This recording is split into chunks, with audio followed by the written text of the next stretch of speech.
Difference and Repetition. Gilles Deleuze. Translated by Paul Patton. Contents.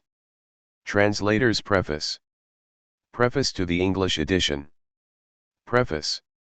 Introduction, Repetition and Difference. Repetition and Generality. First distinction from the point of view of conduct, the two orders of generality, resemblance and equality. Second distinction, from the point of view of law, repetition, law of nature and moral law, the program of a philosophy of repetition according to Kierkegaard, Nietzsche, and Piguet, true movement, theater, and representation, repetition and generality. Third distinction from the point of view of concepts, the comprehension of concepts and the phenomenon of blockage, the three cases of natural blockage and repetition, nominal concepts, concepts of nature and concepts of freedom. Repetition is not explained by the identity of the concept, any more than it is by a purely negative condition, the functions of the death instinct, repetition in its relation to difference and as requiring a positive principle. The example of concepts of freedom, the two repetitions, by means of the identity of the concept and a negative condition, and by means of difference and excess in the idea. Examples of natural and nominal concepts, the bare and the disguised in repetition, conceptual difference and difference without concept, but the concept of difference, idea, cannot be reduced to a conceptual difference, any more than the positive essence of repetition can be reduced to a difference without concept. Chapter I, Difference in itself. Difference and the obscure ground. Must difference be represented? The four aspects of representation, fourfold root, the propitious moment, difference, the large and the small, conceptual difference, the greatest and best, the logic of difference according to Aristotle, and the confusion of the concept of difference with conceptual difference, specific and generic difference, the four aspects or the subordination of difference, identity of the concept, analogy of judgment, opposition of predicates, resemblance of the perceived, difference and organic. Representation, univocity and difference, the two types of distribution, the impossibility of reconciling univocity and analogy, the moments of the univocal, Duns Scotus, Spinoza, Nietzsche. Repetition in the eternal return defines the univocity of being, difference and orgiastic representation, the infinitely large and the infinitely small, the ground as reason, logic and ontology of difference according to Hegel, contradiction, logic and ontology of difference according to Leibniz. Vice diction, continuity and indiscernibles, how orgiastic or infinite representation of difference does not escape the four aspects previously mentioned, difference, affirmation and negation, the illusion of the negative, eternal return and the elimination of the negative, the logic and ontology of difference according to Plato, the figures of the method of division, claimants, the ground test, problems questions, non-being and the status of the negative, that which is crucial in the problem of difference, simulacra and the resistance of simulacra. Chapter 2, Repetition for itself. Repetition, something is changed, first synthesis of time, the living present, habitus, passive synthesis, contraction, contemplation, the problem of habit, second synthesis of time, the pure past, memory, pure past and the representation of presence, the four paradoxes of the past, repetition in habit and in memory, material and spiritual repetition, Cartesian cogito and Kantian cogito, the indeterminate, determination, the determinable, the fractured I, the passive self and the empty form of time, inadequacy of memory, the third synthesis of time, form, order, totality and series of time, repetition in the third synthesis, its condition by default, its agent of metamorphosis, its unconditioned character, the tragic and the comic, history, and faith from the point of view of repetition in eternal return, repetition and the unconscious, beyond the pleasure principle, the first synthesis and binding, habitus, second synthesis. Virtual objects and the past, eros and mnemosyne, repetition, displacement and disguise, difference, consequences for the nature of the unconscious, the serial, differential and questioning unconscious, towards the third synthesis or the third beyond, the narcissistic ego, the death instinct and the empty form of time, death instinct, opposition and material repetition, death instinct and repetition in the eternal return, resemblance and difference. What is a system? The dark precursor and the differentiator, the literary system, the phantasm or simulacrum and the three figures of the identical in relation to difference. The true motivation of Platonism lies in the problem of simulacra and repetition in eternal return. Chapter 3, The Image of Thought. The problem of presuppositions in philosophy. First postulate, the principle of the cogitatio naturae universalis. Second postulate, the ideal of common sense, thought and Dasein. Third postulate, the model of recognition, ambiguity of the Kantian critique. Fourth postulate, the element of representation, differential theory of the faculties, the discordant functioning of the faculties, the violence and limits of each, ambiguity of Platonism, thinking, its genesis in thought. Fifth postulate, the negative of error, problem of stupidity. Sixth postulate, the privilege of designation, sense and proposition, the paradoxes of sense and problem.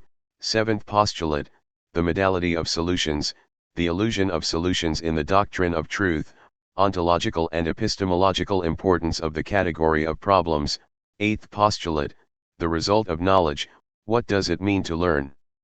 Recapitulation of the postulates as obstacles to a philosophy of difference and repetition. Chapter 4, Ideas and the Synthesis of Difference. The idea as a problematic instance, indeterminate, determinable and determination, difference, the differential, quantitability and the principle of determinability, qualitability and the principle of reciprocal determination, potentiality and the principle of complete determination, the serial form, futility of the infinitely small in differential calculus, differential and problematic, theory of problems, dialectic and science, idea and multiplicity, structures, their criteria, the types of idea, procedure of vice diction, the singular and the regular, the distinctive and the ordinary, ideas and the differential theory of the faculties, problem and question, imperatives and play, ideas and repetition, the distinctive and the ordinary, the illusion of the negative, difference, negation and opposition, genesis of the negative, ideas and virtuality, the reality of the virtual, ens omnimodo. Differentiation and differentiation, the two halves of the object, the two aspects of each half, the distinction between the virtual and the possible, the differential unconscious, the distinct obscure, differentiation as process of actualization of ideas, dynamisms or dramas, universality of dramatization, the complex notion of differentiation. Chapter V, Asymmetrical Synthesis of the Sensible. Difference and diversity, difference and intensity, cancellation of difference, good sense and common sense, difference and paradox, intensity, quality, extension, the illusion of cancellation, depth or the spatium, first characteristic of intensity, the unequal in itself, role of the unequal in number, second characteristic, affirmation of difference, the illusion of the negative, the being of the sensible, third characteristic, implication, difference in kind and difference of degree, energy and eternal return. Repetition in the eternal return is neither qualitative nor extensive but intensive, intensity and differential, role of individuation in the actualization of ideas, individuation and differentiation. Individuation is intensive, individual difference and individuating difference, perplication, implication, explication, evolution of systems, centers of envelopment, individuating factors, I and self, nature and function of the other in psychic systems. Conclusion. Critique of representation, futility of the choice between finite and infinite, identity, resemblance, opposition, and analogy, how they betray difference, the four illusions, how they betray repetition as well, the ground as reason, its three senses, from the ground to groundlessness, impersonal individuations and pre-individual singularities, simulacra, theory of ideas and problems, the other, the two kinds of play, their characteristics, critique of categories, repetition, the identical and the negative, the two repetitions, pathology and art, stereotypes and choruses, art as the locus of coexistence of all the repetitions, towards a third, ontological repetition, the form of time and the three repetitions, selective force of the third, Nietzsche and eternal return, simulacra, that which does not return, the three senses of the same, ontology, illusion and error, analogy of being and representation, univocity of being and repetition. Notes. Bibliography. Translator's preface. Difference and Repetition was first published in 1968. It was Deleuze's principal thesis for the doctorat d'état. Expressionism in Philosophy, Spinoza, published in the same year, was his accompanying secondary thesis. The Logic of Sense, Athlone, 1990, appeared the following year. This interrelated body of writing marks the border between two phases of Deleuze's career, one side facing the earlier texts of an unorthodox historian of philosophy, the other facing his subsequent work, alone and with Guattari. If the study of Spinoza is the more strictly scholarly undertaking, then Difference and Repetition is the first book in which Deleuze begins to write on his own behalf. As such, it occupies a pivotal place in his oeuvre. Difference and Repetition is a work of prodigious conceptual invention in which Deleuze draws upon his earlier readings of Plato, Hume, Bergson, Nietzsche, and Kant, as well as elements of contemporary science and art, to weave together a physics and a metaphysics of difference.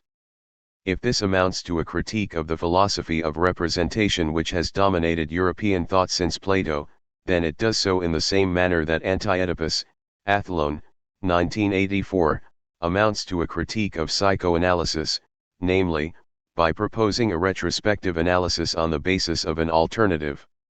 The different kinds of multiplicity found in Bergson, the ontology of eternal return understood as the being of that which differs and a transcendental empiricism of the faculties are among the elements of Deleuze's earlier studies which are here woven into a systematic philosophy of difference. Representation is replaced by the expression or actualization of ideas, where this is understood in terms of the complex notion of differentiation. The system is grounded only in the repetition of difference, or the repetition of ideal problems, which precisely amounts to a non-ground or groundlessness. As befits the exposition of a novel metaphysical system, there is occasional recourse to neologisms.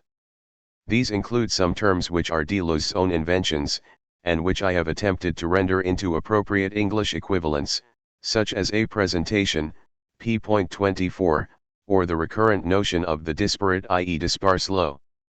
A more significant case arises from the need to make a terminological distinction in English where no equivalent exists for the corresponding French terms. Thus, Deleuze makes significant use of the distinction in French between différencier, to make or become different, and différentier, which is restricted to the mathematical operation. Because of the extent and significance of his use of this distinction, which becomes apparent in Chapter 4, I have had to follow his terminology and introduce differentiate as a term of art in English. On the whole, however, difference and repetition achieves its effects by means of no typographical cleverness, no lexical agility, no blending or creation of words, no syntactical boldness. The problems which it poses for the translator are of another order. These include, first, problems raised by the diversity of philosophical languages deployed in the course of this book. For the most part, I have followed the terminology employed in the standard English translations of the primary texts in question, for example, following the authorized translations of Bergson in using extensity for étendue, see Chapter V. In some cases, however, where standard French terminology differs from the English in ways which relate to important aspects of Deleuze's project, I have followed the French. For example, Deleuze uses the term ideas, in standard Platonic or Kantian senses, but then develops his own concept of ideas which owes as much to Leibniz and contemporary structuralism as it does to Kant or Plato. In order to maintain the continuity in Deleuze's use of this term, I have used the term ideas with reference to Plato in some contexts where standard English translations would use forms. Secondly, in the pursuit of his own distinctive style of philosophizing, which combines an extreme sobriety in the use of language with an extraordinary vitality in the use of concepts, Deleuze often draws upon existing words to create a terminology for concepts of his own making. In some cases, this involves the use of technical terms taken from the sciences or particular philosophies. For example, the term multiplicity, which is now well established in the translations of Deleuze's work, is derived from the French mathematical term multiplicitel used to refer to those Riemannian objects which English mathematicians would call manifolds. In other cases, Deleuze employs apparently ordinary words to designate important concepts of his own making. This is true of point remarquable, which I have rendered as distinctive point. This term has been variously translated as prominent, exceptional, or remarkable point. In fact, there is nothing remarkable about these points, they are the points or pre-individual singularities which distinguish one idea, problem, or multiplicity from another. Initially introduced alongside the mathematical concept of singular point, which is employed to designate those points which characterize or define a given function, distinctive point takes on a life of its own as a non-mathematical term of art in Deleuze's work. It is not to be confused with the distinctive traits referred to by structural linguistics. Nor should it be confused with the shining points to which Bergson refers in his discussion of memory, although in this book and in Bergsonism Deleuze does establish a connection between these two terms. A further difficulty arises in cases where a single word in French has multiple English equivalents. A frequently occurring word of this type is moi, which may be rendered either as ego or as self. Here, the attempt to follow standard English terminology has led me to use self in all contexts except those where it is explicitly a question of psychoanalysis, in which case I have used ego. In this case, readers should be aware that I have maintained continuity with the existing English terminology for particular philosophies, at the cost of introducing a discontinuity into Deleuze's text which is not present in the original. Another case of this type is the word fond, which may be either ground or bottom. This term occurs widely in conjunction and opposition with a series of cognate French words, fond, fondement, fondation, as well as the important term sans fond and Deleuze's own effondement. I have retained Deleuze's distinction between foundation and ground fondement. However, while the French fonder often occurs in contexts in which the appropriate English term would be the verb to found, I have mostly preferred ground in order to maintain the connection with Deleuze's important usage of i.e. fond and fondement. Both these terms are connected with the philosophical concept which is regularly rendered as ground in English translations of German philosophy, while his notion of the groundless sans fond is explicitly linked to the German Ungrund, p. 229. For this reason, I have also used ungrounding for effondement. This family of terms is further complicated by the occasional play upon fond, bottom or depths, and profond, deep, profound.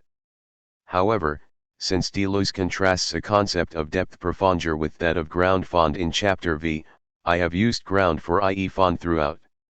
Additional translators' notes on particular points, along with references to texts cited, have been included in the notes. These are indicated by an asterisk star.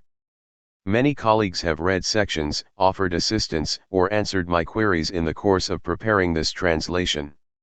In particular, I would like to thank Genevieve Lloyd, Paul Crittenden, Kim Lykos, and Paul Thorne for their scholarly assistance, the Dean, Richard Campbell, and the Faculty of Arts at the Australian National University for awarding me a Faculty Research Fund grant, Rex Butler for his considerable efforts as research assistant and reader, Hugh Tomlinson, who suggested that I undertake this task, Constantine V. Boundas, who sent me his draft translation of the entire text, thereby providing me with an invaluable means of checking the accuracy of my own, Martin Owen, Timothy S. Murphy and Amadavo Islam for their comments, and Brian Masumi for his scrupulous and helpful reader's review.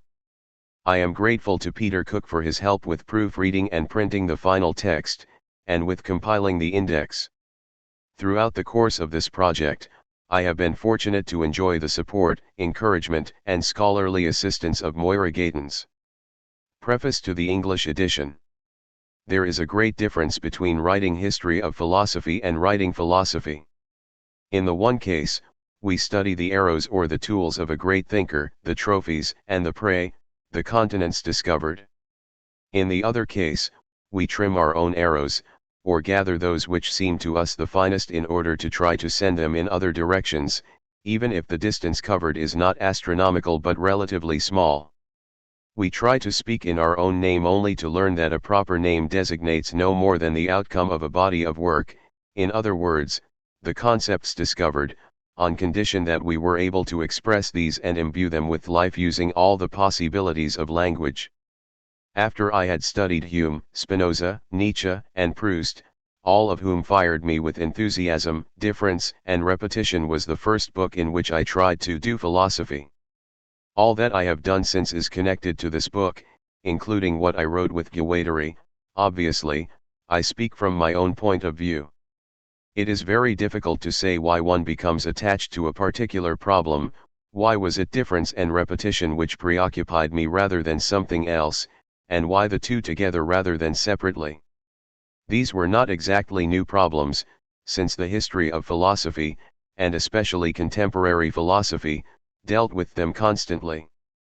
But perhaps the majority of philosophers had subordinated difference to identity or to the same, to the similar, to the opposed or to the analogous.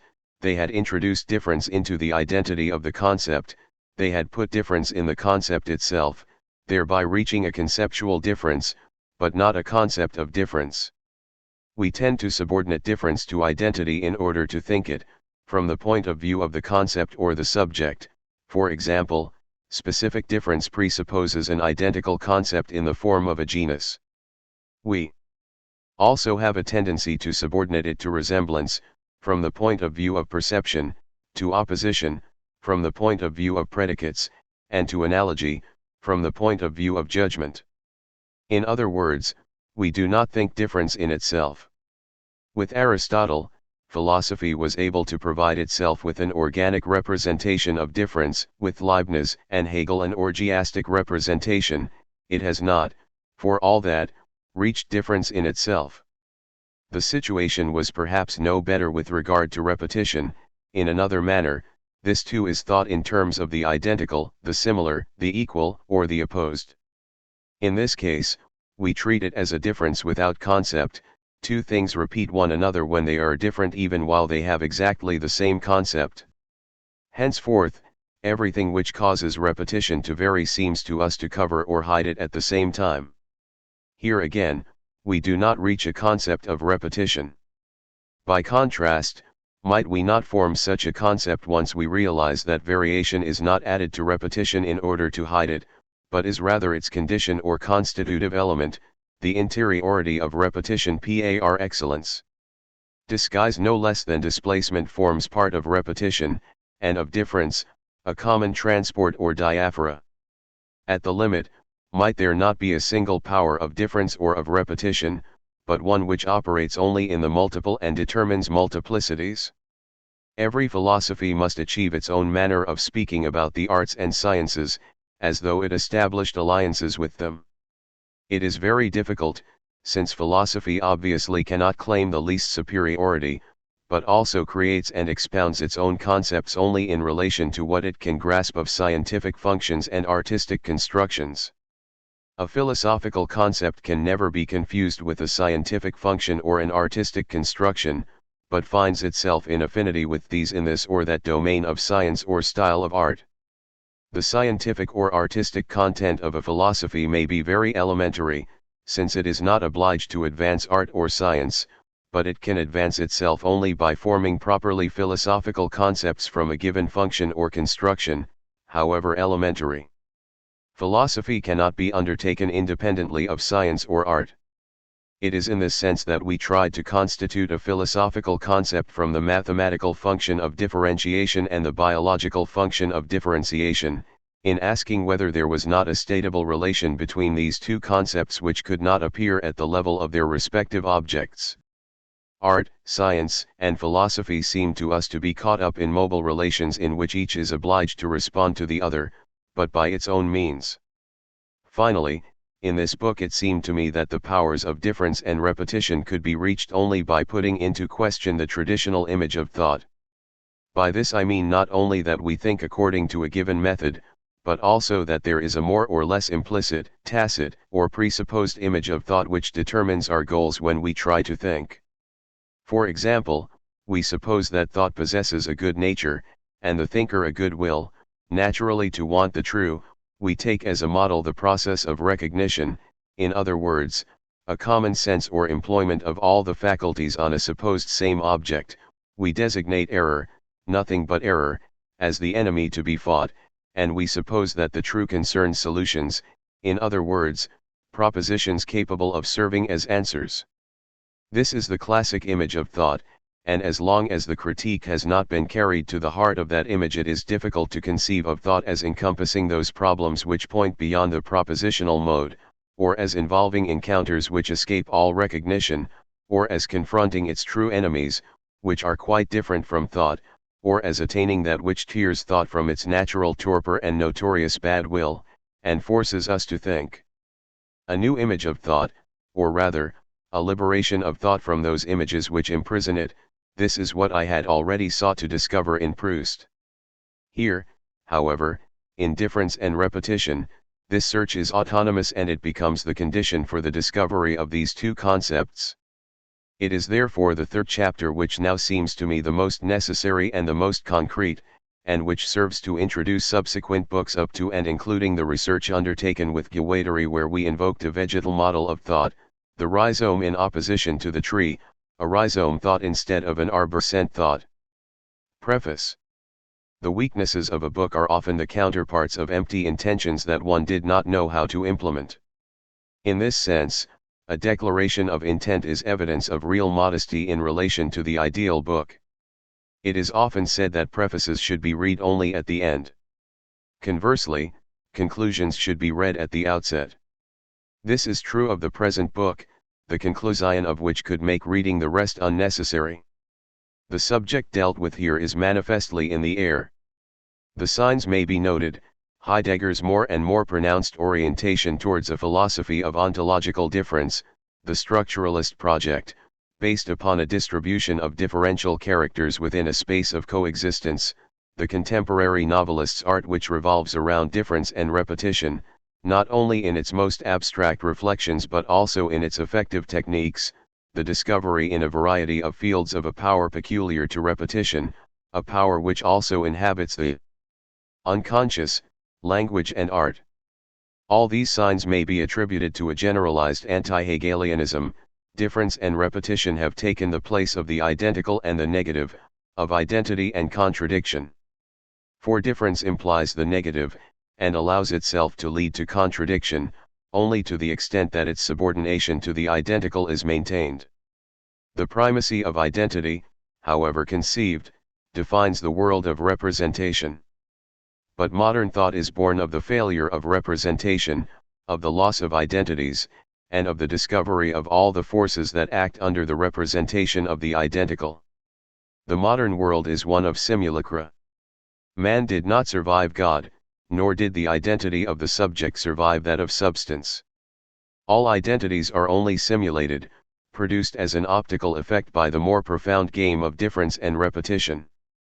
We propose to think difference in itself independently of the forms of representation which reduce it to the same, and the relation of different to different independently of those forms which make them pass through the negative.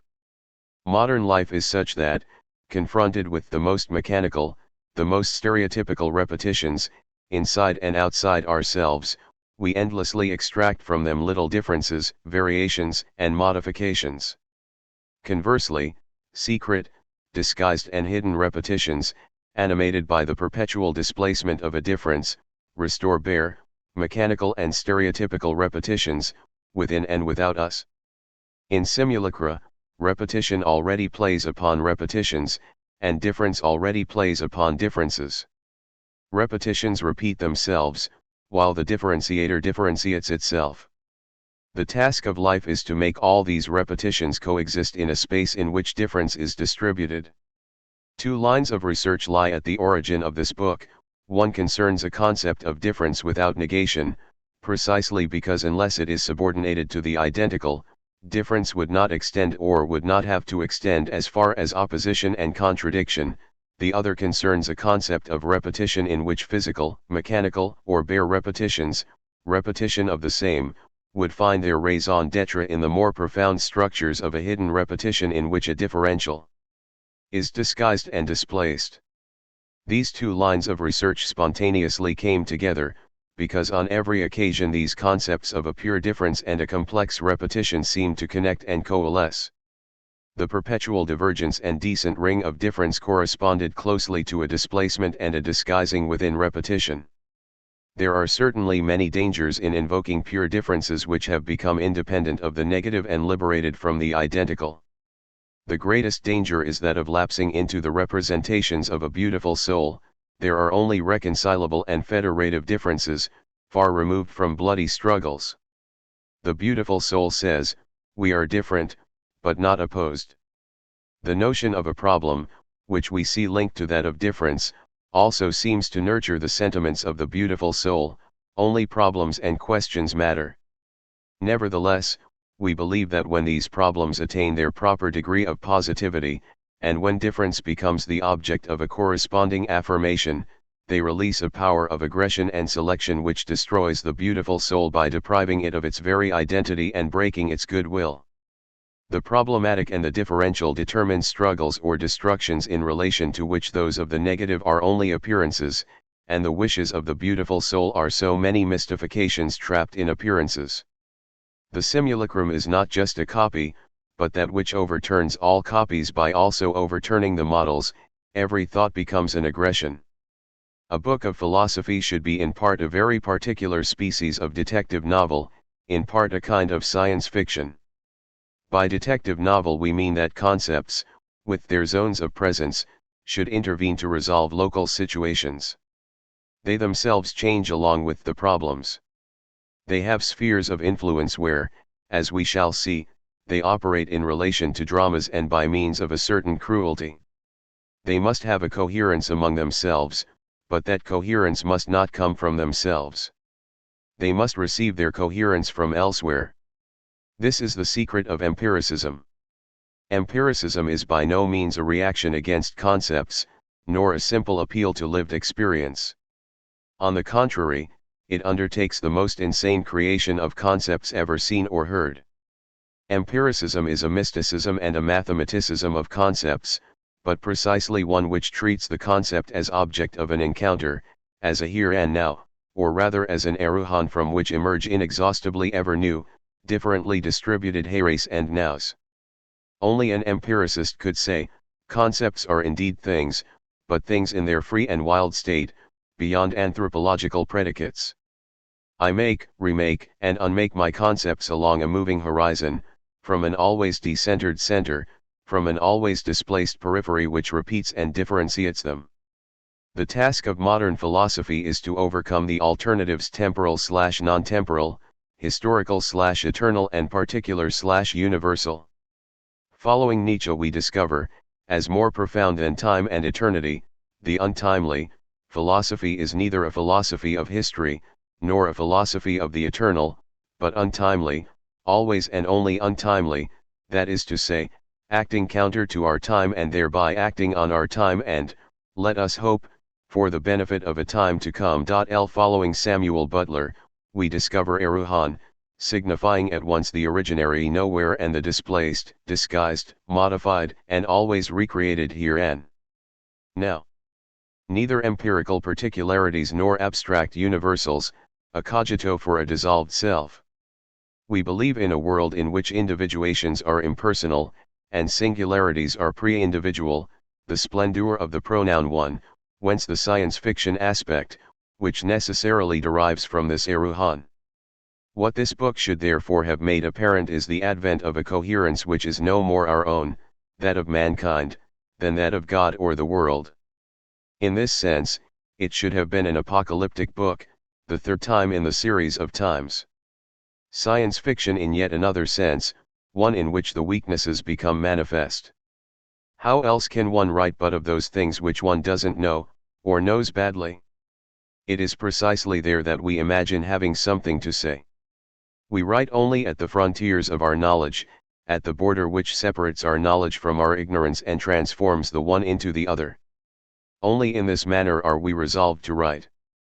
To satisfy ignorance is to put off writing until tomorrow, or rather, to make it impossible. Perhaps writing has a relation to silence altogether more threatening than that which it is supposed to entertain with death. We are therefore well aware, unfortunately, that we have spoken about science in a manner which was not scientific. The time is coming when it will hardly be possible to write a book of philosophy as it has been done for so long, the old style. The search for new means of philosophical expression was begun by Nietzsche and must be pursued today in relation to the renewal of certain other arts, such as the theater or the cinema.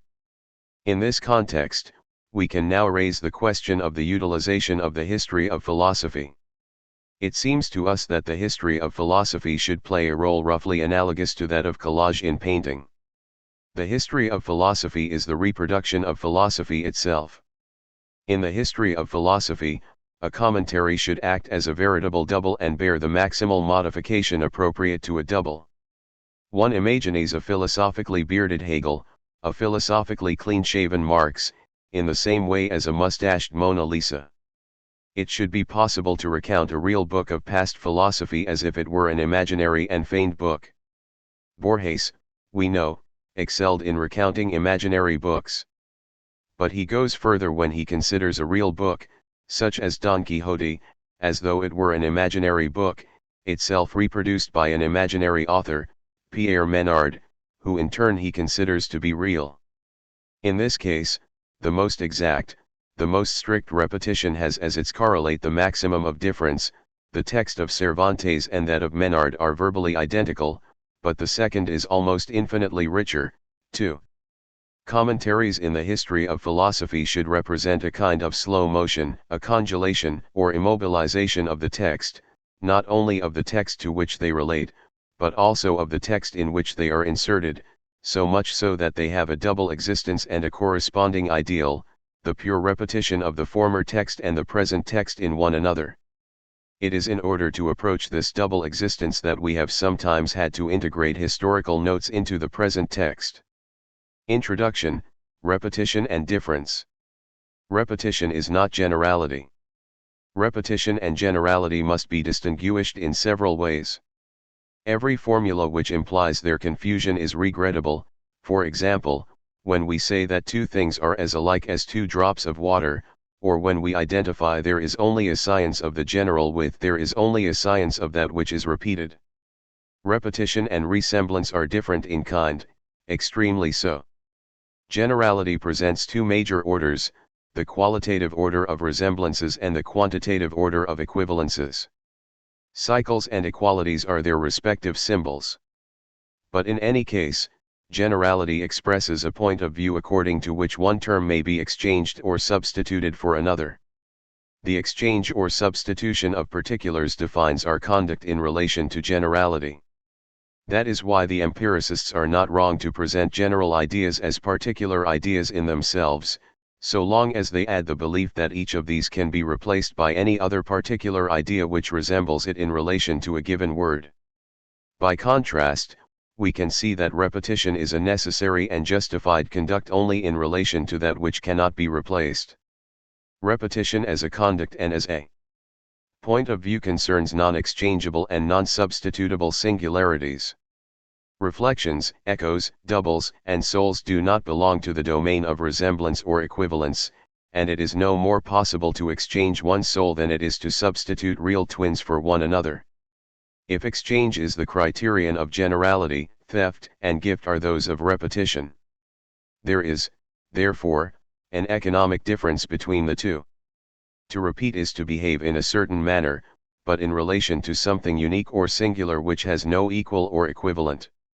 And perhaps this repetition at the level of external conduct echoes, for its own part, a more secret vibration which animates it, a more profound, internal repetition within the singular. This is the apparent paradox of festivals, they repeat an unrepeatable. They do not add a second and a third time to the first, but carry the first time to the nth power. With respect to this power, repetition interiorizes and thereby reverses itself. As P. Guy says, it is not Federation Day which commemorates or represents the fall of the Bastille, but the fall of the Bastille which celebrates and repeats in advance all the Federation Days, or Monet's first water lily which repeats all the others. One generality, as generality of the particular, thus stands opposed to repetition as universality of the singular. The repetition of a work of art is like a singularity without concept, and it is not by chance that a poem must be learned by heart. The head is the organ of exchange, but the heart is the amorous organ of repetition. It is true that repetition also concerns the head, but precisely because it is its terror or paradox. Pius Servien rightly distinguished two languages, the language of science, dominated by the symbol of equality, in which each term may be replaced by others, and lyrical language, in which every term is irreplaceable and can only be repeated. Two repetition can always be represented as extreme resemblance or perfect equivalence, but the fact that one can pass by degrees from one thing to another does not prevent their being different in kind. On the other hand, generality belongs to the order of laws. However, law determines only the resemblance of the subjects ruled by it, along with their equivalence to terms which it designates. Far from grounding repetition, law shows, rather, how a repetition would remain impossible for pure subjects of law, particulars. It condemns them to change. As an empty form of difference, an invariable form of variation, a law compels its subjects to illustrate it only at the cost of their own change. No doubt there are as many constants as variables among the terms designated by laws, and as many permanences and perseverations as there are fluxes and variations in nature. However, a perseveration is still not a repetition. The constants of one law are in turn variables of a more general law, just as the hardest rocks become soft and fluid matter on the geological scale of millions of years. So at each level, it is in relation to large, permanent natural objects that the subject of a law experiences its own powerlessness to repeat and discovers that this powerlessness is already contained in the object, reflected in the permanent object wherein it sees itself condemned. Law unites the change of the water and the permanence of the river. Eliphore said of Watteau, he imbued with the utmost transitoriness those things which our gaze encounters as the most enduring, namely space and forests. This is the 18th century method. Walmer, in La Nouvelle Heloise, made a system of it, the impossibility of repetition, and change as a general condition to which all particular creatures are subject by the law of nature, were understood in relation to fixed terms, themselves, no doubt, variables in relation to other permanences and in function of other, more general laws. This is the meaning of the grove, the grotto, and the sacred object. Saint Preux learns that he cannot repeat, not only because of his own change and that of Julie, but also because of the great natural permanences, which assume a symbolic value and exclude him no less from true repetition. If repetition is possible, it is due to miracle rather than to law. It is against the law, against the similar form and the equivalent content of law. If repetition can be found, even in nature, it is in the name of a power which affirms itself against the law, which works underneath laws, perhaps superior to laws. If repetition exists, it expresses at once a singularity opposed to the general, a universality opposed to the particular, a distinctive opposed to the ordinary, an instantaneity opposed to variation and an eternity opposed to permanence. In every respect, repetition is a transgression. It puts law into question, it denounces its nominal or general character in favor of a more profound and more artistic reality. From the point of view of scientific experiment, it seems difficult to deny a relationship between repetition and law. However, we must ask under what conditions experimentation ensures repetition. Natural phenomena are produced in a free state, where any inference is possible among the vast cycles of resemblance. In this sense, everything reacts on everything else, and everything resembles everything else, resemblance of the diverse with itself. However, experimentation constitutes relatively closed environments in which phenomena are defined in terms of a small number of chosen factors, a minimum of two, for example, space and time for the movement of bodies in a vacuum. Consequently, there is no reason to question the application of mathematics to physics. Physics is already mathematical, since the closed environments or chosen factors also constitute systems of geometrical coordinates. In these conditions, phenomena necessarily appear as equal to a certain quantitative relation between the chosen factors. Experimentation is thus a matter of substituting one order of generality for another, an order of equality for an order of resemblance. Resemblances are unpacked in order to discover an equality which allows the identification of a phenomenon under the particular conditions of the experiment. Repetition appears here only in the passage from one order of generality to another, emerging with the help of, or on the occasion of, this passage. It is as if repetition momentarily appeared between or underneath the two generalities. Here too, however, there is a risk of mistaking a difference in kind for a difference of degree. For generality only represents and presupposes a hypothetical repetition, given the same circumstances, then. This formula says that in similar situations one will always be able to select and retain the same factors, which represent the being equal of the phenomena. This, however, does not account for what gives rise to repetition, nor for what is categorical or important for repetition in principle. What is important in principle is on times as the power of a single time, without the need to pass through a second or a third time. In its essence, repetition refers to a singular power which differs in kind from generality, even when, in order to appear, it takes advantage of the artificial passage from one order of generality to another. Expecting repetition from the law of nature is the Stoic error. The wise must be converted into the virtuous. The dream of finding a law which would make repetition possible passes over to the moral sphere. There is always a task to recommence, a fidelity to be revived within a daily life indistinguishable from the reaffirmation of duty. Buchner makes Danton say, "It is so wearisome. First you put on your shirt, then your trousers, you drag yourself into bed at night and in the morning drag yourself out again, and always you put one foot in front of the other. There is little hope that it will ever change. Millions have always done it like that and millions more will do so after us. Moreover, since we're made up of two halves which both do the same thing, everything's done twice. It's all very boring and very, very sad. 3. However, what good is moral law if it does not sanctify reiteration, above all if it does not make reiteration possible and give us a legislative power from which we are excluded by the law of nature? Moralists sometimes present the categories of good and evil in the following manner: every time we try to repeat according to nature or as natural beings, repetition of a pleasure, of a past, of a passion, we throw ourselves into a demonic and already damned exercise which can end only in despair or boredom. The good, by contrast, holds out the possibility of repetition, of successful repetition and of the spirituality of repetition, because it depends not upon a law of nature but on a law of duty, of which, as moral beings, we cannot be subjects without also being legislators. What is Kant's highest test if not a criterion which should decide what can in principle be reproduced, in other words, what can be repeated without contradiction in the form of moral law? The man of duty invented a test of repetition. He decided what in principle could be repeated. He thought he had thereby defeated both the demonic and the wearisome.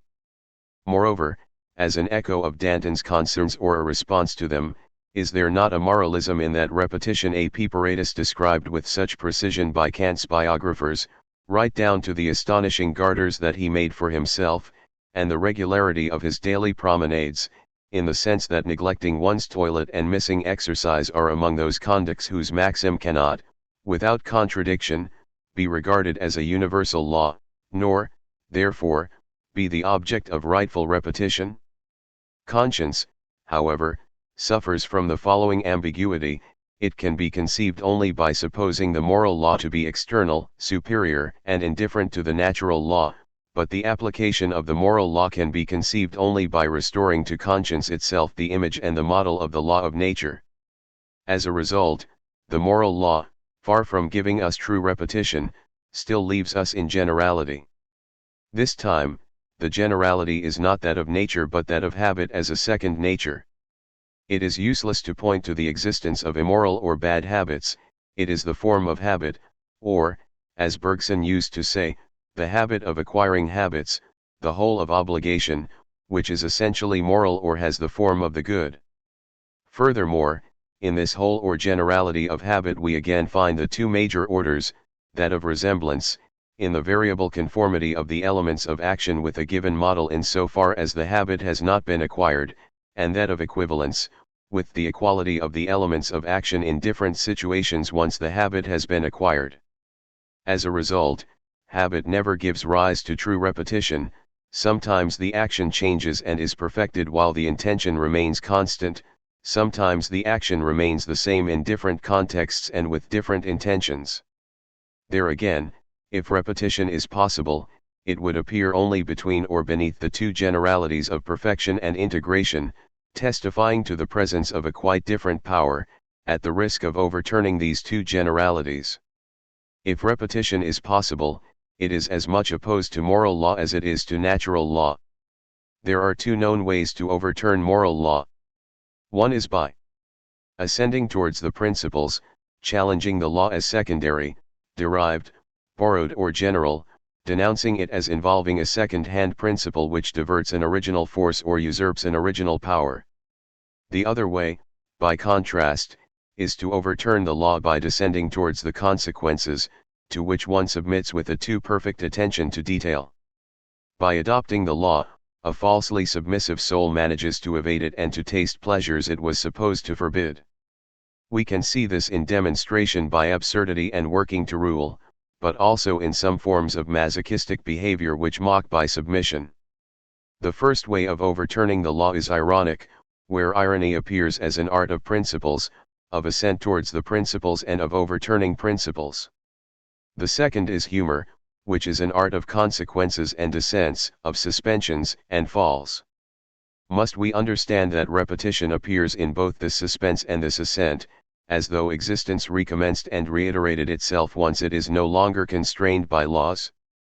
Repetition belongs to humor and irony, it is by nature transgression or exception, always revealing a singularity opposed to the particulars subsumed under laws, a universal opposed to the generalities which give rise to laws. There is a force common to Kierkegaard and Nietzsche. P-guy would have to be added in order to form the triptych of priest, antichrist, and Catholic. Each of the three, in his own way, makes repetition not only a power peculiar to language and thought, a superior pathos and pathology, but also the fundamental category of a philosophy of the future. To each corresponds a testament as well as a theatre, a conception of the theatre, and a hero of repetition as a principal character in this theatre, Job Abraham, Dionysus Zarathustra, Joan of Arc Cleo. What separates them is considerable, evident and well known. But nothing can hide this prodigious encounter in relation to a philosophy of repetition. They oppose repetition to all forms of generality. Nor do they take the word repetition in a metaphorical sense, on the contrary, they have a way of taking it literally and of introducing it into their style. We can, or rather, must, first of all list the principal propositions which indicate the points on which they coincide, make something new of repetition itself, connect it with a test, with a selection or selective test, make it the supreme object of the will and of freedom. Kierkegaard specifies that it is not a matter of drawing something new from repetition, of extracting something new from it. Only contemplation or the mind which contemplates from without extracts. It is rather a matter of acting, of making repetition as such a novelty, that is, a freedom and a task of freedom. In the case of Nietzsche, liberate the will from everything which binds it by making repetition the very object of willing. No doubt it is repetition which already binds, but if we die of repetition we are also saved and healed by it, healed, above all, by the other repetition. The whole mystical game of loss and salvation is therefore contained in repetition, along with the whole theatrical game of life and death and the whole positive game of illness and health, Zarathustra ill and Zarathustra convalescent by virtue of one and the same power which is that of repetition in the eternal return. In consequence, oppose repetition to the laws of nature. Kierkegaard declares that he does not speak at all of repetition in nature, of cycles and seasons, exchanges and equalities. Furthermore, if repetition concerns the most interior element of the will, this is because everything changes around the will, in accordance with the law of nature. According to the law of nature, repetition is impossible. For this reason, Kierkegaard condemns as aesthetic repetition every attempt to obtain repetition from the laws of nature by identifying with the legislative principle, whether in the Epicurean or the Stoic manner. It will be said that the situation is not so clear with Nietzsche. Nietzsche's declarations are nevertheless explicit. If he discovers repetition in the physis itself, this is because he discovers in the physis something superior to the reign of laws, a will willing itself through all change, a power opposed to law, an interior of the earth opposed to the laws of its surface. Nietzsche opposes his hypothesis to the cyclical hypothesis. He conceives of repetition in the eternal return as being, but he opposes this being to every legal form, to the being similar as much as to the being equal. How could the thinker who goes furthest in criticizing the notion of law reintroduce eternal return as a law of nature? How could such a connoisseur of the Greeks be justified in regarding his own thought as prodigious and new, if he were content to formulate that natural platitude, that generality regarding nature well known to the ancients? On 2 occasions, Zarathustra corrects erroneous interpretations of the eternal return, with anger, directed at his demon, spirit of gravity, do not treat this too lightly, with kindness, directed at his animals, 0 buffoons and barrel organs, you have already made a refrain out of it. The refrain is the eternal return as cycle or circulation, as being similar and being equal, in short, as natural animal certitude and as sensible law of nature. Oppose repetition to moral law, to the point where it becomes the suspension of ethics, a thought beyond good and evil. Repetition appears as the logos of the solitary and the singular, the logos of the private thinker. Both Kierkegaard and Nietzsche develop the opposition between the private thinker, the thinker comet and bearer of repetition, and the public professor and doctor of law, whose second-hand discourse proceeds by mediation and finds its moralizing source in the generality of concepts, Kierkegaard against Hegel, Nietzsche against Kant and Hegel, and from this point of view, Guy against the Sorbonne. Job is infinite contestation and Abraham infinite resignation, but these are one and the same thing. Job challenges the law in an ironic manner, refusing all second-hand explanations and dismissing the general in order to reach the most singular as principle or as universal. Abraham submits humorously to the law, but finds in that submission precisely the singularity of his only son whom the law commanded him to sacrifice. As Kierkegaard understands it, repetition is the transcendent correlate shared by the psychical intentions of contestation and resignation. We rediscover the 2 aspects in Guy's doubling of Joan of Arc and Gervase. In Nietzsche's striking atheism, hatred of the law and amor fati, love of fate, aggression and acquiescence are the 2 faces of Zarathustra, gathered from the Bible and turned back against it. Further, in a certain sense one can see Zarathustra's moral test of repetition as competing with Kant. The eternal return says, whatever you will it in such a manner that you also will its eternal return. There is a formalism here which overturns Kant on his own ground, a test which goes further since, instead of relating repetition to a supposed moral law, it seems to make repetition itself the only form of a law beyond morality. In reality, however, things are even more complicated. The form of repetition in the eternal return is the brutal form of the immediate, that of the universal and the singular reunited, which dethrones every general law, dissolves the mediations and annihilates the particulars subjected to the law. Just as irony and black humor are combined in Zarathustra, so there is a within the law and a beyond the law united in the eternal return.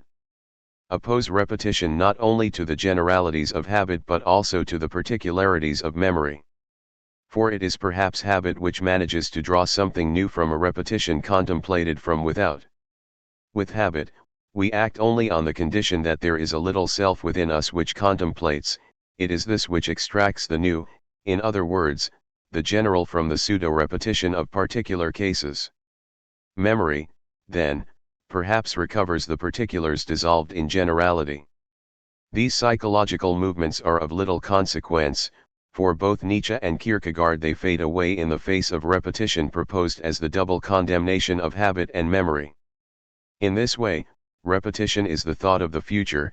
It is opposed to both the ancient category of reminiscence and the modern category of habitus. It is in repetition and by repetition that forgetting becomes a positive power while the unconscious becomes a positive and superior unconscious. For example, forgetting as a force is an integral part of the lived experience of eternal return. Everything is summed up in power.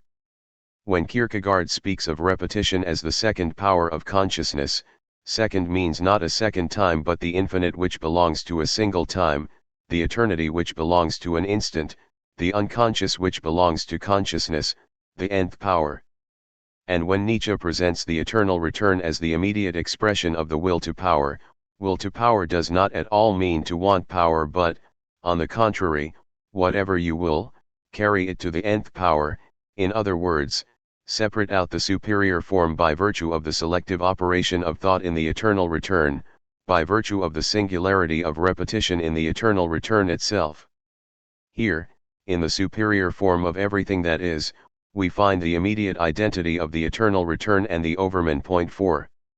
We are not suggesting any resemblance whatsoever between Nietzsche's Dionysus and Kierkegaard's God. On the contrary, we believe that the difference is insurmountable.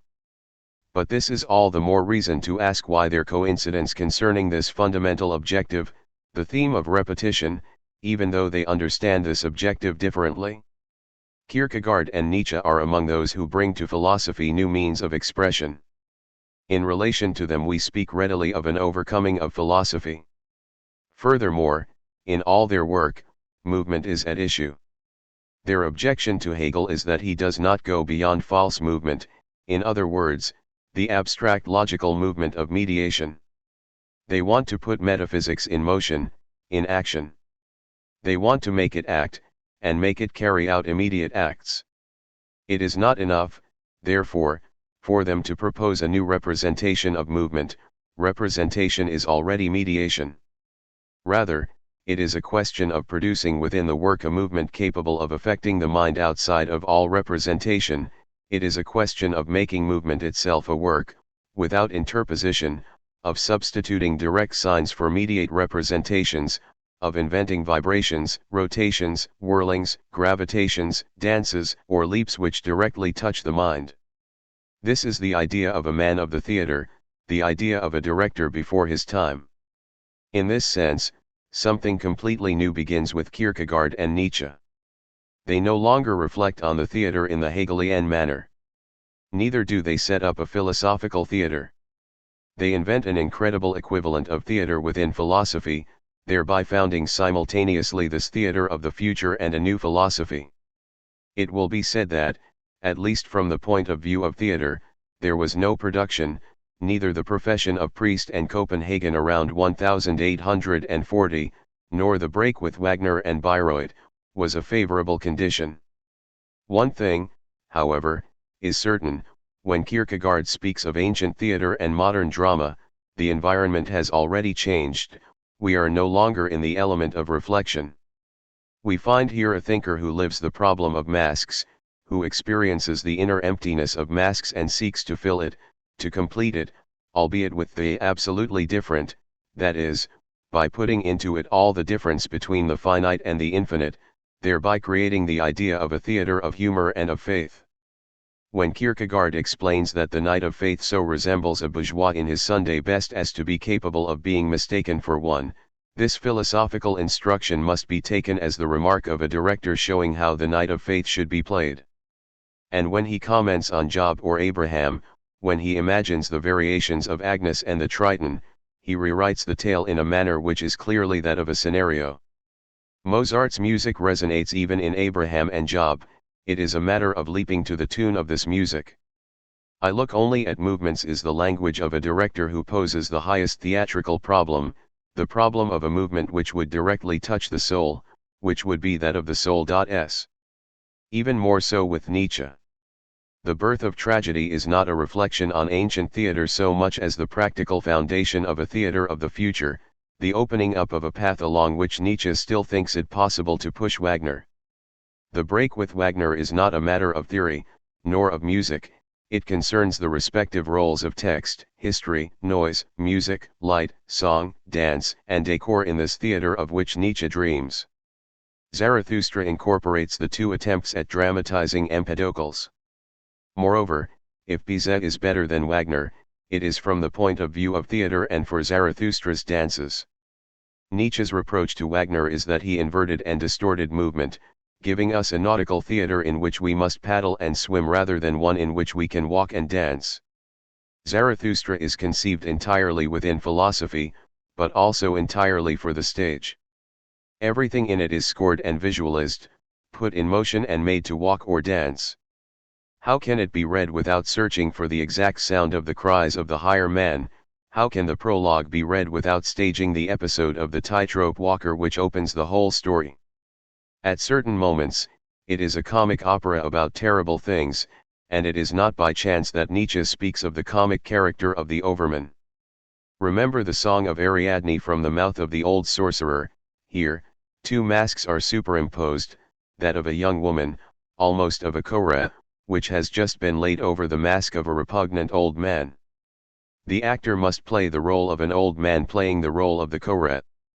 Here too, for Nietzsche, it is a matter of filling the inner emptiness of the mask within a theatrical space, by multiplying the superimposed masks and inscribing the omnipresence of Dionysus in that superimposition, by inserting both the infinity of real movement and the form of the absolute difference given in the repetition of eternal return.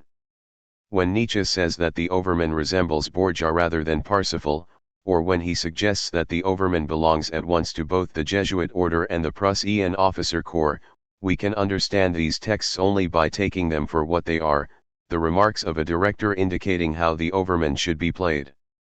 Theatre is real movement, and it extracts real movement from all the arts it employs. This is what we are told, this movement, the essence and the interiority of movement, is not opposition, not mediation, but repetition. Hegel is denounced as the one who proposes an abstract movement of concepts instead of a movement of the physis and the psyche.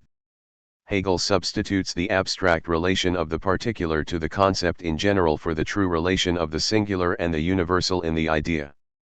He thus remains in the reflected element of representation, within simple generality. He represents concepts instead of dramatizing ideas, he creates a false theatre, a false drama, a false movement. We must see how Hegel betrays and distorts the immediate in order to ground his dialectic in that incomprehension, and to introduce mediation in a movement which is no more than that of his own thought and its generalities.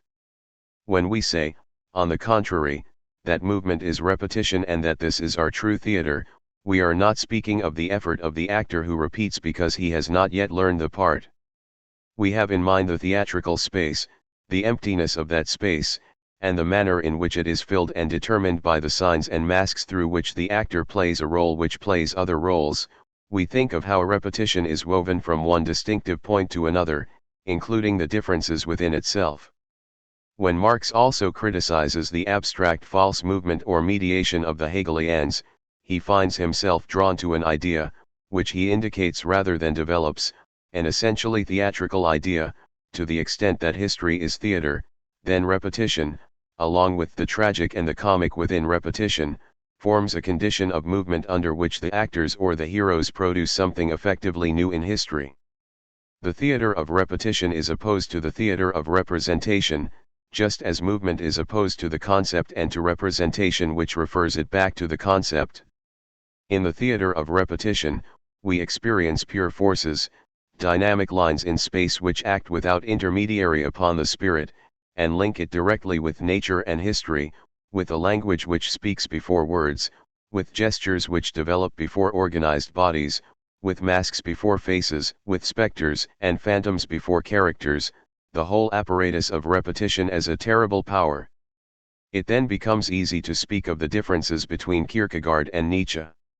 Even this question, however, must no longer be posed at the speculative level of the ultimate nature of the God of Abraham or the Dionysus of Zarathustra. It is rather a matter of knowing what it means to produce movement, to repeat or to obtain repetition. Is it a matter of eating, as Kierkegaard believes? Or is it rather a matter of dancing, as he thinks? He does not like the confusion of dancing and leapin. Z2a6 Joshua's ape, his demon, his dwarf, his buffoon, leaps.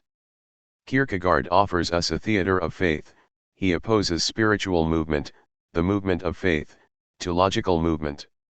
He can thus invite us to go beyond all aesthetic repetition, beyond irony and even humor, all the while painfully aware that he offers us only the aesthetic, ironic and humoristic image of such a going beyond. With Nietzsche, it is a theater of unbelief, of movement as physis, already a theater of cruelty. Here, humor and irony are indispensable and fundamental operations of nature. And what would eternal return be, if we forgot that it is a vertiginous movement endowed with a force, not one which causes the return of the same in general, but one which selects, one which expels as well as creates, destroys as well as produces. Nietzsche's leading idea is to ground the repetition in eternal return on both the death of God and the dissolution of the self. However, it is a quite different alliance in the theater of faith. Kierkegaard dreams of an alliance between a God and a self rediscovered. All sorts of differences follow. Is the movement in the sphere of the mind, or in the entrails of the earth which knows neither God nor self? Where will it be better protected against generalities, against mediations? Is repetition supernatural, to the extent that it is over and above the laws of nature? Or is it rather the most natural will of nature in itself and willing itself as physis, because nature is by itself superior to its own kingdoms and its own laws? Has Kierkegaard not mixed all kinds of things together in his condemnation of aesthetic repetition, a pseudo-repetition attributable to general laws of nature and a true repetition in nature itself, a pathological repetition of the passions and a repetition in art and the work of art? We cannot now resolve any of these problems. It has been enough for us to find theatrical confirmation of an irreducible difference between generality and repetition. Repetition and generality are opposed from the point of view of conduct and from the point of view of law. It remains to specify a third opposition from the point of view of concepts or representation. Let us pose a question quid juris. A concept may be in principle the concept of a particular existing thing, thus having an infinite comprehension.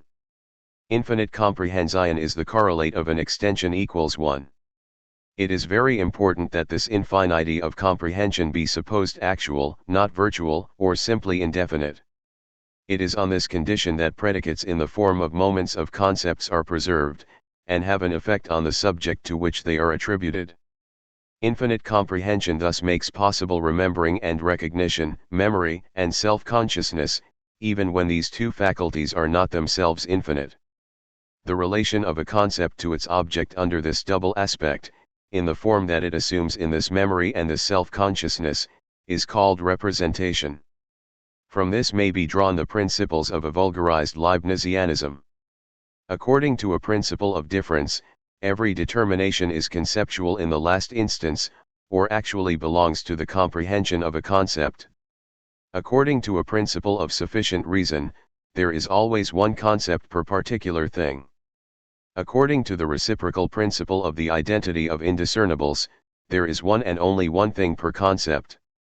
Together, these principles expound a theory of difference as conceptual difference, or develop the account of representation as mediation. However, a concept can always be blocked at the level of each of its determinations or each of the predicates that it includes. In so far as it serves as a determination, a predicate must remain fixed in the concept while becoming something else in the thing. Animal becomes something other in man and in horse, humanity something other in Peter and in Paul. This is why the comprehension of the concept is infinite, having become other in the thing, the predicate is like the object of another predicate in the concept. But this is also why each determination remains general or defines a resemblance, to the extent that it remains fixed in the concept and applicable by right to an infinity of things. Here, the concept is thus constituted in such a fashion that, in its real use, its comprehension extends to infinity, but in its logical use, this comprehension is always liable to an artificial blockage. Every logical limitation of the comprehension of a concept endows it with an extension greater than 1, in principle infinite, and thus of a generality such that no existing individual can correspond to it. Hic et nunc, rule of the inverse relation of comprehension and extension. Thus, the principle of difference understood as difference in the concept does not oppose but, on the contrary, allows the greatest space possible for the apprehension of resemblances. Even from the point of view of conundrums, the question what difference is there, may always be transformed into, what resemblance is there. But above all, in classification, the determination of species implies and supposes a continual evaluation of resemblances. Undoubtedly, resemblance is not a partial identity, but that is only because the predicate in the concept is not, by virtue of its becoming other in the thing, a part of that thing. We wish to indicate the difference between this type of artificial blockage and a quite different type which must be called a natural blockage of the concept. One refers to logic pure and simple, but the other refers to a transcendental logic or a dialectic of existence. Let us suppose that a concept, taken at a particular moment when its comprehension is finite, is forcibly assigned a place in space and time, that is, an existence corresponding normally to the extension equals 1. We would say, then, that a genus or species passes into existence hic et nunc without any augmentation of comprehension. There is a rift between that, extension equals 1, imposed upon the concept and the extension equals infinity that its weak comprehension demands in principle. The result will be a discrete extension, that is, a pullulation of individuals absolutely identical in respect of their concept, and participate in the same singularity in existence, the paradox of doubles or twins. This phenomenon of discrete extension implies a natural blockage of the concept, different in kind from a logical blockage. It forms a true repetition in existence rather than an order of resemblance in thought. There is a significant difference between generality, which always designates a logical power of concepts, and repetition, which testifies to their powerlessness or their real limits. Repetition is the pure fact of a concept with finite comprehension being forced to pass as such into existence. Can we find examples of such a passage? Epicurean atoms would be one. Individuals localized in space, they nevertheless have a meager comprehension, which is made up for in discrete extension, to the point where there exists an infinity of atoms of the same shape and size. The existence of Epicurean atoms may be doubted. On the other hand, the existence of words, which are in a sense linguistic atoms, cannot be doubted. Words possess a comprehension which is necessarily finite, since they are by nature the objects of a merely nominal definition. We have here a reason why the comprehension of the concept cannot extend to infinity. We define a word by only a finite number of words. Nevertheless, speech and writing, from which words are inseparable, give them an existence hic et nunc. A genus thereby passes into existence as such, and here again extension is made up for in dispersion, in discreteness, under the sign of a repetition which forms the real power of language in speech and writing. The question is, are there other natural blockages besides those of discrete extension and finite comprehension? Let us assume a concept with indefinite comprehension, virtually infinite. However far one pursues that comprehension, one can always think that it subsumes perfectly identical objects. By contrast with the actual infinite, where the concept is sufficient by right to distinguish its object from every other object, in this case the concept can pursue its comprehension indefinitely, always subsuming a plurality of objects which is itself indefinite. Here again, the concept is the same, indefinitely the same, for objects which are distinct. We must therefore recognize the existence of non-conceptual differences between these objects. It is Kant who best indicates the correlation between objects endowed with only an indefinite specification, and purely spatiotemporal or oppositional, non-conceptual determinations, the paradox of symmetrical objects. Point 8. However, these determinations are precisely only the figures of repetition. Space and time are themselves repetitive milieu, and real opposition is not a maximum of difference but a minimum of repetition, a repetition reduced to two, echoing and returning on itself, a repetition which has found the means to define itself. Repetition thus appears as difference without a concept, repetition which escapes indefinitely continued conceptual difference. It expresses a power peculiar to the existent, a stubbornness of the existent in intuition, which resists every specification by concepts no matter how far this is taken. However far you go in the concept, Kant says, you can always repeat, that is, make several objects correspond to it, or at least two, one for the left and one for the right, one for the more and one for the less, one for the positive and one for the negative. Such a situation may be better understood if we consider that concepts with indefinite comprehension are concepts of nature.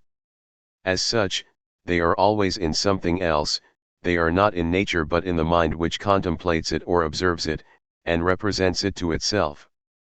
That is why it is said that nature is alienated mind or alienated concept, opposed to itself. Corresponding to such concepts are those objects which themselves lack memory, that is, which neither possess nor collect in themselves their own moments. The question is asked why nature repeats, because it is partes extra partes, mens momentanea. Novelty then passes to the mind which represents itself, because the mind has a memory or acquires habits, it is capable of forming concepts in general and of drawing something new, of subtracting something new from the repetition that it contemplates.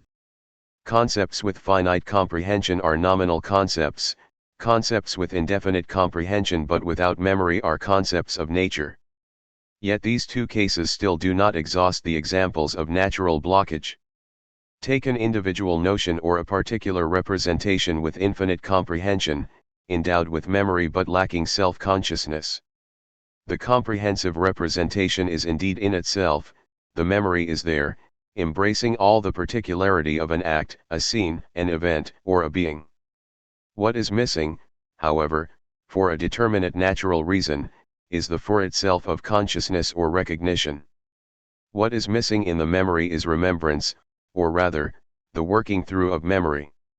Consciousness establishes between the I and the representation a relation much more profound than that which appears in the expression I have a representation.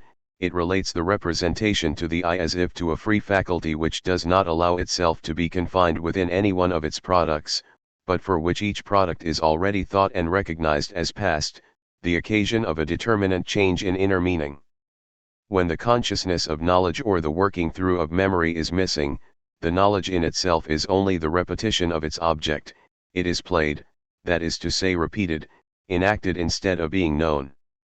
Repetition here appears as the unconscious of the free concept of knowledge or of memory, the unconscious of representation.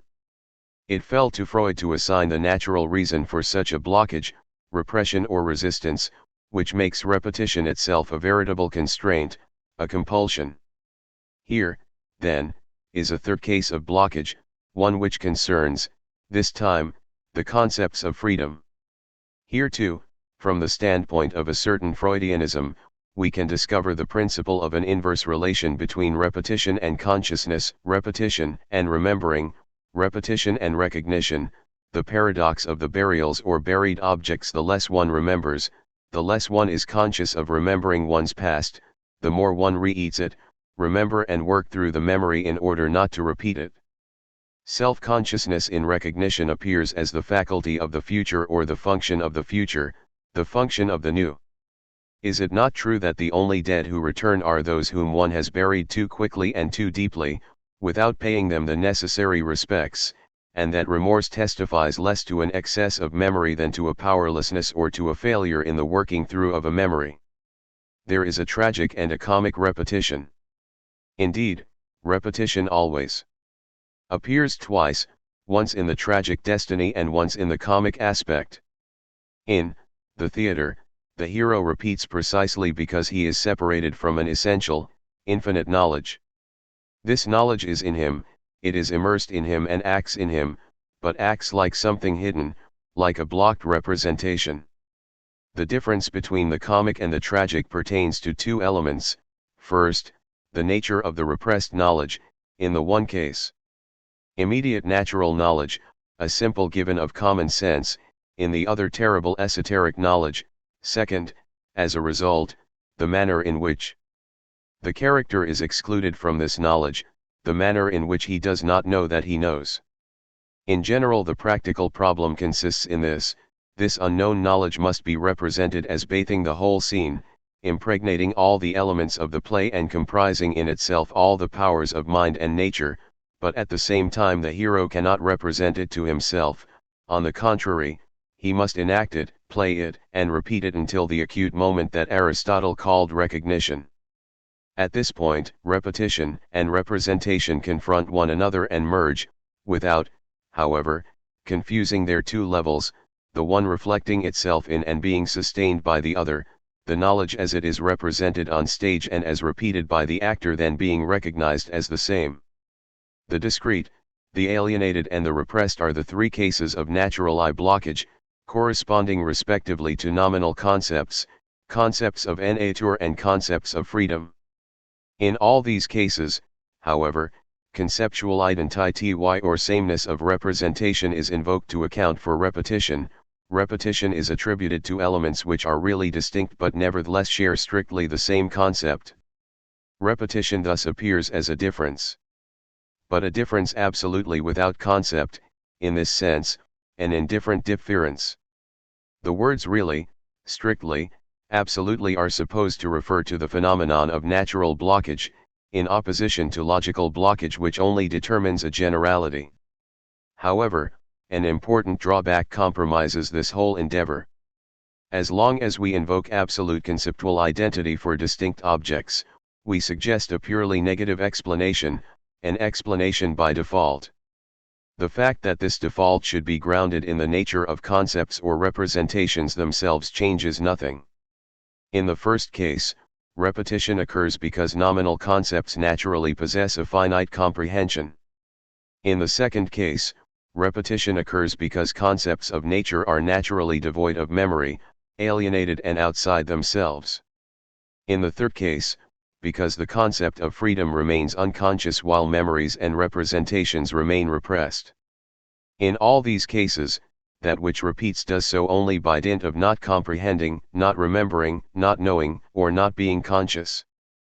Throughout, the inadequacy of concepts and of their representative concomitants, memory and self-consciousness, remembrance and recognition, is supposed to account for repetition. Such is therefore the default of every argument grounded in the form of identity in the concept. These arguments give us only a nominal definition and a negative explanation of repetition.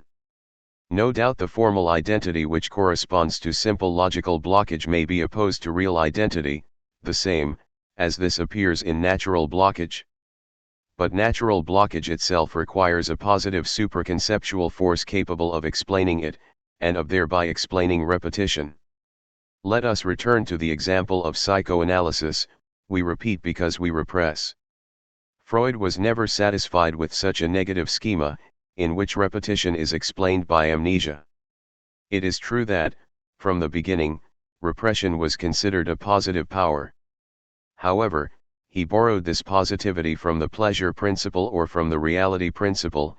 It was merely a derived positivity, one of opposition.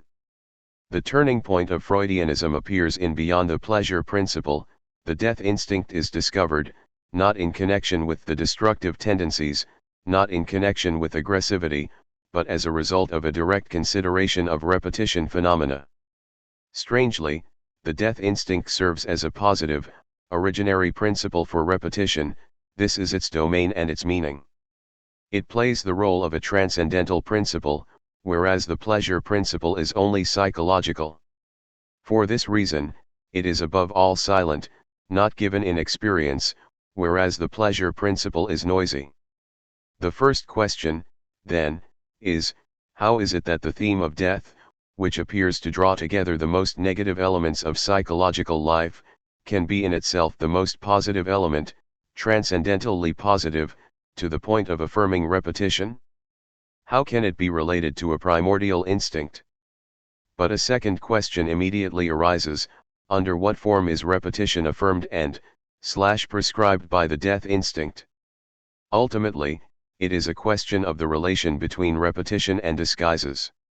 Do the disguises found in the work of dreams or symptoms, condensation, displacement, dramatization, rediscover while attenuating a bare, brute repetition of the same?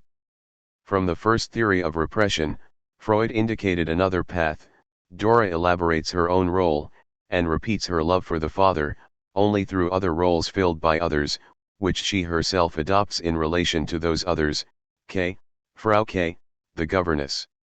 The disguises and the variations, the masks or costumes, do not come over and above, they are, on the contrary, the internal genetic elements of repetition itself, its integral and constituent parts.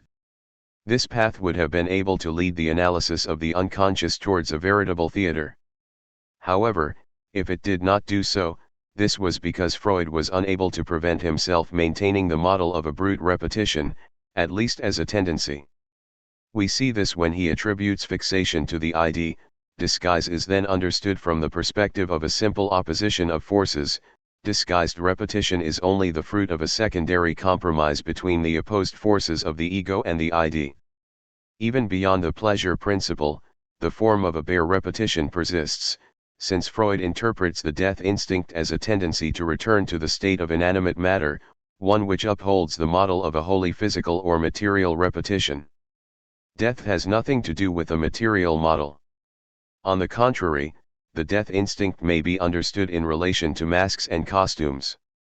Repetition is truly that which disguises itself in constituting itself, that it which constitutes itself only by disguising itself.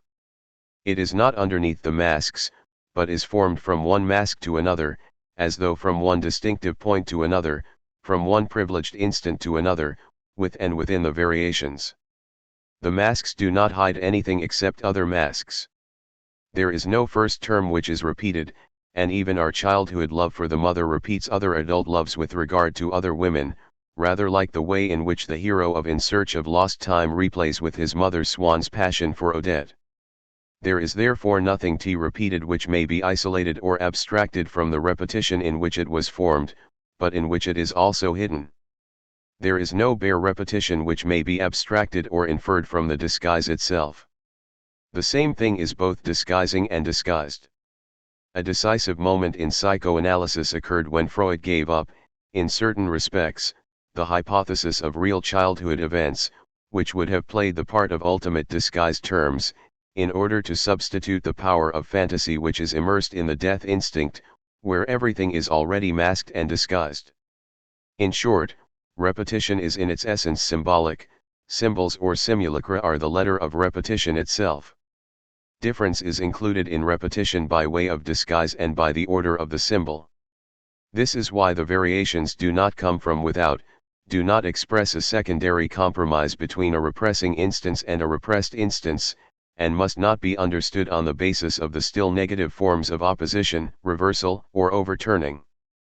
The variations express, rather, the differential mechanisms which belong to the essence and origin of that which is repeated.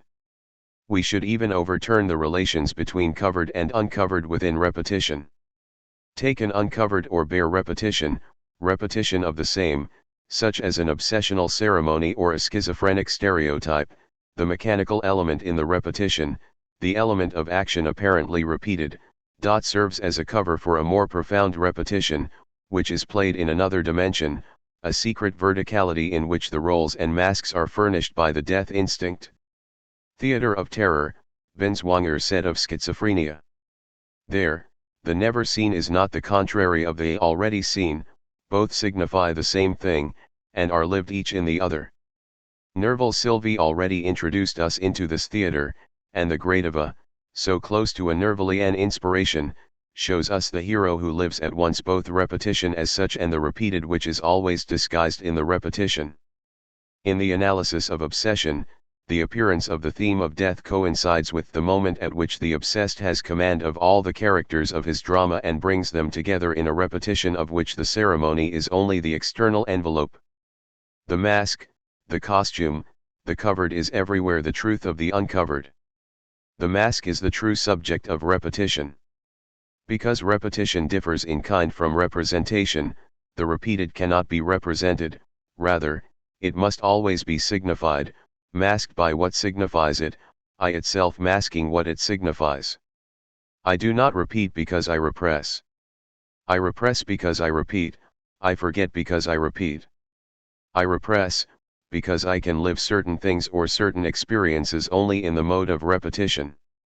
I am determined to repress whatever would prevent me from living them thus, in particular, the representation which mediates the lived by relating it to the form of a similar or identical object.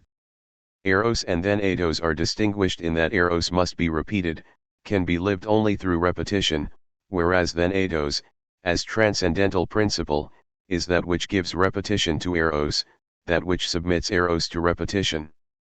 Only such a point of view is capable of advancing us in the obscure problems of the origin of repression, its nature, its causes, and the exact terms on which it bears. For when Freud shows, beyond repression properly speaking, which bears upon representations, the necessity of supposing a primary repression which concerns first and foremost pure presentations, or the manner in which the drives are necessarily lived, we believe that he comes closest to a positive internal principle of repetition. This later appears to him determinable in the form of the death instinct, and it is this which, far from being explained by it, must explain the blockage of representation in repression properly speaking. This is why the law of an inverse relation between repetition and remembering is in every respect hardly satisfactory, in so far as it makes repetition depend upon repression. Freud noted from the beginning that in order to stop repeating it was not enough to remember in the abstract, without affect, nor to form a concept in general, nor even to represent the repressed event in all its particularity, it was necessary to seek out the memory there where it was, to install oneself directly in the past in order to accomplish a living connection between the knowledge and the resistance, the representation and the blockage. We are not, therefore, healed by simple anamneses, any more than we are made ill by amnesia. Here as elsewhere, becoming conscious counts for little. The more theatrical and dramatic operation by which healing takes place, or does not take place, has a name, transference. Now transference is still repetition, above all it is repetition. 10. If repetition makes us ill, it also heals us, if it enchains and destroys us, it also frees us, testifying in both cases to its demonic power. All cure is a voyage to the bottom of repetition. There is indeed something analogous to scientific experimentation in transference, since the patient is supposed to repeat the whole of his disturbance in privileged, artificial conditions, taking the person of the analyst as object. In transference, however, repetition does not so much serve to identify events, persons, and passions as to authenticate the roles and select the masks. Transference is not an experiment but a principle which grounds the entire analytic experience. The roles themselves are by nature erotic, but the verification of these roles appeals to the highest principle and the most profound judge, the death instinct. In effect, reflection on transference was a determinant motive behind the discovery of a beyond. In this sense, repetition constitutes by itself the selective game of our illness and our health, of our loss and our salvation. How can this game be related to the death instinct? No doubt in a sense close to that in which Miller, in his wonderful book on Rimbaud, says, I realized that I was free, that the death I had gone through had liberated me. It seems that the idea of a death instinct must be understood in terms of three paradoxical and complementary requirements, to give repetition an original, positive principle, but also an autonomous disguising power, and finally, to give it an immanent meaning in which terror is closely mingled with the movement of selection and freedom. Our problem concerns the essence of repetition. It is a question of knowing why repetition cannot be explained by the form of identity in concepts or representations, in what sense it demands a superior positive principle. This inquiry must embrace all the concepts of nature and freedom. Consider, on the border between these two cases, the repetition of a decorative motif, a figure is reproduced, while the concept remains absolutely identical. However, this is not how artists proceed in reality. They do not juxtapose instances of the figure, but rather each time combine an element of one instance with another element of a following instance. They introduce a disequilibrium into the dynamic process of construction, an instability, dissymmetry, or gap of some kind which disappears only in the overall effect. Commenting on such a case, Levi-Strauss writes, "These elements interlock with each other through dislocation, and it is only at the end that the pattern achieves a stability which both confirms and belies the dynamic process according to which it has been carried out." 12. These remarks stand for the notion of causality in general. For it is not the elements of symmetry present which matter for artistic or natural causality, but those which are missing and are not in the cause. What matters is the possibility of the cause having less symmetry than the effect. Moreover, causality would remain eternally conjectural, a simple logical category, if that possibility were not at some moment or other effectively fulfilled. For this reason, the logical relation of causality is inseparable from a physical process of signaling, without which it would not be translated into action. By signal we mean a system with orders of disparate size, endowed with elements of dissymmetry. By sign we mean what happens within such a system, what flashes across the intervals when a communication takes place between disparates. The SJGN is indeed an effect, but an effect with two aspects. In one of these it expresses, qua sign, the productive dissymmetry, in the other it tends to cancel it. The sign is not entirely of the order of the symbol, nevertheless, it makes way for it by implying an internal difference, while leaving the conditions of its reproduction still external. The negative expression lack of symmetry should not mislead us, it indicates the origin and positivity of the causal process. It is positivity itself. For us, as the example of the decorative motif suggests, it is essential to break down the notion of causality in order to distinguish two types of repetition, one which concerns only the overall, abstract effect, and the other which concerns the acting cause. One is a static repetition, the other is dynamic. One results from the work, but the other is like the evolution of a bodily movement. One refers back to a single concept, which leaves only an external difference between the ordinary instances of a figure, the other is the repetition of an internal difference which it incorporates in each of its moments, and carries from one distinctive point to another. One could try to assimilate these two repetitions by saying that the difference between the first and the second is only a matter of a change in the content of the concept, or of the figure being articulated differently, but this would be to fail to recognize the respective order of each repetition. For in the dynamic order there is no representative concept, nor any figure represented in a pre-existing space. There is an idea, and a pure dynamism which creates a corresponding space. Studies on rhythm or symmetry confirm this duality. A distinction is drawn between arithmetic symmetry, which refers back to a scale of whole or fractional coefficients, and geometric symmetry, based upon proportions or irrational ratios, a static symmetry which is cubic or hexagonal, and a dynamic symmetry which is pentagonal and appears in a spiral line or in a geometrically progressing pulsation, in short, in a living and mortal evolution. Now, the second of these is at the heart of the first, it is the vital, positive, active procedure. In a network of double squares, we discover radiating lines which have the center of a pentagon or a pentagram as their asymmetrical pole. The network is like a fabric stretched upon a framework, but the outline, the principal rhythm of that framework, is almost always a theme independent of the network. Such elements of dissymmetry serve as both genetic principle and principle of reflection for symmetrical figures. 13. The static repetition in the network of double squares thus refers back to a dynamic repetition, formed by a pentagon and the decreasing series of pentagrams which may be naturally inscribed therein. Similarly, the study of rhythm allows us immediately to distinguish two kinds of repetition. Cadence repetition is a regular division of time, an isochronic recurrence of identical elements. However, a period I exists only insofar as it is determined by a tonic accent, commanded by intensities. Yet we would be mistaken about the function of accents if we said that they were reproduced at equal intervals. On the contrary, tonic and intensive values act by creating inequalities or incommensurabilities between metrically equivalent periods or spaces. They create distinctive points, privileged instants which always indicate a polyrhythm. Here again, the unequal is the most positive element. Cadence is only the envelope of a rhythm, and of a relation between rhythms.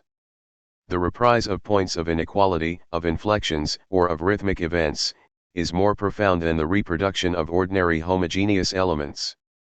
As a result, we should distinguish cadence repetition and rhythm repetition in every case, the first being only the outward appearance or the abstract effect of the second. A bare, material repetition, repetition of the same, appears only in the sense that another repetition is disguised within it, constituting it, and constituting itself in disguising itself. Even in nature, isochronic rotations are only the outward appearance of a more profound movement, the revolving cycles are only abstractions, placed together, they reveal evolutionary cycles or spirals whose principle is a variable curve, and the trajectory of which has two dissymmetrical aspects, as though it had a right and a left. It is always in this gap, which should not be confused with the negative, that creatures weave their repetition and receive at the same time the gift of living and dying. Finally, to return to nominal concepts, is it the identity of the nominal concept which explains the repetition of a word? Take the example of rhyme, it is indeed verbal repetition, but repetition which includes the difference between two words and inscribes that difference at the heart of a poetic idea, in a space which it determines. Nor does its meaning lie in marking equal intervals, but rather, as we see in a notion of strong rhyme, in putting tonal values in the service of tonic rhythm, and contributing to the independence of tonic rhythms from arithmetic rhythms.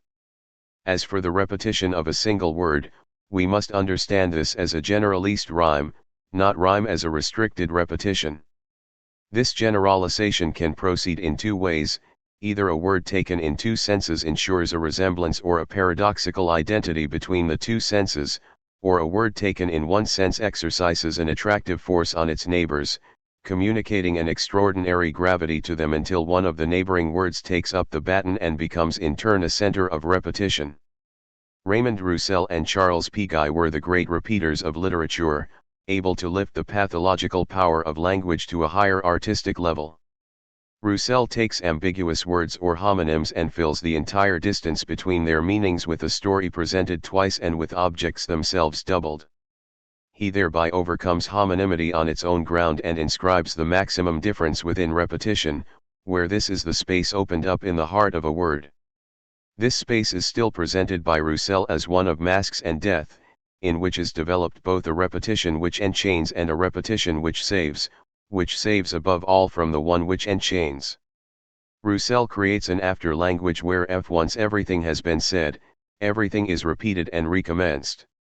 One Piguet's technique is very different, it substitutes repetition not for homonymity but for synonymity, it concerns what linguists call the function of contiguity rather than that of similarity, it forms a before language, an auroral language in which the step-by-step creation of an internal space within words proceeds by tiny differences.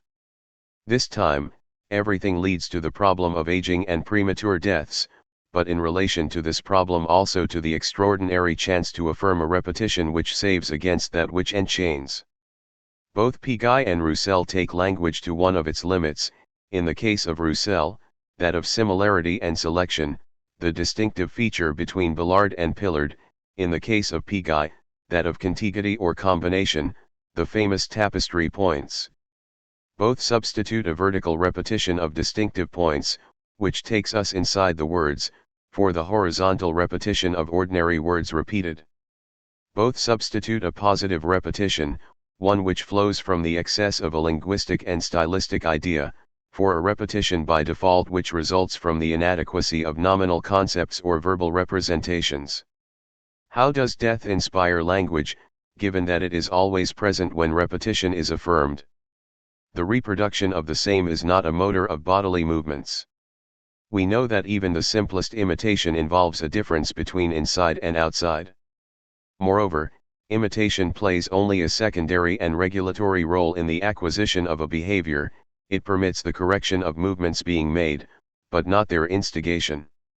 Learning takes place not in the relation between a representation and an action, reproduction of the same, but in the relation between a sign and a response, encounter with the other.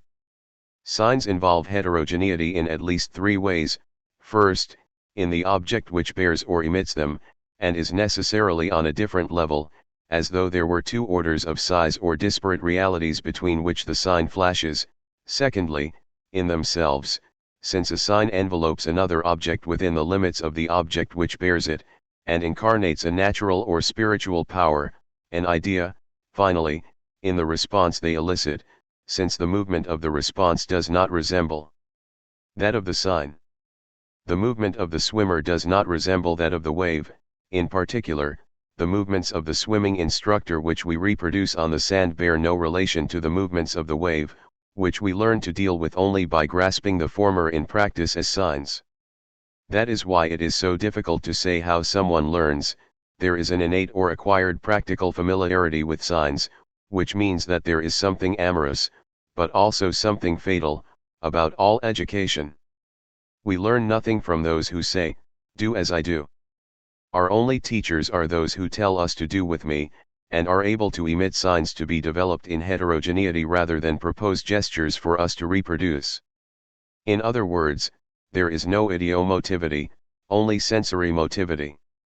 When a body combines some of its own distinctive points with those of a wave, it espouses the principle of a repetition which is no longer that of the same, but involves the other, involves difference, from one wave and one gesture to another, and carries that difference through the repetitive space thereby constituted.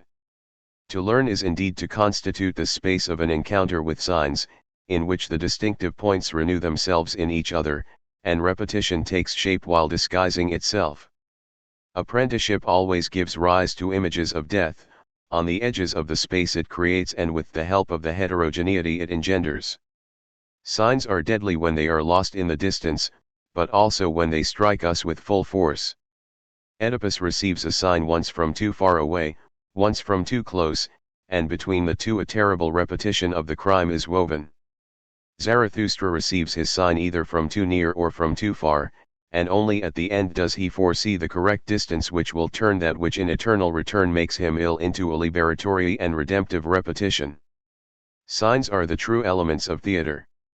They testify to the spiritual and natural powers which act beneath the words, gestures, characters, and objects represented. They signify repetition as real movement, in opposition to representation which is a false movement of the abstract. We are right to speak of repetition when we find ourselves confronted by identical elements with exactly the same concept. However, we must distinguish between these discrete elements, these repeated objects, and a secret subject, the real subject of repetition, which repeats itself through them. Repetition must be understood in the pronominal. We must find the self of repetition, the singularity within that which repeats. For there is no repetition without a repeater, nothing repeated without a repetitious soul. As a result, rather than the repeated and the repeater, the object and the subject, we must distinguish two forms of repetition. In every case repetition is difference without a concept. But in one case, the difference is taken to be only external to the concept. It is a difference between objects represented by the same concept, falling into the indifference of space and time.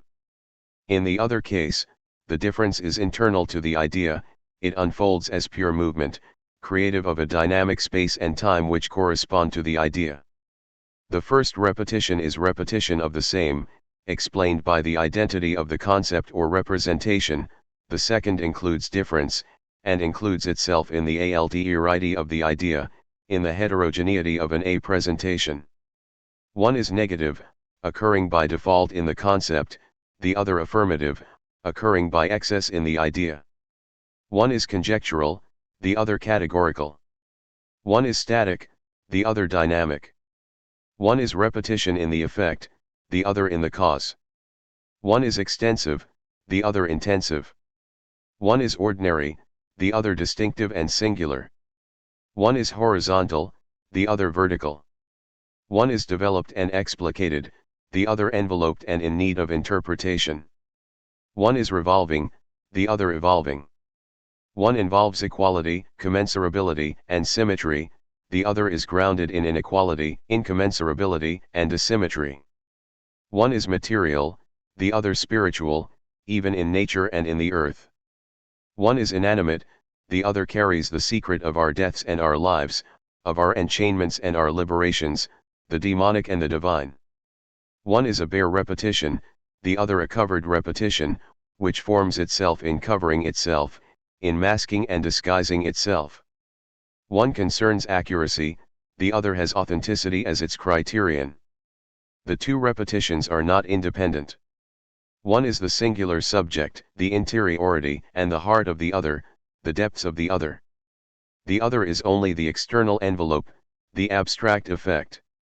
The repetition of dissymmetry is hidden within symmetrical ensembles or effects, a repetition of distinctive points underneath that of ordinary points, and everywhere the other in the repetition of the same. This is the secret, the most profound repetition. It alone provides the principle of the other one, the reason for the blockage of concepts. In this domain, as in Sartor Resartus, it is the masked, the disguised, or the costumed which turns out to be the truth of the uncovered. Necessarily, since this repetition is not hidden by something else but forms itself by disguising itself, it does not pre-exist its own disguises and, in forming itself, constitutes the bare repetition within which it becomes enveloped. Important consequences follow from this. When we are confronted by a repetition which proceeds masked, or comprises displacements, quickenings, slowdowns, variants or differences which are ultimately capable of leading us far away from the point of departure, we tend to see a mixed state in which repetition is not pure but only approximative. The very word repetition seems to be employed symbolically, by analogy or metaphor. It is true that we have strictly defined repetition as difference without concept. However, we would be wrong to reduce it to a difference which falls back into exteriority, because the concept embodies the form of the same, without seeing that it can be internal to the idea and possess in itself all the resources of signs, symbols, and alterity which go beyond the concept as such. The examples invoked above concern the most diverse kinds of case, from nominal concepts to concepts of nature and freedom, and we could be charged with having mixed up all kinds of physical and psychical repetitions, even with having run together stereotypical repetitions and latent, symbolic repetitions in the psychical domain. However, we wish to show the coexistence of these instances in every repetitive structure, to show how a repetition displays identical elements which necessarily refer back to a latent subject which repeats itself through these elements, forming an other repetition at the heart of the first. We therefore suggest that this other repetition is in no way approximative or metaphorical. It is, on the contrary, the spirit of every repetition. It is the very letter of every repetition, its watermark or constitutive cipher. It forms the essence of that in which every repetition consists, difference without a concept, non-mediated difference. It is both the literal and spiritual primary sense of repetition.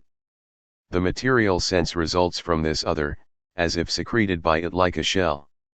We began by distinguishing generality and repetition. Then we distinguished two forms of repetition. These two distinctions are linked, the consequences of the first are unfolded only in the second. For if we were content to treat repetition abstractly and as devoid of any interior, we would remain incapable of understanding why and how a concept could be naturally blocked, allowing a repetition which has nothing to do with generality to appear. Conversely, when we discover the literal interior of repetition, we have the means not only to understand the outer repetition as a cover, but also to recapture the order of generality, and, following Kierkegaard's wish, to carry out the reconciliation of the singular with the general. For to the extent that the internal repetition projects itself through a bare repetition which covers it, the differences that it includes appear to be so many factors which oppose repetition, which attenuate it and vary it according to general laws. Beneath the general operation of laws, however, there always remains the play of singularities. Cyclical generalities in nature are the masks of a singularity which appears through their interferences, and beneath the generalities of habit in moral life we rediscover singular processes of learning. The domain of laws must be understood, but always on the basis of a nature and a spirit superior to their own laws, which weave their repetitions in the depths of the earth and of the heart, where laws do not yet exist. The interior of repetition is always affected by an order of difference. It is only to the extent that something is linked to a repetition of an order other than its own that the repetition appears external and bare, and the thing itself subject to the categories of generality. It is the inadequation between difference and repetition which gives rise to the order of generality. Gabriel Tarde suggested in this sense that resemblance itself was only displaced repetition. Real repetition is that which corresponds directly to a difference of the same degree as itself. Better than anyone, Tarde was able to elaborate a new dialectic by discovering in mind and nature the secret effort to establish an ever more perfect correspondence between difference and repetition. 1. So long as we take difference to be conceptual difference, intrinsically conceptual, and repetition to be an extrinsic difference between objects represented by the same concept, it appears that the problem of their relation may be resolved by the facts. Are there repetitions, yes or no? Or is every difference indeed intrinsic and conceptual in the last instance? Hegel Riddy called Leibniz for having invited the court ladies to undertake experimental metaphysics while walking in the gardens, to see whether two leaves of a tree could not have the same concept. Replace the court ladies by forensic scientists. No two grains of dust are absolutely identical, no two hands have the same distinctive points, no two typewriters have the same strike, no two revolvers score their bullets in the same manner. Why, however, do we feel that the problem is not properly defined so long as we look for the criterion of a principium individuation is in the facts? It is because a difference can be internal, yet not conceptual, as the paradox of symmetrical objects shows. A dynamic space must be defined from the point of view of an observer tied to that space, not from an external position. There are internal differences which dramatize an idea before representing an object. Difference here is internal to an idea, even though it be external to the concept which represents an object. That is why the opposition between Kant and Leibniz seems much less strong to the extent that one takes account of the dynamic factors present in the two doctrines. If, in the forms of intuition, Kant recognized extrinsic differences not reducible to the order of concepts, these are no less internal even though they cannot be regarded as intrinsic by the understanding, and can be represented only in their external relation to space as a whole. 16. In other words, following certain neo-Kantian interpretations, there is a step-by-step, internal, dynamic construction of space which must precede the representation of the whole as a form of exteriority. The element of this internal genesis seems to us to consist of intensive quantity rather than schema, and to be related to ideas rather than to concepts of the understanding. If the spatial order of extrinsic differences and the conceptual order of intrinsic differences are finally in harmony, as the schema shows they are, this is ultimately due to this intensive differential element, this synthesis of continuity at a given moment which, in the FRM of a continua repetitio, first gives rise internally to the space corresponding to ideas. With Leibniz, the affinity between extrinsic differences and intrinsic conceptual differences already appealed to the internal process of a continua repetitio, grounded upon an intensive differential element which ensures the synthesis of continuity at a point in order to engender space from within. There are repetitions which are not only extrinsic differences, just as there are internal differences which are neither intrinsic nor conceptual. We are thus in a better position to identify the source of the preceding ambiguities. When we define repetition as difference without concept, we are drawn to conclude that only extrinsic difference is involved in repetition. We consider, therefore, that any internal novelty is sufficient to remove us from repetition proper and can be reconciled only with an approximative repetition, so called by analogy. Nothing of the sort is true. For we do not yet know what is the essence of repetition, what is positively denoted by the expression difference without concept, or the nature of the interiority it may imply. Conversely, when we define difference as conceptual difference, we believe we have done enough to specify the concept of difference as such. Nevertheless, here again we have no idea of difference, no concept of difference as such. Perhaps the mistake of the philosophy of difference, from Aristotle to Hegel via Leibniz, lay in confusing the concept of difference with a merely conceptual difference, in remaining content to inscribe difference in the concept in general. In reality, so long as we inscribe difference in the concept in general, we have no singular idea of difference, we remain only with a difference already mediated by representation. We therefore find ourselves confronted by two questions: what is the concept of difference, one which is not reducible to simple conceptual difference but demands its own idea, its own singularity at the level of ideas. On the other hand, what is the essence of repetition, one which is not reducible to difference without concept, and cannot be confused with the apparent character of objects represented by the same concept, but bears witness to singularity as a power of ideas. The meeting between these two notions, difference and repetition, can no longer be assumed, it must come about as a result of interferences and intersections between these two lines, one concerning the essence of repetition, the other the idea of difference. Chapter I, Difference in itself. Indifference has two aspects: the undifferentiated abyss, the black nothingness, the indeterminate animal ILY which everything is dissolved, but also the white nothingness, the once more calm surface upon which float unconnected determinations like scattered members, a head without a neck, an arm without a shoulder, eyes without brows. The indeterminate is completely indifferent, but such floating determinations are no less indifferent to each other. Is difference intermediate between these two extremes? Or is it not rather the only extreme, the only moment of presence and precision? Difference is the state in which one can speak of determination as such. The difference between two things is only empirical, and the corresponding determinations are only extrinsic. However, instead of something distinguished from something else, imagine something which distinguishes itself, and yet that from which it distinguishes itself does not distinguish itself from it. Lightning, for example, distinguishes itself from the black sky but must also trail it behind, as though it were distinguishing itself from that which does not distinguish itself from it. It is as if the ground rose to the surface, without ceasing to be ground. There is cruelty, even monstrosity, on both sides of this struggle against an elusive adversary, in which the distinguished opposes something which cannot distinguish itself from it but continues to espouse that which divorces it. Difference is the state in which determination takes the form of unilateral distinction. We must therefore say that difference is made, or makes itself, as in the expression make the difference.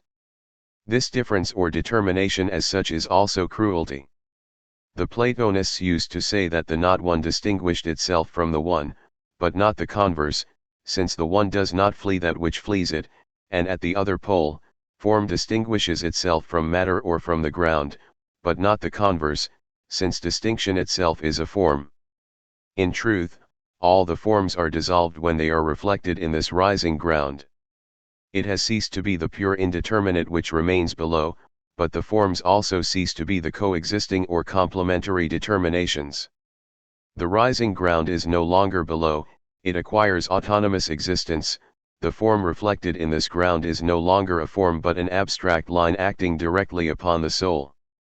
When the ground rises to the surface, the human face decomposes in this mirror in which both determinations and the indeterminate combine in a single determination which makes the difference.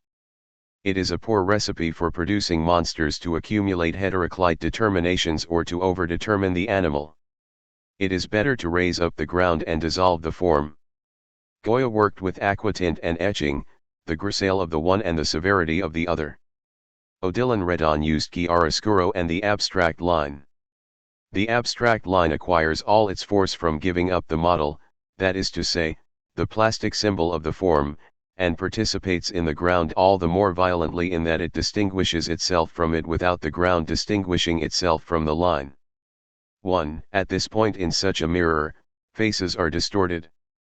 Nor is it certain that it is only the sleep of reason which gives rise to monsters, it is also the vigil, the insomnia of thought, since thought is that moment in which determination makes itself one, by virtue of maintaining a unilateral and precise relation to the indeterminate. Thought makes difference, but difference is monstrous. We should not be surprised that difference should appear accursed, that it should be error, sin, or the figure of evil for which there must be expiation. There is no sin other than raising the ground and dissolving the form. Recall Artaud's idea, cruelty is nothing but determination as such, that precise point at which the determined maintains its essential relation with the undetermined, that rigorous abstract line fed by chiaroscuro. To rescue difference from its maledictory state seems, therefore, to be the project of the philosophy of difference. Cannot difference become a harmonious organism and relate determination to other determinations within a form, that is to say, within the coherent medium of an organic representation? There are four principal aspects to reason in so far as it is the medium of representation: identity, in the form of the undetermined concept; analogy, in the relation between ultimate determinable concepts; opposition, in the relation between determinations within concepts; resemblance, in the determined object of the concept itself. These forms are like the four heads or the four shackles of mediation. Difference is mediated to the extent that it is subjected to the fourfold root of identity, opposition, analogy, and resemblance. On the basis of a first impression, difference is evil; it is proposed to save difference by representing it, and to represent it by relating it to the requirements of the concept in general.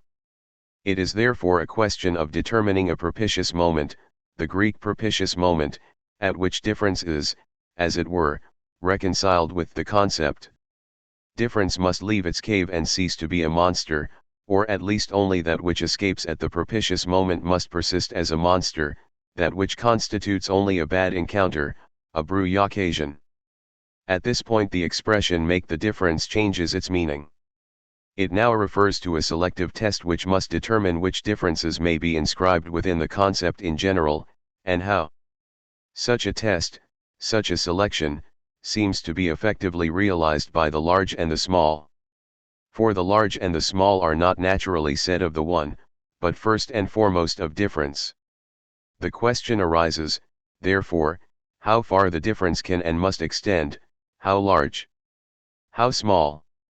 In order to remain within the limits of the concept, neither becoming lost within nor escaping beyond it. It is obviously difficult to know whether the problem is well posed in this way: is difference really an evil in itself? Must the question have been posed in these moral terms? Must difference have been mediated in order to render it both livable and thinkable? Must the selection have consisted in that particular test? Must the test have been conceived in that manner and with that aim? But we can answer these questions only once we have more precisely determined the supposed nature of the propitious moment. Aristotle says, there is a difference which is at once the greatest and the most perfect, mixist and teleos. Difference in general is distinguished from diversity or otherness. For two terms differ when they are other, not in themselves, but in something else, thus when they also agree in something else, in genus when they are differences in species for differences in number, or even in being, according to the analogy for differences in genus. Under these conditions, what is the greatest difference? The greatest difference is always an opposition, but of all the forms of opposition, which is the most perfect, the most complete, that which agrees best?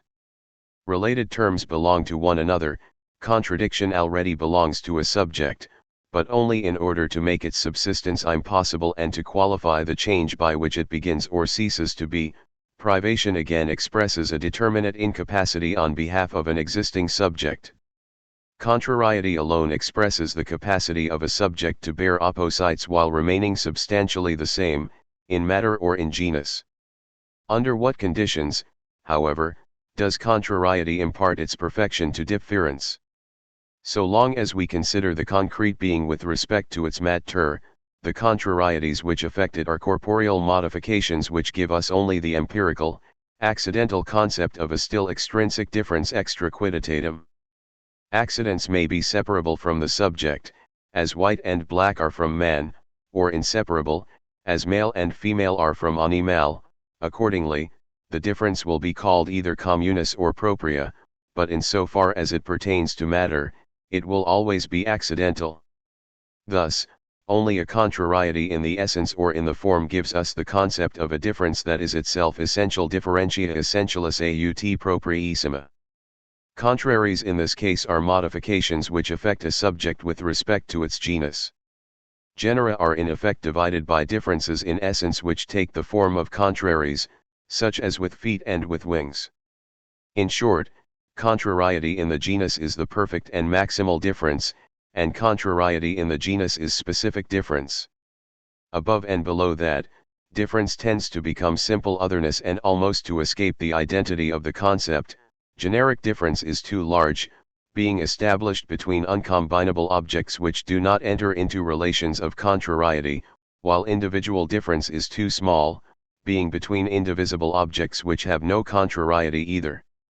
It seems indeed, on the other hand, that specific difference meets all the requirements of a harmonious concept and an organic representation.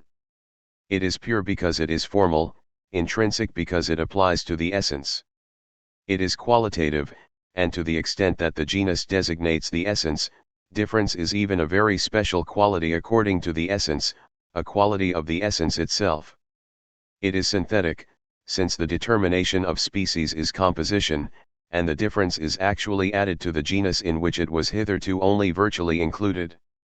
It is mediated, it is itself mediation, the middle term in person. It is productive, since genera are not divided into differences but divided by differences which give rise to corresponding species. That is why it is always a cause, the formal cause. The shortest distance is the specific difference of the straight line, compression the specific difference of the color black, dissociation that of the color white. That is also why it is a predicate of such a peculiar type, since it is attributed to the species but at the same time attributes the genus to it and constitutes the species to which it is attributed. Such a synthetic and constitutive predicate, attributive more than attributed, a veritable rule of production, has one final property, that of carrying with itself that which it attributes.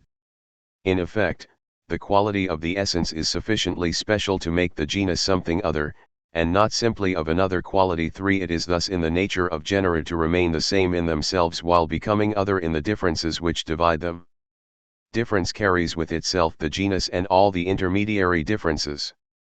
The determination of species links difference with difference across the successive levels of division, like a transport of difference, a diaphora, difference, of diaphora, until a final difference, that of the infamous species, lowest species, condenses in the chosen direction the entirety of the essence and its continued quality, gathers them under an intuitive concept and grounds them along with the term to be defined, thereby becoming itself something unique and indivisible. Adaman. Adiaphoron, eidos. In this manner, therefore, the determination of species ensures coherence and continuity in the comprehension of the concept. Return to the expression the greatest difference. It is now evident that specific difference is the greatest only in an entirely relative sense. Absolutely speaking, contradiction is greater than contrariety, and, above all, generic difference is greater than specific. Already, the manner in which Aristotle distinguishes between difference and diversity or otherness points the way. Only in relation to the supposed identity of a concept is specific difference called the greatest. Furthermore, it is in relation to the form of identity in the generic concept that difference goes as far as opposition, that it is pushed as far as contrariety. Specific difference, therefore, in no way represents a universal concept, that is to say, an idea, encompassing all the singularities and turnings of difference, but rather refers to a particular moment in which difference is merely reconciled with the concept in general. Thus Aristotle's diaphora of the diaphora is only a false transport, it never shows difference changing its nature, we never discover in it a differentiator of difference which would relate, in their respective immediacy, the most universal and the most singular. Specific difference refers only to an entirely relative maximum, a point of accommodation for the Greek eye, in particular for the Greek eye which sees the mean, and has lost the sense of Dionysian transports and metamorphoses. Here we find the principle which lies behind a confusion disastrous for the entire philosophy of difference. Assigning a distinctive concept of difference is confused with the inscription of difference within concepts in general, the determination of the concept of difference is confused with the inscription of difference in the identity of an undetermined concept. This is the sleight of hand involved in the propitious moment, and perhaps everything else follows, the subordination of difference to opposition, to analogy, and to resemblance, all the aspects of mediation. Difference then can be no more than a predicate in the comprehension of a concept. Aristotle constantly reminds us of this predicative character of specific difference, but he is forced to lend it strange powers such as that of attributing as much as that of being attributed, or of altering the genus as much as of modifying its quality. All of the ways in which specific difference seems to satisfy the requirements of a distinctive concept, purity, interiority, productivity, transportivity, are thus shown to be illusory, even contradictory, on the basis of this fundamental confusion. Specific difference is thus small in relation to a larger difference which concerns the genera themselves. Even in biological classification, it becomes quite small in relation to the large genera, no doubt not a material difference, but nevertheless a simple difference in the material, one which works through the more and the less. The fact is that specific difference is maximal and perfect, but only on condition of the identity of an undetermined concept, genus. It is insignificant, by contrast, in comparison with the difference between genera as ultimate determinable concepts, categories, for these latter are not subject to the condition that they share an identical concept or a common genus. Remember the reason why being itself is not a genus, it is, Aristotle says, because differences are, the genus must therefore be able to attribute itself to its differences in themselves, as if animal was said at one time of the human species, but at another of the difference rational in constituting another species. For it is therefore an argument borrowed from the nature of specific difference which allows him to conclude that generic differences are of another nature. It is as though there were two logoi, differing in nature but intermingled with one another, the logos of species, the logos of what we think and say, which rests upon the condition of the identity or univocity of concepts in general taken as genera, and the logos of genera, the logos of what is thought and said through us, which is free of that condition and operates both in the equivocity of being and in the diversity of the most general concepts. When we speak the univocal, is it not still the equivocal which speaks within us? Must we not recognize here a kind of fracture introduced into thought, one which will not cease to widen in another atmosphere, non-Aristotelian? But above all, is this not already a new chance for the philosophy of difference? Will it not lead towards an absolute concept, once liberated from the condition which made difference an entirely relative maximum? Nothing of the kind, however, occurs with Aristotle. The fact is that generic or categorical difference remains a difference in the Aristotelian sense and does not collapse into simple diversity or otherness. An identical or common concept thus still subsists, albeit in a very particular manner. This concept of being is not collective, like a genus in relation to its species, but only distributive and hierarchical. It has no content in itself, only a content in proportion to the formally different terms of which it is predicated. These terms, categories, need not have an equal relation to being, it is enough that each has an internal relation to being. The two characteristics of the concept of being, having no more than a distributive common sense and having a hierarchical primary sense, show clearly that being does not have, in relation to the categories, the role of a genus in relation to univocal species. They also show that the equivocity of being is quite particular. It is a matter of analogy. 5 Now, if we ask what is the instance capable of proportioning the concept to the terms or to the subjects of which it is affirmed, it is clear that it is judgment. For judgment has precisely two essential functions, and only two: distribution, which it ensures by the partition of concepts, and hierarchization, which it ensures by the measuring of subjects. To the former corresponds the faculty of judgment known as common sense, to the latter the faculty known as good sense, or first sense. Both constitute just measure or justice as a value of judgment. In this sense, every philosophy of categories takes judgment for its model, as we see in the case of Kant, and still even in the case of Hegel. With its common sense and first sense, however, the analogy of judgment allows the identity of a concept to subsist, either in implicit and confused form or in virtual form. Analogy is itself the analogue of identity within judgment. Analogy is the essence of judgment, but the analogy within judgment is the analogy of the identity of concepts. That is why we cannot expect that generic or categorical difference, any more than specific difference, will deliver us a proper concept of difference.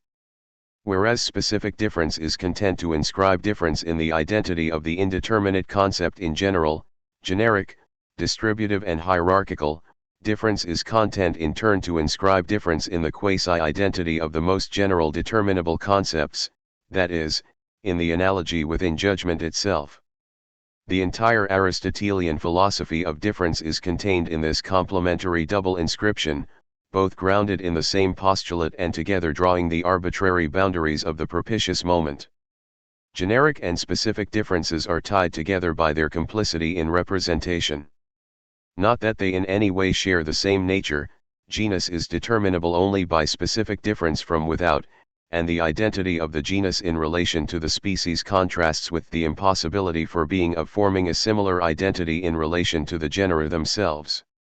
However, it is precisely the nature of the specific differences, the fact that they are, which grounds that impossibility, preventing generic differences from being related to being as if to a common genus. If being were a genus, its differences would be assimilable to specific differences, but then one could no longer say that they are, since a genus is not in itself attributed to its differences. In this sense, the univocity of species in a common genus refers back to the equivocity of being in the various genera, the one reflects the other.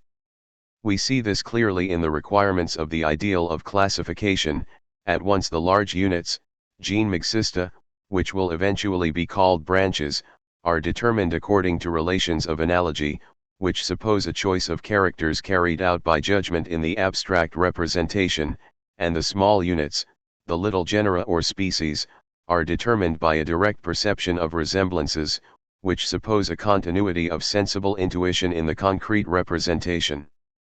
Even neo-evolutionism will rediscover these two related aspects of the categories of the large and the small, when it distinguishes the large precocious embryological differentiations from the small, tardy, adult, species or intraspecies differentiations. Alternatively, these two aspects enter into conflict according to whether the large genera or the species are taken to be concepts of nature, both constituting the limits of organic representation, and the requisites equally necessary for classification. Methodological continuity in the perception of resemblances is no less indispensable than systematic distribution in the judgment of analogy. However, from one point of view as from the other, difference appears only as a reflexive concept. In effect, difference allows the passage from similar neighboring species to the identity of a genus which subsumes them, that is, the extraction or cutting out of generic identities from the flux of a continuous perceptible series. At the other pole, it allows the passage from respectively identical genera to the relations of analogy which obtain between them in the intelligible. As a concept of reflection, difference testifies to its full submission to all the requirements of representation, which becomes thereby organic representation. In the concept of reflection, mediating and mediated difference is in effect fully subject to the identity of the concept, the opposition of predicates, the analogy of judgment and the resemblance of perception. Here we rediscover the necessarily quadripartite character of representation.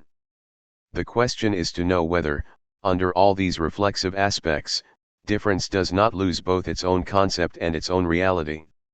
In effect, difference ceases to be reflexive and recovers an effectively real concept only to the extent that it designates catastrophes, either breaks of continuity in the series of resemblances or impassable fissures between the analogical structures. It ceases to be reflexive only in order to become catastrophic. No doubt it cannot be the one without the other. But does not difference as catastrophe precisely bear witness to an irreducible ground which continues to act under the apparent equilibrium of organic representation? There has only ever been one ontological proposition: being is univocal. There has only ever been one ontology, that of Duns Scotus, which gave being a single voice. We say Duns Scotus because he was the one who elevated univocal being to the highest point of subtlety, albeit at the price of abstraction.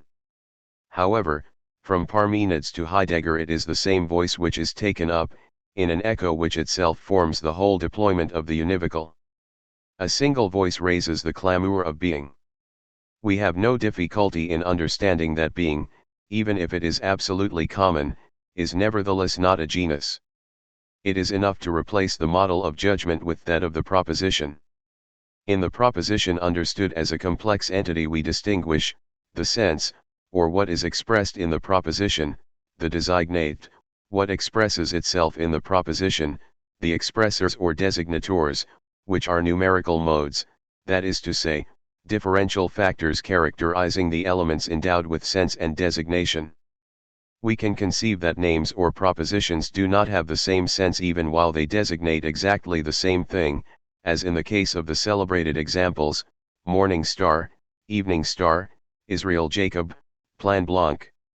The distinction between these senses is indeed a real distinction, distinctio realis, but there is nothing numerical, much less ontological, about it. It is a formal, qualitative, or semiological distinction. The question whether categories are directly assimilable to such senses, or, more probably, derive from them, must be left aside for the moment. What is important is that we can conceive of several formally distinct senses which nonetheless refer to being as if to a single designated entity, ontologically one. It is true that such a point of view is not sufficient to prevent us from considering these senses as analogues and this unity of being as an analogy. We must add that being, this common designated, in so far as it expresses itself, is said in turn in a single and same sense of all the numerically distinct designators and expressors. In the ontological proposition, not only is that which is designated ontologically the same for qualitatively distinct senses, but also the sense is ontologically the same for individuating modes, for numerically distinct designators or expressors. The ontological proposition involves a circulation of this kind, expression as a whole. In effect, the essential in univocity is not that being is said in a single and same sense, but that it is said, in a single and same sense, of all its individuating differences or intrinsic modalities. Being is the same for all these modalities, but these modalities are not the same. It is equal for all, but they themselves are not equal. It is said of all in a single sense, but they themselves do not have the same sense. The essence of univocal being is to include individuating differences, while these differences do not have the same essence and do not change the essence of being, just as white includes various intensities, while remaining essentially the same white. There are not two paths, as Parmenides' poem suggests, but a single voice of being which includes all its modes, including the most diverse, the most varied, the most differentiated. Being is said in a single and same sense of everything of which it is said, but that of which it is said differs, it is said of difference itself. No doubt there is still hierarchy and distribution in univocal being, in relation to the individuating factors and their sense, but distribution and even hierarchy have two completely different, irreconcilable acceptations. Similarly for the expressions logos and nomos, in so far as these refer to problems of distribution. We must first of all distinguish a type of distribution which implies a dividing up of that which is distributed. It is a matter of dividing up the distributed as such. It is here that in judgment the rules of analogy are all powerful. In so far as common sense and good sense are qualities of judgment, these are presented as principles of division which declare themselves the best distributed. A distribution of this type proceeds by fixed and proportional determinations which may be assimilated to properties or limited territories within representation. The agrarian question may well have been very important for this organization of judgment as the faculty which distinguishes parts, on the one hand and on the other hand. Even among the gods, each has his domain, his category, his attributes, and all distribute limits and lots to mortals in accordance with destiny. Then there is a completely other distribution which must be called nomadic, a nomad nomos, without property, enclosure, or measure. Here, there is no longer a division of that which is distributed but rather a division among those who distribute themselves in an open space, a space which is unlimited, or at least without precise limits. 6 Nothing pertains or belongs to any person, but all persons are arrayed here and there in such a manner as to cover the largest possible space. Even when it concerns the serious business of life, it is more like a space of play, or a rule of play, by contrast with sedentary space and nomos. To fill a space, to be distributed within it, is very different from distributing the space. It is an errant and even delirious distribution, in which things are deployed across the entire extensity of a univocal and indistribute being. It is not a matter of being which is distributed according to the requirements of representation, but of all things being divided up within being in the univocity of simple presence, the one, all. Such a distribution is demonic rather than divine, since it is a peculiarity of demons to operate in the intervals between the gods' fields of action, as it is to leap over the barriers or the enclosures, thereby confounding the boundaries between properties. Oedipus chorus cries, which demon has leapt further than the longest leap? The leap here bears witness to the unsettling difficulties that nomadic distributions introduce into the sedentary structures of representation. The same goes for hierarchy. There is a hierarchy which measures beings according to their limits, and according to their degree of proximity or distance from a principle. But there is also a hierarchy which considers things and beings from the point of view of power. It is not a question of considering absolute degrees of power, but only of knowing whether a being eventually leaps over or transcends its limits in going to the limit of what it can do, whatever its degree. To the limit, it will be argued, still presupposes a limit. Here, limit paras no longer refers to what maintains the thing under a law, nor to what delimits or separates it from other things. On the contrary, it refers to that on the basis of which it is deployed and deploys all its power. Hubris ceases to be simply condemnable and the smallest becomes equivalent to the largest once it is not separated from what it can do. This enveloping measure is the same for all things, the same also for substance, quality, quantity, etc., since it forms a single maximum at which the developed diversity of all degrees touches the equality which envelopes them. This ontological measure is closer to the immeasurable state of things than to the first kind of measure. This ontological hierarchy is closer to the hubris and anarchy of beings than to the first hierarchy. It is the monster which combines all the demons. The words "everything is equal" may therefore resound joyfully, on condition that they are said of that which is not equal in this equal, univocal being. Equal being is immediately present in everything, without mediation or intermediary, even though things reside unequally in this equal being. There, however, where they are born by hubris, all things are in absolute proximity, and whether they are large or small, inferior or superior, none of them participates more or less in being, nor receives it by analogy. Univocity of being thus also signifies equality of being. Univocal being is at one and the same time nomadic distribution and crowned anarchy. Nevertheless, can we not conceive a reconciliation between analogy and univocity?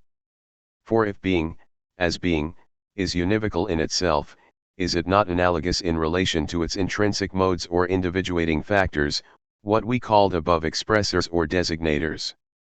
If it is equal in relation to itself, is it not unequal in relation to the modalities which reside within it? If it designates a common entity, is this not for existence which have nothing really in common? If its metaphysical state is univocal, does it not have a physical state of analogy? Finally, if analogy recognizes an identical quasi-concept, does not univocity recognize a quasi-judgment of analogy, if only in order to relate being to these particular existents? However, such questions risk distorting the two theses they attempt to bring together. For analogy, as we have seen, rests essentially upon a certain complicity between generic and specific differences.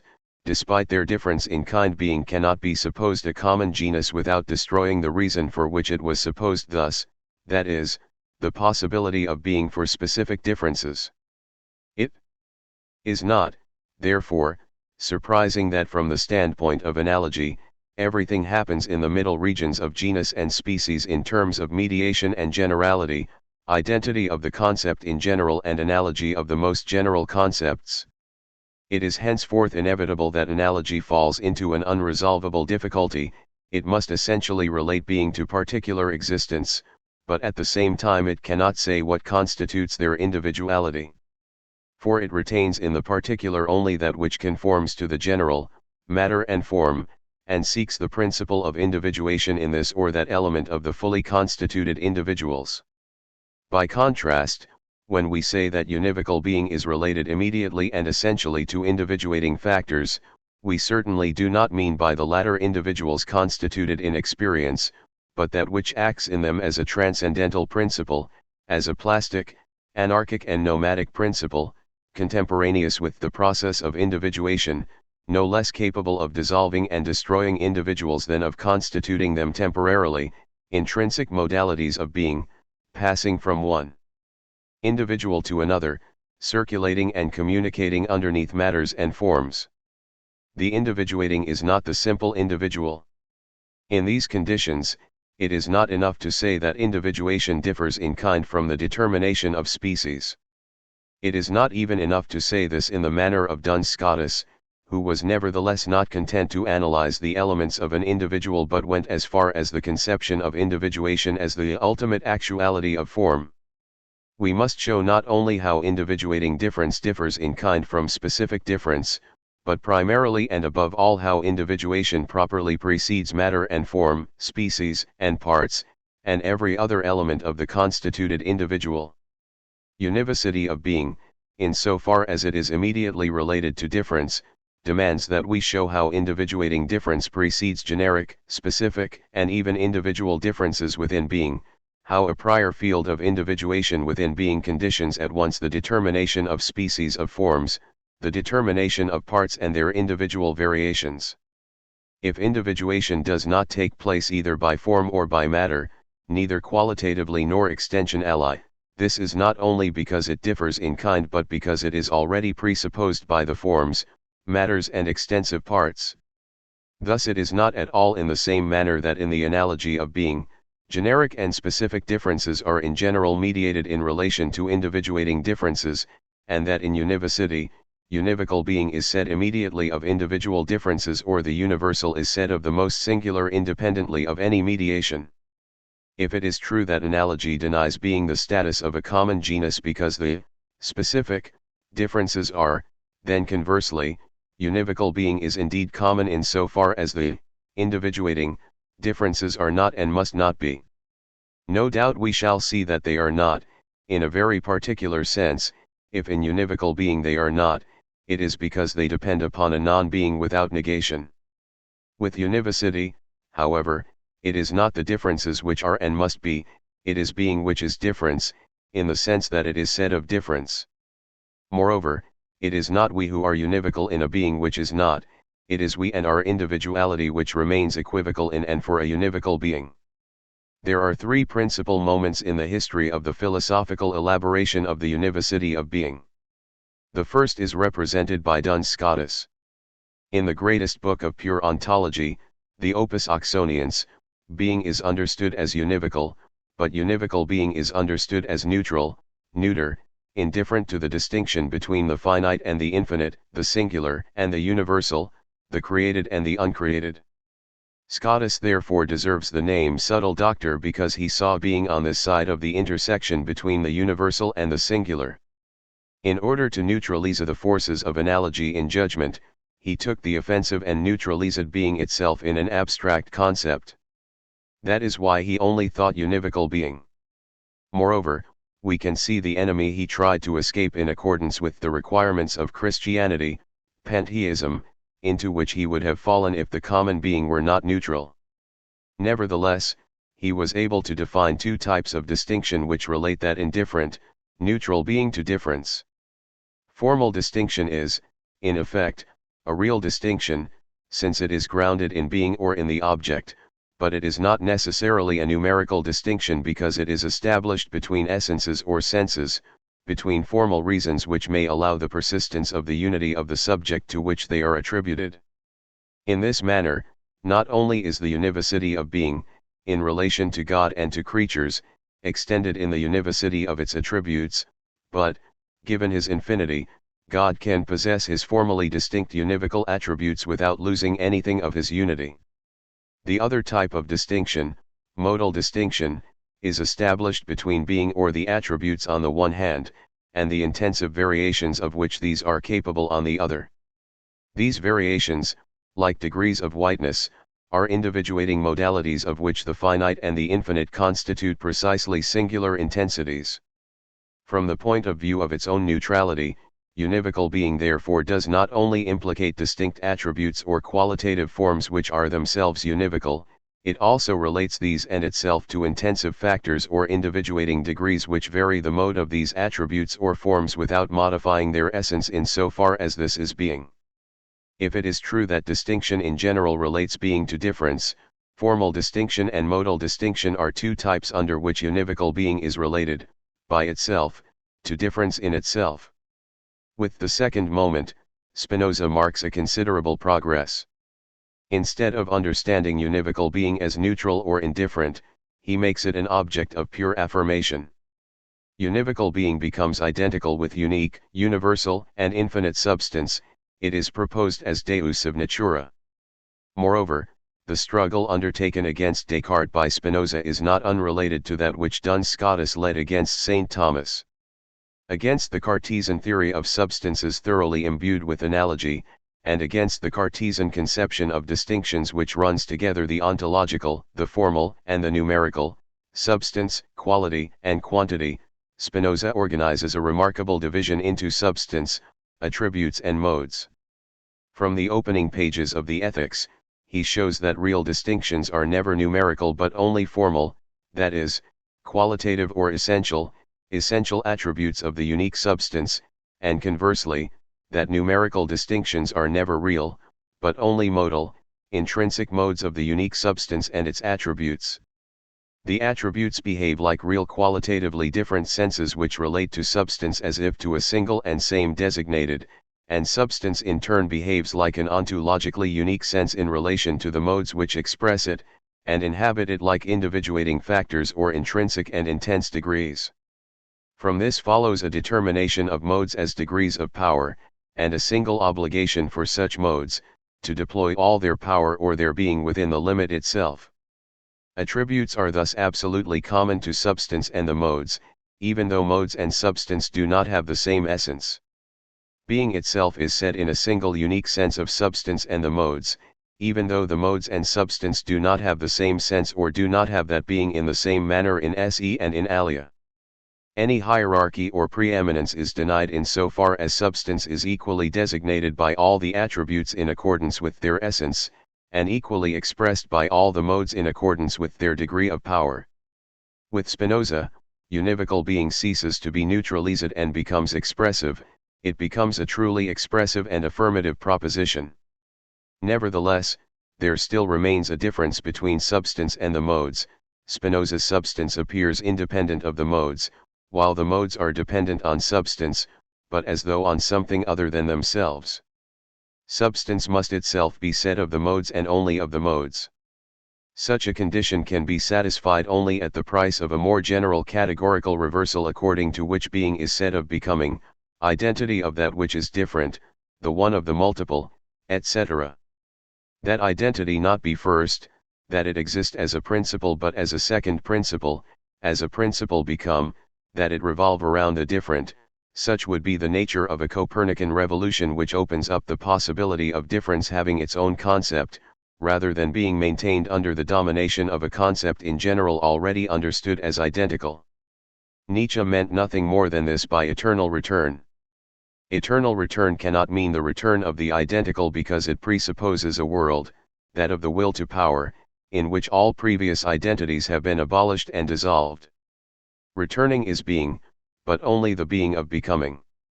The eternal return does not bring back the same, but returning constitutes the only same of that which becomes. Returning is the becoming identical of becoming itself. Returning is thus the only identity, but identity as a secondary power, the identity of difference, the identical which belongs to the different, or turns around the different. Such an identity, produced by difference, is determined as repetition. Repetition in the eternal return, therefore, consists in conceiving the same on the basis of the different. However, this conception is no longer merely a theoretical representation, it carries out a practical selection among differences according to their capacity to produce, that is, to return, or to pass the test of the eternal return. The selective character of eternal return appears clearly in Nietzsche's idea: it is not the whole, the same, or the prior identity in general which returns. Nor is it the small or the large, either as parts of the whole or as elements of the same. Only the extreme forms return, those which, large or small, are deployed within the limit and extend to the limit of their power, transforming themselves and changing one into another. Only the extreme, the excessive, returns, that which passes into something else and becomes identical. That is why the eternal return is said only of the theatrical world of the metamorphoses and masks of the will to power, of the pure intensities of that will which are like mobile individuating factors unwilling to allow themselves to be contained within the factitious limits of this or that individual, this or that self. Eternal return or returning expresses the common being of all these metamorphoses, the measure and the common being of all that is extreme, of all the realized degrees of power. It is the being equal of all that is unequal and has been able to fully realize its inequality. All that is extreme and becoming the same communicates in an equal and common being which determines its return. That is why the Overman is defined as the superior form of everything that is. We must discover what Nietzsche means by noble. He borrows the language of energy physics and calls noble that energy which is capable of transforming itself.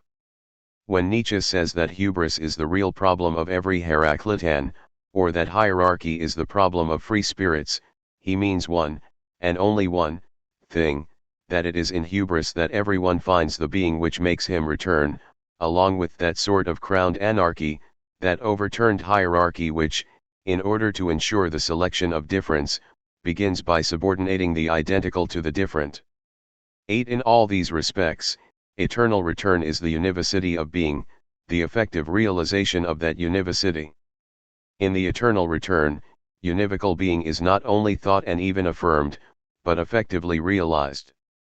Being is said in a single and same sense, but this sense is that of eternal return as the return or repetition of that of which it is said.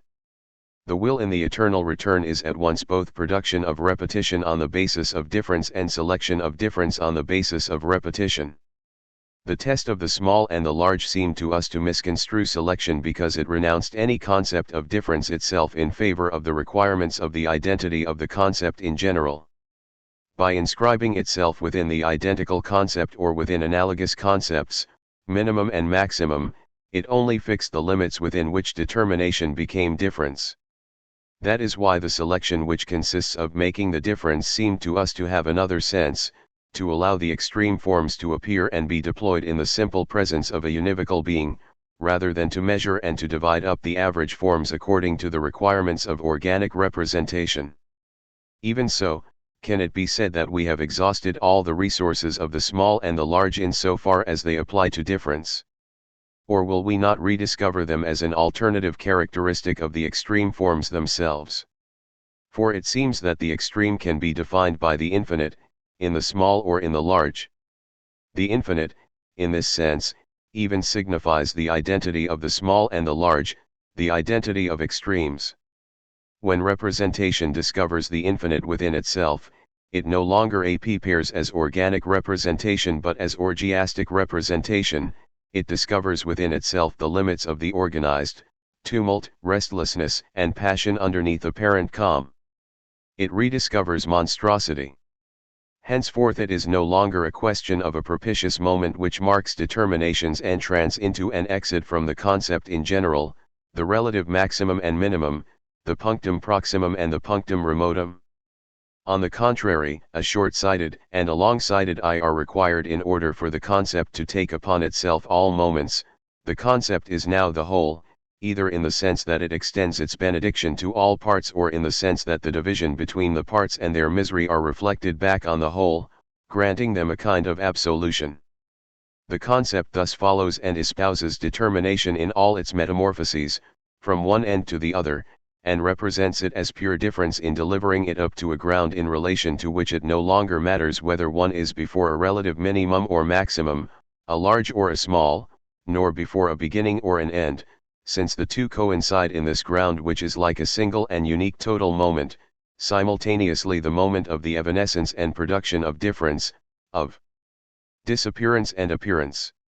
In this sense, it is noticeable how far Hegel, no less than Leibniz, attaches importance to the infinite movement of evanescence as such, that is, to the moment at which difference both vanishes and is produced. The signification of the very notion of limit changes completely. It no longer refers to the limits of finite representation, but on the contrary to the womb in which finite determination never ceases to be born and to disappear, to be enveloped and deployed within orgiastic representation. It no longer refers to the limitation of a form, but to the convergence towards a ground, no longer to the distinction of forms but to the correlation of the grounded and the ground, no longer to the station of power but to the element in which power is effectuated, on which it is grounded. In effect, differential calculus no less than the dialectic is a matter of power and of the power of the limit. If we consider the limits of finite representation to be two abstract mathematical determinations, the small and the large, we notice that it is a matter of complete indifference to Leibniz, as to Hegel, to know whether the determined is large or small, the largest or the smallest. By subjecting it to an architectonic element which discovers the most perfect or the best grounded in every case, consideration of the infinite renders the determined independent of that question. 9. It is in the sense that orgiastic representation must be said to make the difference, because it selects it by introducing this infinite which relates it to the ground, either grounding by the good which functions as a rule of the game or principle of choice, or grounding by negativity which functions as suffering and labor.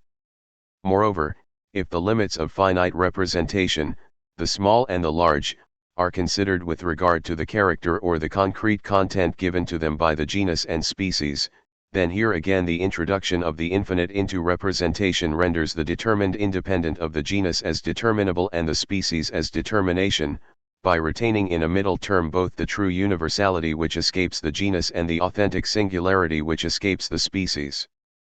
In short, orgiastic representation has the ground as its principle and the infinite as its element, by contrast with organic representation which retains form as its principle and the finite as its element.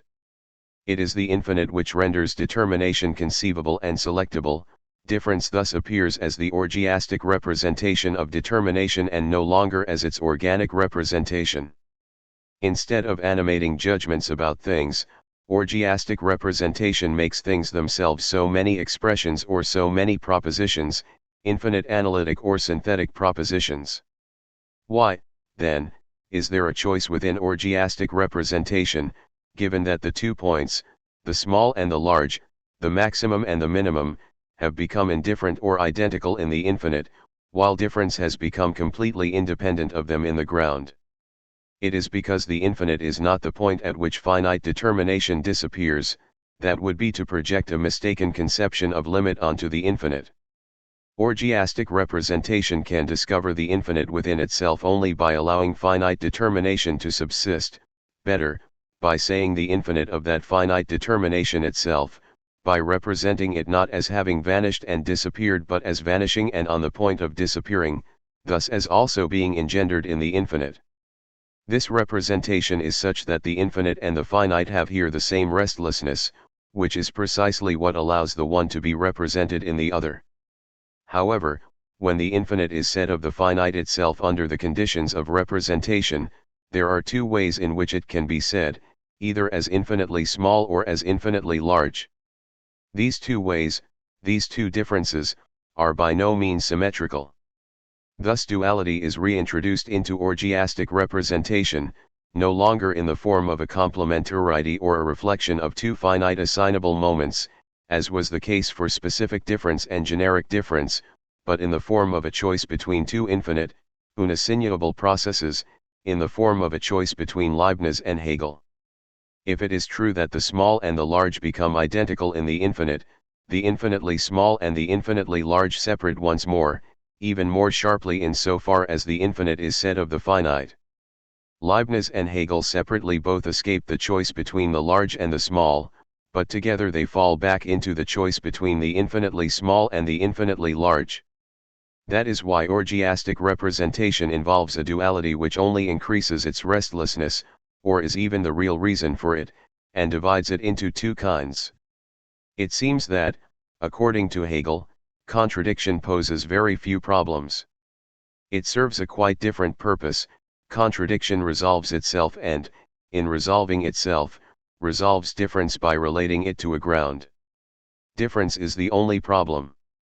The criticism that Hegel addresses to his predecessors is that they stopped at a purely relative maximum without reaching the absolute maximum of difference, namely contradiction. They stopped before reaching the infinite, as infinitely large, of contradiction.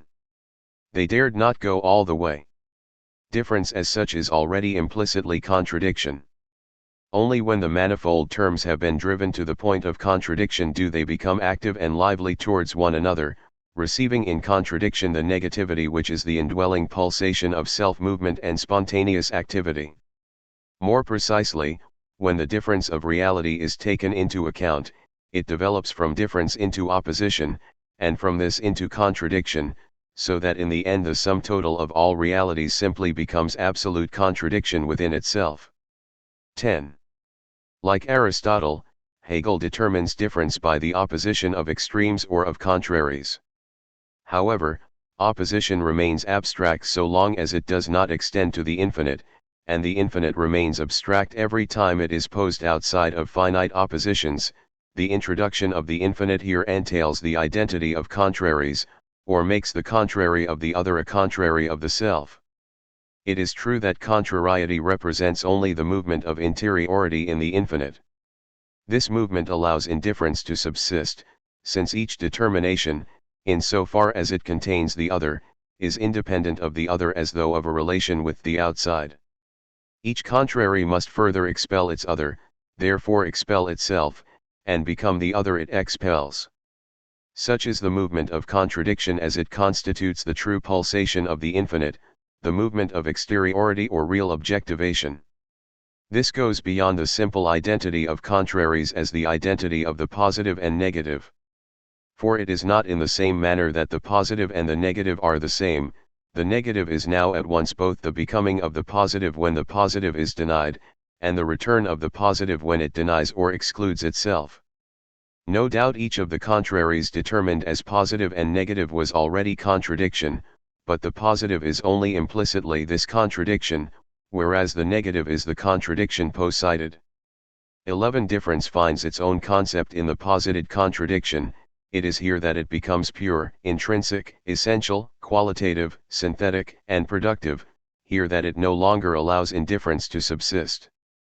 To maintain or to raise contradiction is the selective test which makes the difference between the effectively real and the passing or contingent phenomenon.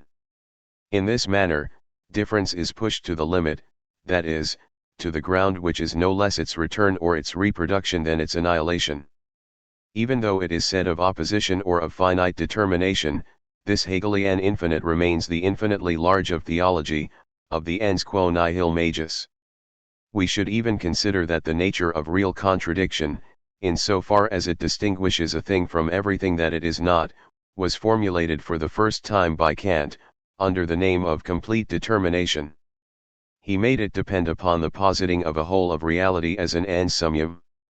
There is therefore no reason to expect a mathematical treatment of this theological infinitely large, this sublime of the infinitely large. This is not the case with Leibniz. For in order to avoid any admixture of God and his creatures, for the modesty of those creatures, Leibniz introduces the infinite into the finite only in the form of the infinitely small.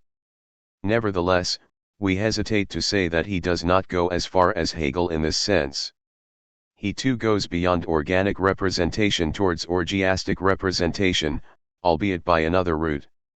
If Hegel discovers in serene representation the intoxication and restlessness of the infinitely large, Leibniz discovers in the clear, finite idea the restlessness of the infinitely small, a restlessness also made up of intoxication, giddiness, evanescence, and even death. It seems, therefore, that the difference between Hegel and Leibniz is a matter of two ways of going beyond the organic.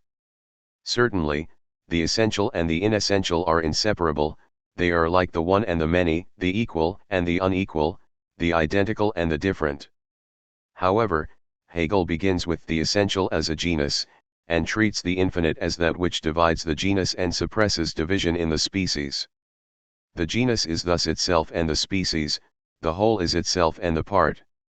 Henceforth, it contains the other essentially, it contains it in essence. 12 Leibniz, on the other hand, begins with the inessential so far as phenomena are concerned, with movement, inequality and difference. By virtue of the infinitely small, it is the inessential which is now posed as species and genus, and terminates as such in the opposing quasi-species. This implies that it does not contain the other in essence but only with respect to properties, in cases. It is a mistake to impose upon infinitesimal analysis the alternative of being either a language of essences or a convenient fiction. For the subsumption under cases, or the language of properties, has its own originality. This procedure of the infinitely small, which maintains the distinction between essences, to the extent that one plays the role of inessential to the other, is quite different to contradiction. We should therefore give it a special name, that of vice-diction. In the infinitely large, the equal contradicts the unequal to the extent that it possesses it in essence, and contradicts itself to the extent that it denies itself in denying the unequal. In the infinitely small, however, the unequal vice-dicts the equal and vice-dicts itself to the extent that it includes in the case what it excludes in essence. The inessential includes the essential in the case, whereas the essential contains the inessential in essence. Must we say that vice-diction does not go as far as contradiction, on the grounds that it concerns only properties? In reality, the expression infinitely small difference does indeed indicate that the difference vanishes so far as intuition is concerned. Once it finds its concept, however, it is rather intuition itself which disappears in favor of the differential relation, as is shown by saying that dx is minimal in relation to x, as dy is in relation to y, but that dy/dx is the internal qualitative relation, expressing the universal of a function independently of its particular numerical values. However, if this relation has no numerical determinations, it does have degrees of variation corresponding to diverse forms and equations. These degrees are themselves like the relations of the universal, and the differential relations, in this sense, are caught up in a process of reciprocal determination which translates the interdependence of the variable coefficients. 13 But once again, reciprocal determination expresses only the first aspect of a veritable principle of reason, the second aspect is complete determination. For each degree or relation, regarded as the universal of a given function, determines the existence and distribution of distinctive points on the corresponding curve. We must take great care here not to confuse complete with completed. The difference is that, for the equation of a curve, for example, the differential relation refers only to straight lines determined by the nature of the curve. It is already a complete determination of the object, yet it expresses only a part of the entire object, namely the part regarded as derived. The other part, which is expressed by the so-called primitive function, can be found only by integration, which is not simply the inverse of differentiation. Similarly, it is integration which defines the nature of the previously determined distinctive points. That is why an object can be completely determined, determinatum, without, for all that, possessing the integrity which alone constitutes its actual existence. Under the double aspect of reciprocal determination and complete determination, however, it appears already as if the limit coincides with the power itself. The limit is defined by convergence. The numerical values of a function find their limit in the differential relation, the differential relations find their limit in the degrees of variation, and at each degree the distinctive points are the limits of series which are analytically continued one into the other. Not only is the differential relation the pure element of potentiality, but the limit is the power of the continuous, as continuity is the power of these limits themselves.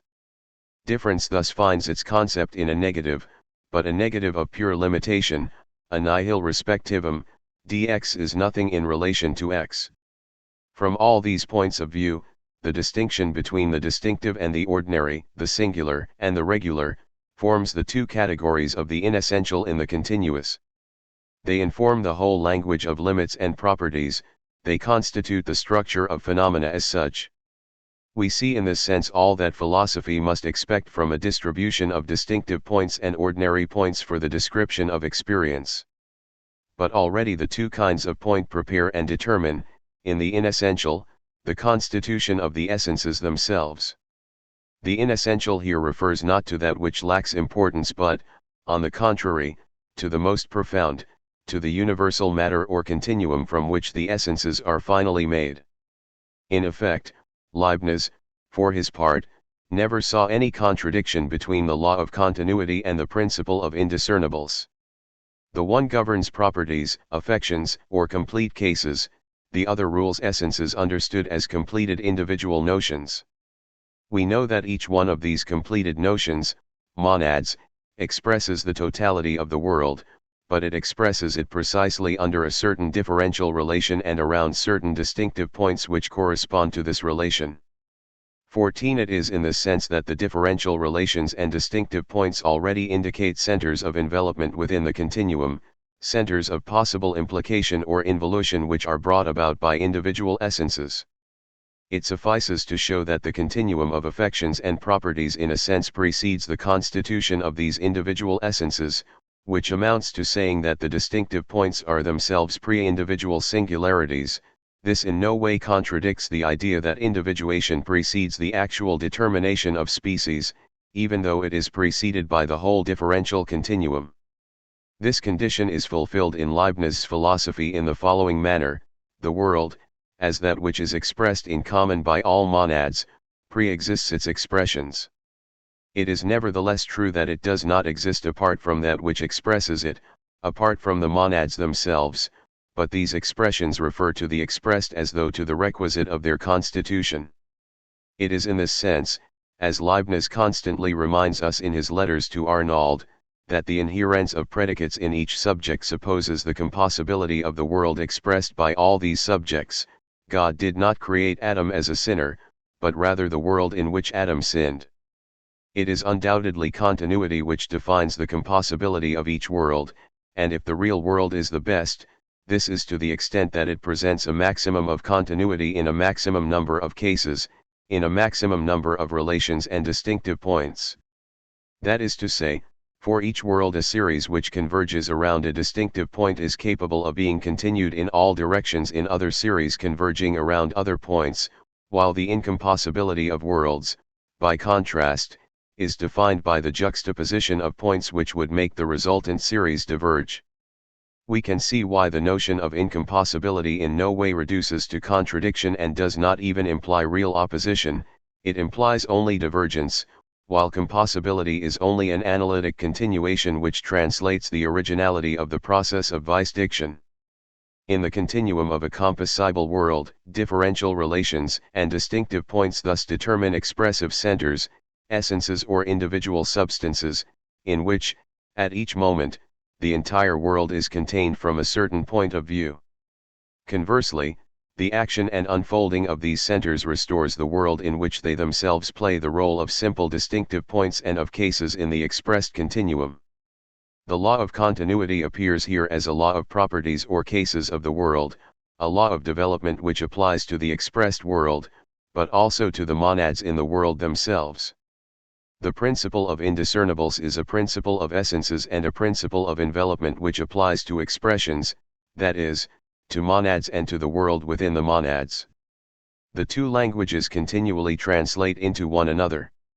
Together they relate difference, both as infinitely small difference and as finite difference, to sufficient reason as the foundation which selects or chooses the best world. In this sense, the best of all worlds does indeed imply a comparison, but it is not a comparative, since each world is finite. It is a superlative which carries difference to an absolute maximum through the very test of the infinitely small. Finite difference is determined in a monad as that part of the world clearly expressed, infinitely small difference as the confused ground which underpins that clarity.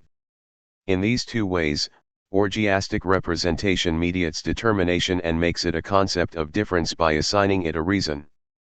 Finite representation is that of a form which contains a matter, but a secondary matter insofar as it is defined by contraries. We have seen that it represented difference by mediating it, by subordinating it to identity as the genus, and by ensuring that subordination by means of analogy among the genera themselves, by means of the logical opposition of determinations and the resemblance of properly material contents. It is not the same with infinite representation, since this includes the whole or ground as primary matter and the essence as subject, absolute form or self. Infinite representation relates at once both the essence and the ground, and the difference between the two, to a foundation or sufficient reason. Mediation itself has become foundation. However, in the one case the ground is the infinite continuity of the properties of the universal which is itself contained in finite particular selves considered as essences.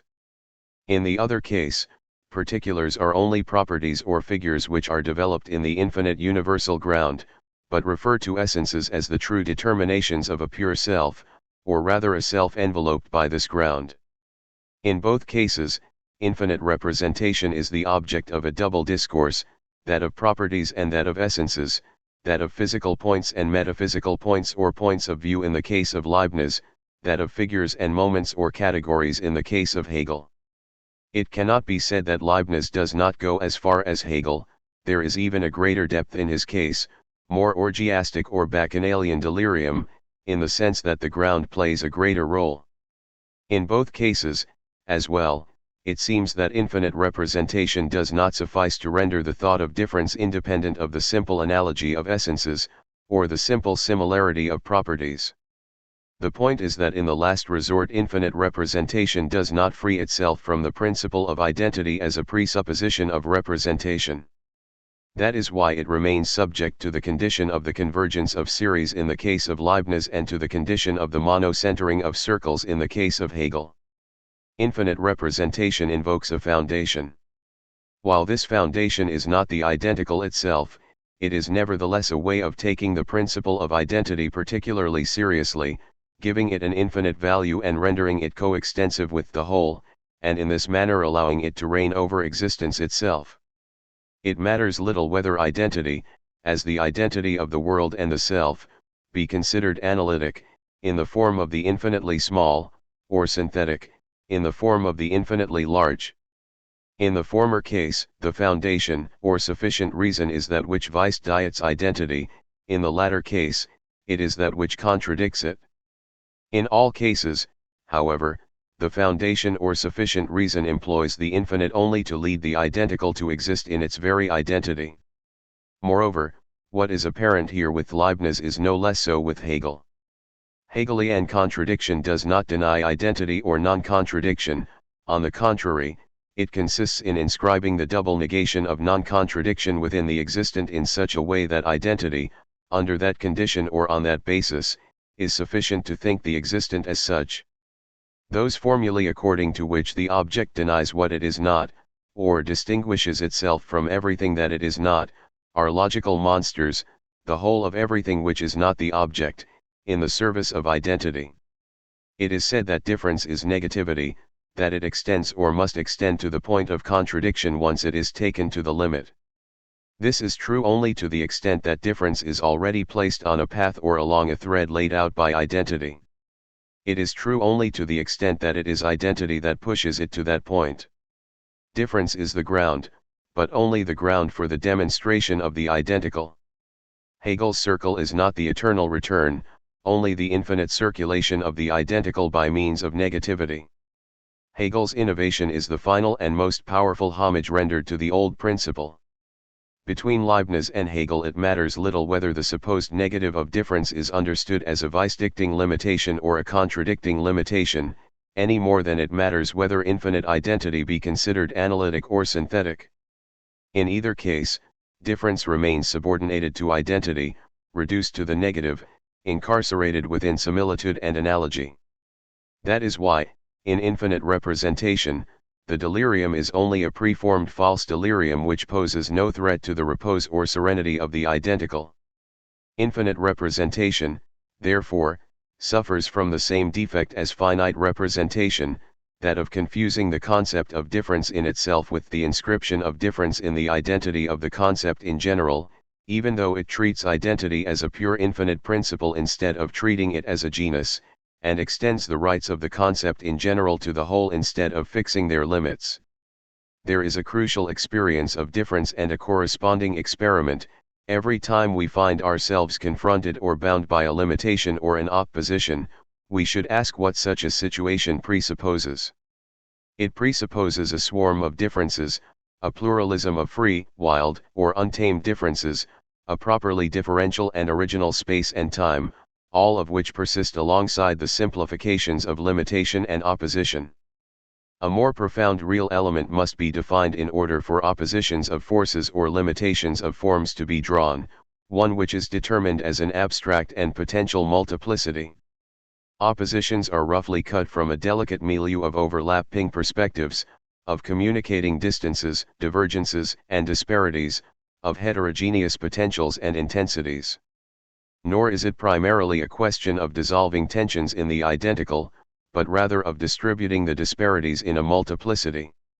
Limitations correspond to a simple first-order power, in a space with a single dimension and a single direction, where, as in Leibniz's example of boats borne on a current, there may be collisions, but these collisions necessarily serve to limit and to equalize, but not to neutralize or to oppose. As for opposition, it represents in turn the second-order power, where it is as though things were spread out upon a flat surface, polarized in a single plane, and the synthesis itself took place only in a false depth, that is, in a fictitious third dimension added to the others which does no more than double the plane. In any case, what is missing is the original, intensive depth which is the matrix of the entire space and the first affirmation of difference, here, that which only afterwards appears as linear limitation and flat opposition lives and simmers in the form of free differences. Everywhere, couples and polarities presuppose bundles and networks, organized oppositions presuppose radiations in all directions. Stereoscopic images form no more than an even and flat opposition, but they depend upon something quite different, an arrangement of coexistent, tiered, mobile planes, a disparateness within an original depth. Everywhere, the depth of difference is primary. It is no use rediscovering depth as a third dimension unless it has already been installed at the beginning, enveloping the other two and enveloping itself as third. Space and time display oppositions, and limitations, only on the surface, but they presuppose in their real depth far more voluminous, affirmed and distributed differences which cannot be reduced to the banality of the negative. It is as though we were in Lewis Carroll's mirror where everything is contrary and inverted on the surface, but different in depth. We shall see that it is the same with every space, geometrical, physical, biophysical, social, and linguistic. In this respect, how unlikely Trubetskoy's declaration of principle appears, the idea of difference presupposes the idea of opposition. There is a false profundity in conflict, but underneath conflict, the space of the play of differences. The negative is the image of difference, but a flat-tend and inverted image, like the candle in the eye of the ox, the eye of the dialectician dreaming of a feudal combat. In this sense, too, Leibniz goes further or deeper than Hegel when he distributes the distinctive points and the differential elements of a multiplicity throughout the ground, and when he discovers a play in the creation of the world. It seems, therefore, as though the first dimension, that of the limit, despite all its imperfection, remains closest to the original depth.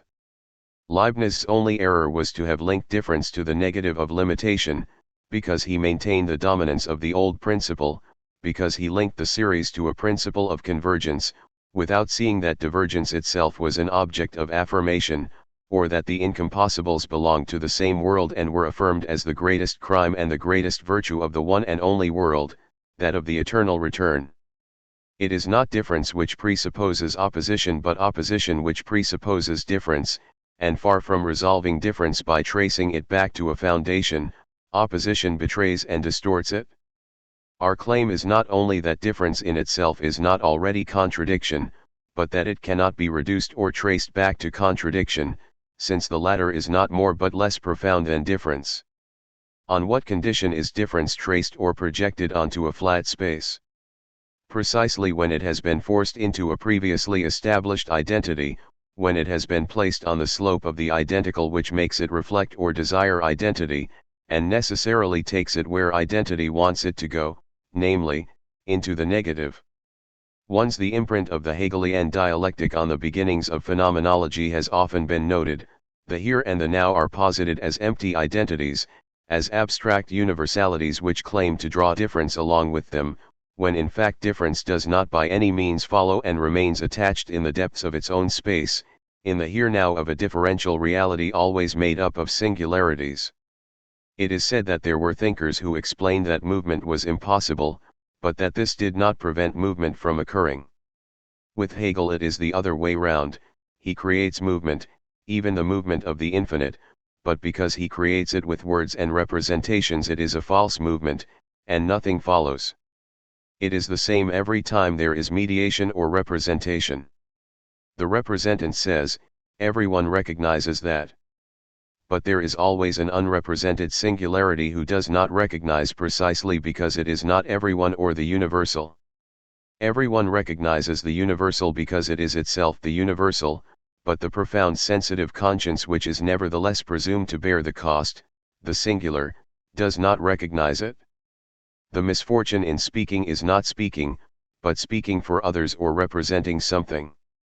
The sensitive conscience, that is, the particular, difference or ta'alia, refuses. One can always mediate, pass over into the antithesis, combine the synthesis, but the thesis does not follow, it subsists in its immediacy, in its difference which itself constitutes the true movement. Difference is the true content of the thesis, the persistence of the thesis. The negative and negativity do not even capture the phenomenon of difference, only the phantom or the epiphenomenon. The whole of phenomenology is an epiphenomenology. This is what the philosophy of difference refuses, omnis determinatio negatio. We refuse the general alternative proposed by infinite representation, the indeterminate, the indifferent, the undifferentiated, or a difference already determined as negation, implying and enveloping the negative. By the same token, we also refuse the particular alternative, negative of limitation or negative of opposition. In its essence, difference is the object of affirmation or affirmation itself. In its essence, affirmation is itself difference. At this point, does the philosophy of difference not risk appearing as a new version of the beautiful soul? The beautiful soul is in effect the one who sees differences everywhere and appeals to them only as respectable, reconcilable, or federative differences, while history continues to be made through bloody contradictions. The beautiful soul behaves like a justice of the peace thrown onto a field of battle, one who sees in the inexpiable struggles only simple differends or perhaps misunderstandings. Conversely, however, it is not enough to harden oneself and invoke the well-known complementarities between affirmation and negation, life and death, creation and destruction, as if these were sufficient to ground a dialectic of negativity, in order to throw the taste for pure differences back at the beautiful soul, and to weld the fate of real differences to that of the negative and contradiction. For such complementarities as yet tell us nothing about the relation between one term and the other. Does the determined affirmation result from an already negative and negating difference, or does the negative result from an already differential affirmation?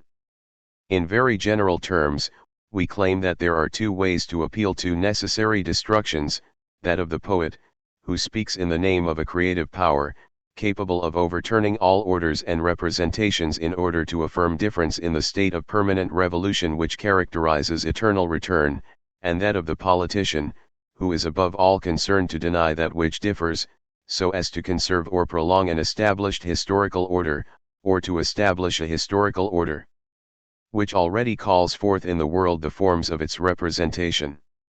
The two may coincide in particularly agitated moments, but they are never the same. No one passes less for a beautiful soul than Nietzsche. His soul is extremely beautiful, but not in the sense of the beautiful soul.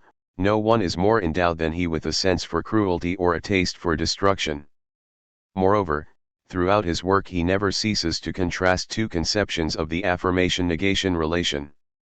In one case, it is negation which is the motor and driving force. Affirmation results from it, like an ersatz, as it were. It may well be that two negations are not too many to produce a phantom of affirmation. But how would affirmation result from negation unless it conserved that which is denied? Accordingly, Nietzsche indicates the terrifying conservatism of such a conception. Affirmation is indeed produced, but in order to say yes to all that is negative and negating, to all that can be denied. Thus Zarathustra's ass says yes, but for him to affirm is to bear, to assume, or to shoulder a burden. He bears everything, the burdens with which he is laden, divine values, those which he assumes himself, human values, and the weight of his tired muscles when he no longer has anything to bear, the absence of values. Point 16. This ass and the dialectical ox leave a moral aftertaste. They have a terrifying taste for responsibility, as though one could affirm only by expiating, as though it were necessary to pass through the misfortunes of rift and division in order to be able to say yes. It is as though difference were evil and already negative, so that it could produce affirmation only by expiation, that is, by assuming at once both the weight of that which is denied and negation itself. Always the same old malediction which resounds from the heights of the principle of identity: alone will be saved not that which is simply represented, but the infinite representation, the concept, which conserves all the negative finally to deliver difference up to the identical. Of all the senses of aufheben, none is more important than that of raise up. There is indeed a dialectical circle, but this infinite circle has everywhere only a single center. It retains within itself all the other circles, all the other momentary centers. The reprises or repetitions of the dialectic express only the conservation of the whole, all the forms and all the moments, in a gigantic memory. Infinite representation is a memory which conserves. In this case, repetition is no more than a conservatory, a power of memory itself. There is indeed a circular dialectical selection, but one which always works to the advantage of that which is conserved in infinite representation, that which bears and that which is born. The selection works in reverse, and mercilessly eliminates whatever would render the circle tortuous or shatter the transparence of memory. In infinite representation, the bearer and the born incessantly enter, leaving only to re-enter, like the shadows in the cave, and by this means they claim to have assumed themselves the properly dialectical power. According to the other conception, difference is primary, it affirms difference and distance. Difference is light, aerial and affirmative. To affirm is not to bear but, on the contrary, to discharge and to lighten. It is no longer the negative which produces a phantom of affirmation like an ersatz, but rather a no which results from affirmation. This is also in turn a shadow, but rather in the sense of a consequence, one could say a Nachfolge. The negative is an epiphenomenon. Negation, like the ripples in a pond, is the effect of an affirmation which is too strong or too different. Perhaps two affirmations are necessary in order to produce the shadow of negation as a Nachfolge. Moreover, perhaps there are two moments at which the shadow disappears, difference as midnight and as noon. It is in this sense that Nietzsche opposes the yes and the no of the ass to the yes and the no of Dionysius Zarathustra, the point of view of the slave who draws from no the phantom of an affirmation, and the point of view of the master who draws from yes a consequence of negation and destruction, the point of view of the conservers of old values and that of the creators of new values. 1. Those whom Nietzsche calls masters are certainly powerful men, but not men of power, since power is in the gift of the values of the day. A slave does not cease to be a slave by taking power, and it is even the way of the world, or the law of its surface, to be led by slaves. Nor must the distinction between established values and creation be understood as implying an historical relativism, as though the established values were new in their day, while the new ones had to be established once their time had come. On the contrary, the difference is one of kind, like the difference between the conservative order of representation and a creative disorder or inspired chaos which can only ever coincide with a historical moment but never be confused with it. The most profound difference in kind is between the average forms and the extreme forms. New values. The extreme is not reached by carrying the average forms to infinity or by using their opposition in the finite to affirm their identity in the infinite. Pseudo-affirmation in infinite representation does not escape the average forms. Thus Nietzsche reproaches all those selection procedures based upon opposition or conflict with working to the advantage of the average forms and operating to the benefit of the large number. Eternal return alone affects the true selection, because it eliminates the average forms and uncovers the superior form of everything that is. The extreme is not the identity of opposites, but rather the univocity of the different. The superior form is not the infinite, but rather the eternal formlessness of the eternal return itself, throughout its metamorphoses and transformations. Eternal return makes the difference because it creates the superior form. Eternal return employs negation like a Nachfolge and invents a new formula for the negation of the negation. Everything which can be denied is and must be denied. The genius of eternal return lies not in memory but in waste, in active forgetting. All that is negative and all that denies, all those average affirmations which bear the negative, all those pale and unwelcome yes which come from nos, everything which cannot pass the test of eternal return, all these must be denied. If eternal return is a will, then it must be endowed with a violent centrifugal movement which expels everything which can be denied, everything which cannot pass the test. Nietzsche announces only a light punishment for those who do not believe in eternal return. They will have, and be aware of, only an ephemeral life. They will be aware of themselves and know themselves for what they are, epiphenomena. This will be their absolute knowledge. In this manner, negation as a consequence, as the result of full affirmation, consumes all that is negative, and consumes itself at the mobile center of eternal return. For if eternal return is a circle, then difference is at the center and the same is only on the periphery. It is a constantly decentered, continually tortuous circle which revolves only around the unequal. Negation is difference, but difference seen from its underside, seen from below. Seen the right way up, from top to bottom, difference is affirmation. This proposition, however, means many things: that difference is an object of affirmation, that affirmation itself is multiple, that it is creation but also that it must be created, as affirming difference, as being difference in itself. It is not the negative which is the motor. Rather, there are positive differential elements which determine the genesis of both the affirmation and the difference affirmed. It is precisely the fact that there is a genesis of affirmation as such which escapes us every time we leave affirmation in the undetermined, or put determination in the negative. Negation results from affirmation.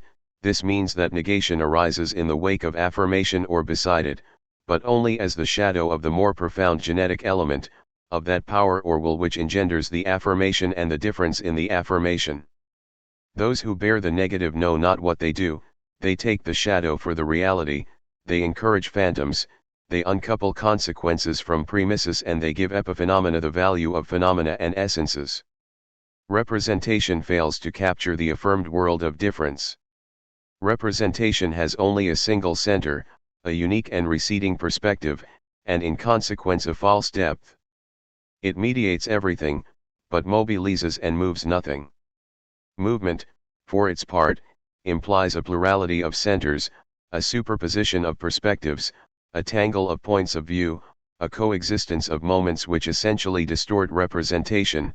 Paintings or sculptures are already such distorters, forcing us to create movement, that is, to combine a superficial and a penetrating view, or to ascend and descend within the space as we move through it. Is it enough to multiply representations in order to obtain such effects? Infinite representation includes precisely an infinity of representations, either by ensuring the convergence of all points of view on the same object or the same world, or by making all moments properties of the same self.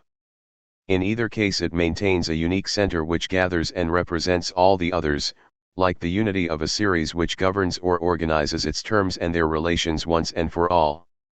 The fact is that infinite representation is indissociable from a law which renders it possible, the form of the concept as a form of identity which constitutes on the one hand the in itself of the represented, A is A, and on the other the for itself of the representant, self equals self. The prefix re in the word representation signifies this conceptual form of the identical which subordinates differences. The immediate, defined as sub-representative, is therefore not attained by multiplying representations and points of view. On the contrary, each composing representation must be distorted, diverted, and torn from its center. Each point of view must itself be the object, or the object must belong to the point of view. The object must therefore be in no way identical, but torn asunder in a difference in which the identity of the object as seen by a seeing subject vanishes. Difference must become the element, the ultimate unity. It must therefore refer to other differences which never identify it but rather differentiate it.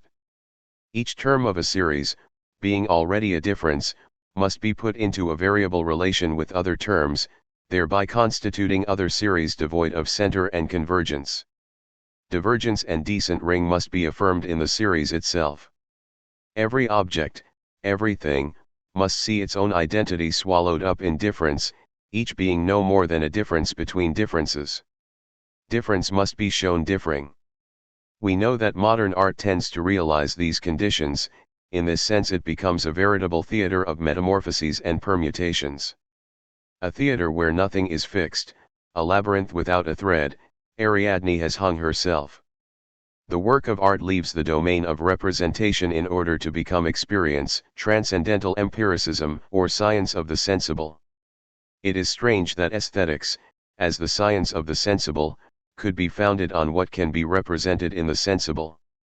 True, the inverse procedure is not much better, consisting of the attempt to withdraw the pure sensible from representation and to determine it as that which remains once representation is removed, a contradictory flux, for example, or a rhapsody of sensations.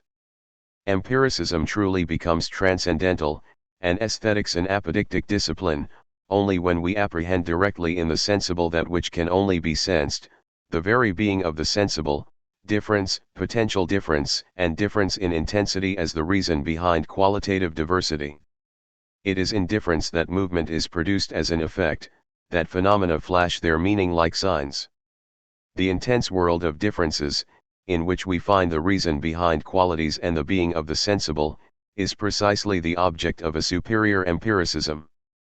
This empiricism teaches us a strange reason, that of the multiple, chaos and difference, nomadic distributions, crowned anarchies. It is always differences which resemble one another, which are analogous, opposed or identical. Difference is behind everything, but behind difference there is nothing. Each difference passes through all the others, it must will itself or find itself through all the others. That is why eternal return does not appear second or come after, but is already present in every metamorphosis, contemporaneous with that which it causes to return. Eternal return relates to a world of differences implicated one in the other, to a complicated, properly chaotic world without identity. Joyce presented the vicus of recirculation as causing a chaosmus to turn, and Nietzsche had already said that chaos and eternal return were not two distinct things but a single and same affirmation. The world is neither finite nor infinite as representation would have it, it is completed and unlimited. Eternal return is the unlimited of the finished itself, the univocal being which is said of difference. With eternal return, coherency is opposed to the coherence of representation. It excludes both the coherence of a subject which represents itself and that of an object represented. Repetition opposes representation, the prefix changes its meaning, since in the one case difference is said only in relation to the identical, while in the other it is the univocal which is said of the different. Repetition is the formless being of all differences, the formless power of the ground which carries every object to that extreme form in which its representation comes undone. The ultimate element of repetition is the disparate dispars, which stands opposed to the identity of representation. Thus, the circle of eternal return, difference, and repetition, which undoes that of the identical and the contradictory, is a tortuous circle in which sameness is said only of that which differs. The poet Blood expresses transcendental empiricism's profession of faith as a veritable aesthetic. Nature is contingent, excessive, and mystical essentially. We have realized the highest divine thought of itself, and there is in it as much of wonder as of certainty. Not unfortunately, the universe is wild game flavored as a hawk's wing. Nature is miracle all. She knows no laws, the same returns not, save to bring the different. The slow round of the engraver's lathe gains but the breadth of a hair, but the difference is distributed back over the whole curve, never an instant true, ever not. 18. Q. It is sometimes argued that a considerable philosophical change took place between pre- and post-Kantianism, the former being defined by the negative of limitation, the latter by the negative of opposition, the one by analytic identity, the other by synthetic identity, the one from the point of view of infinite substance, the other from the point of view of the finite self. In the grand Leibnizian analysis, it is the finite self which is introduced into the development of the infinite, whereas in the grand Hegelian synthesis, it is the infinite which is reintroduced into the operation of the finite self. However, the importance of such changes is open to question. For a philosophy of difference, it matters little whether the negative is understood in terms of limitation or opposition, or whether identity is taken to be analytic or synthetic, once difference is already reduced to the negative and subordinated to identity. The oneness and identity of the divine substance are in truth the only guarantee of a unique and identical self, and God is retained so long as the self is preserved. Finite synthetic self or divine analytic substance, it amounts to the same thing. That is why the man-God permutations are so disappointing, and do not advance matters one step. Nietzsche seems to have been the first to see that the death of God becomes effective only with the dissolution of the self. What is then revealed is being, which is said of differences which are neither in substance nor in a subject, so many subterranean affirmations. If eternal return is the highest, the most intense thought, this is because its own extreme coherence, at the highest point, excludes the coherence of a thinking subject, of a world which is thought of as a guarantor God. 19. Rather than being concerned with what happens before and after Kant, which amounts to the same thing, we should be concerned with a precise moment within Kantianism, a furtive and explosive moment which is not even continued by Kant, much less by post-Kantianism, except, perhaps, by H. Sixelderlin in the experience and the idea of a categorical abduction.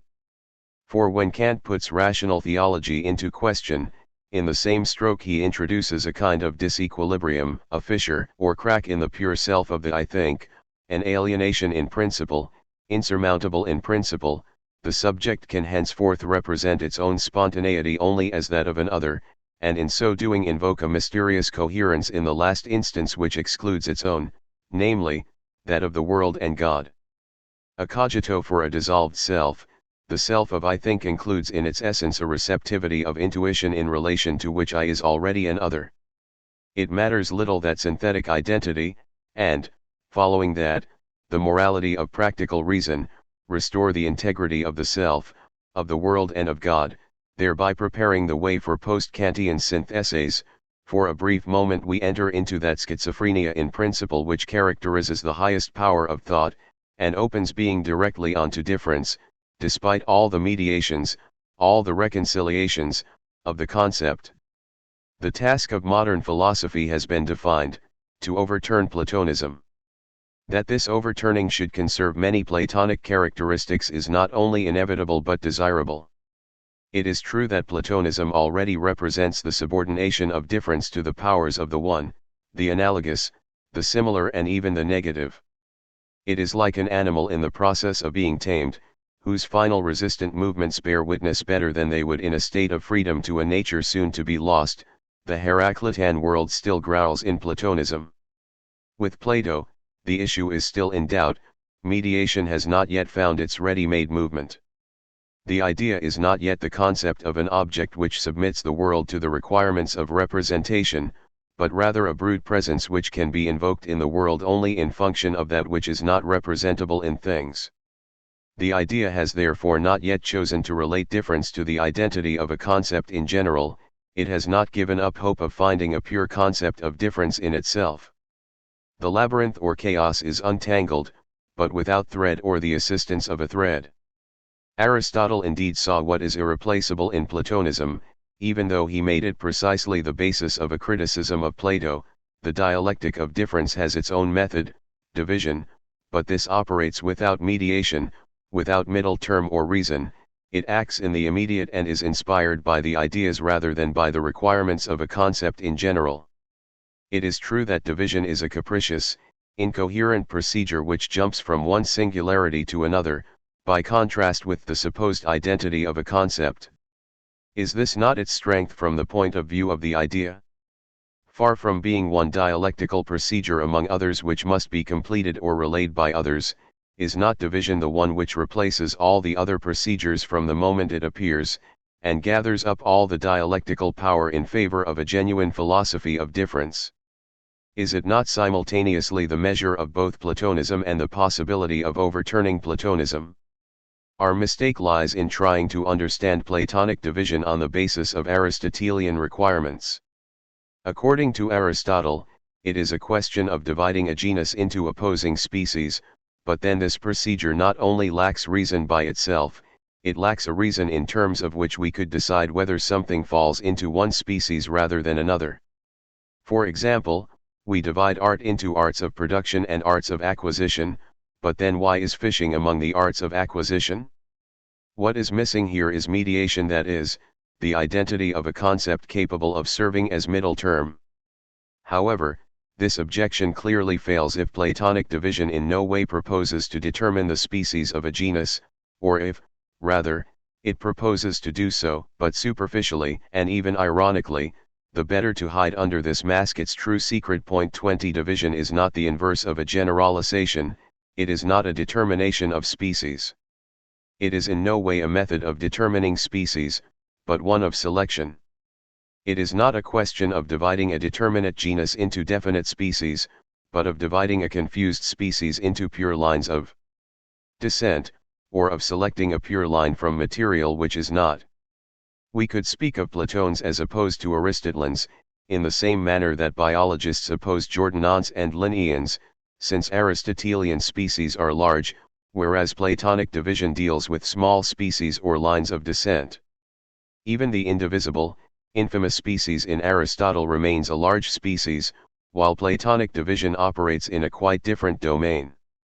Its point of departure can therefore be either a genus or a species, but this genus or this large species is understood as an undifferentiated logical matter, an indifferent material, a mixture, an indefinite representing multiplicity which must be eliminated in order to bring to light the idea which constitutes a pure line of descent.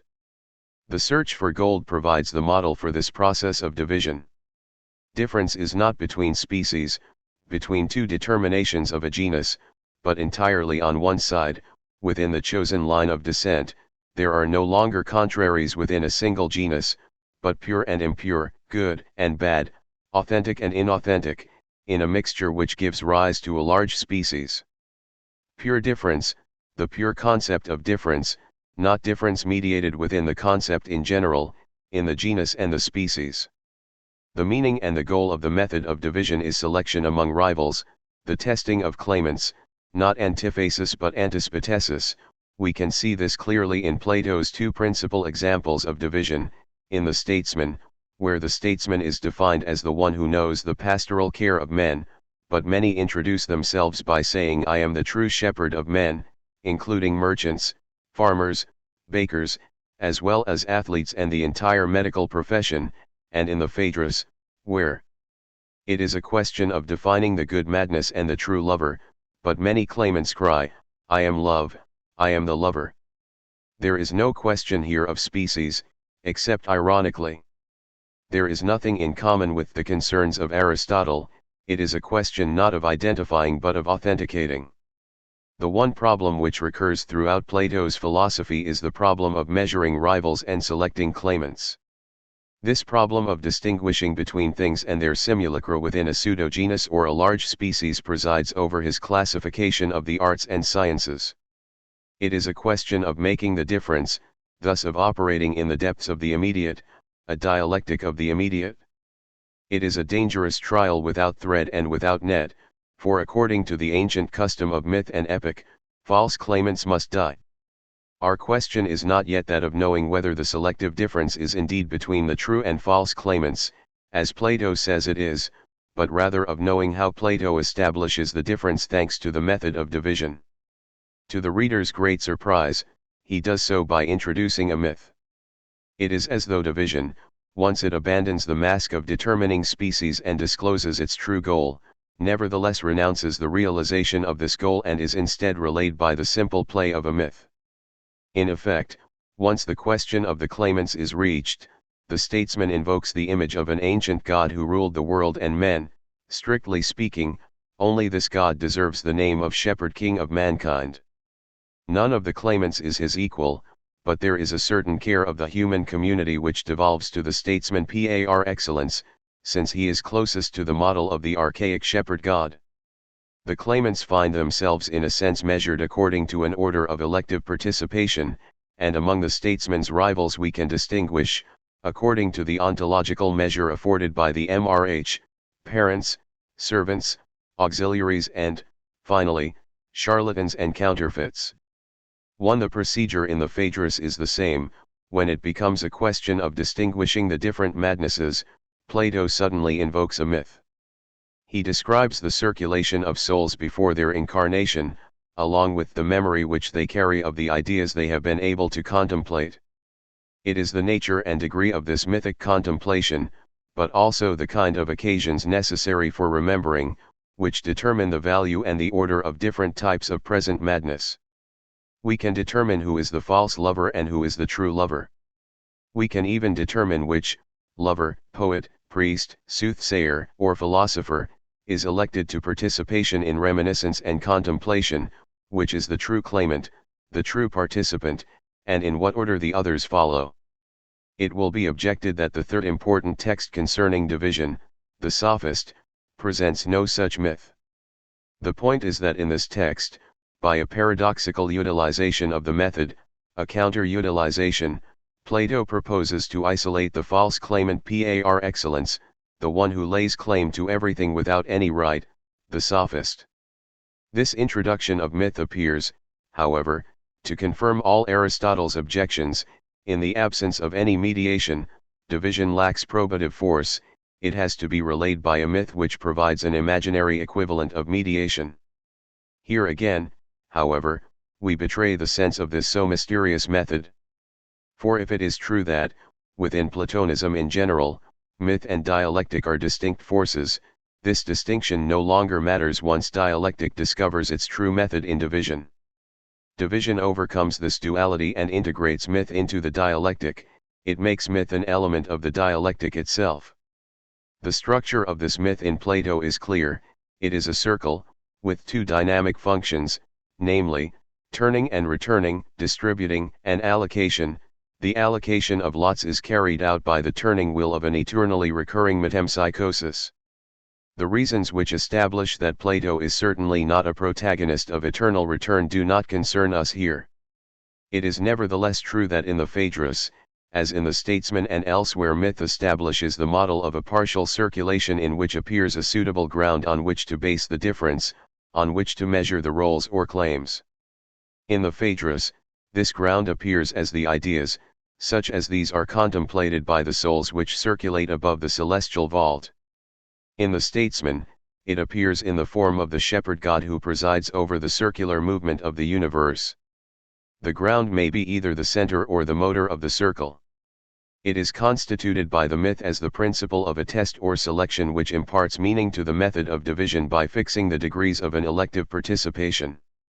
Thus, in accordance with the oldest tradition, the circular myth is indeed the story repetition of a foundation. Division demands such a foundation as the ground capable of making the difference.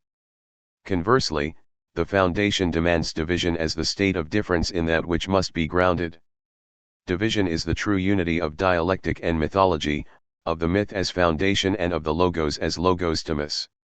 This role of the ground appears in all clarity in the Platonic conception of participation. And no doubt it is this foundation which provides division with the mediation it seems to lack and, at the same time, relates difference to the one, but in such a peculiar manner. To participate means to have part in, to have after, to have in second place. What possesses in first place is the ground itself. Justice alone is just, says Plato. As for those whom we call the just, they possess the quality of being just in second, third, or fourth place, or in simulacral fashion. That justice alone should be just is not a simple analytic proposition. It is the designation of the idea as the ground which possesses in first place. The function of the ground is then to allow participation, to give in second place. Thus, that which participates more or less in varying degrees is necessarily a claimant. The claimant calls for a ground, the claim must be grounded, or denounced as groundless. Laying claim is not one phenomenon among others, but the nature of every phenomenon. The ground is a test which permits claimants to participate in greater or lesser degree in the object of the claim. In this sense the ground measures and makes the difference. We must therefore distinguish between justice, which is the ground, the quality of justice, which is the object of the claim possessed by that which grounds, and the just, who are the claimants who participate unequally in the object.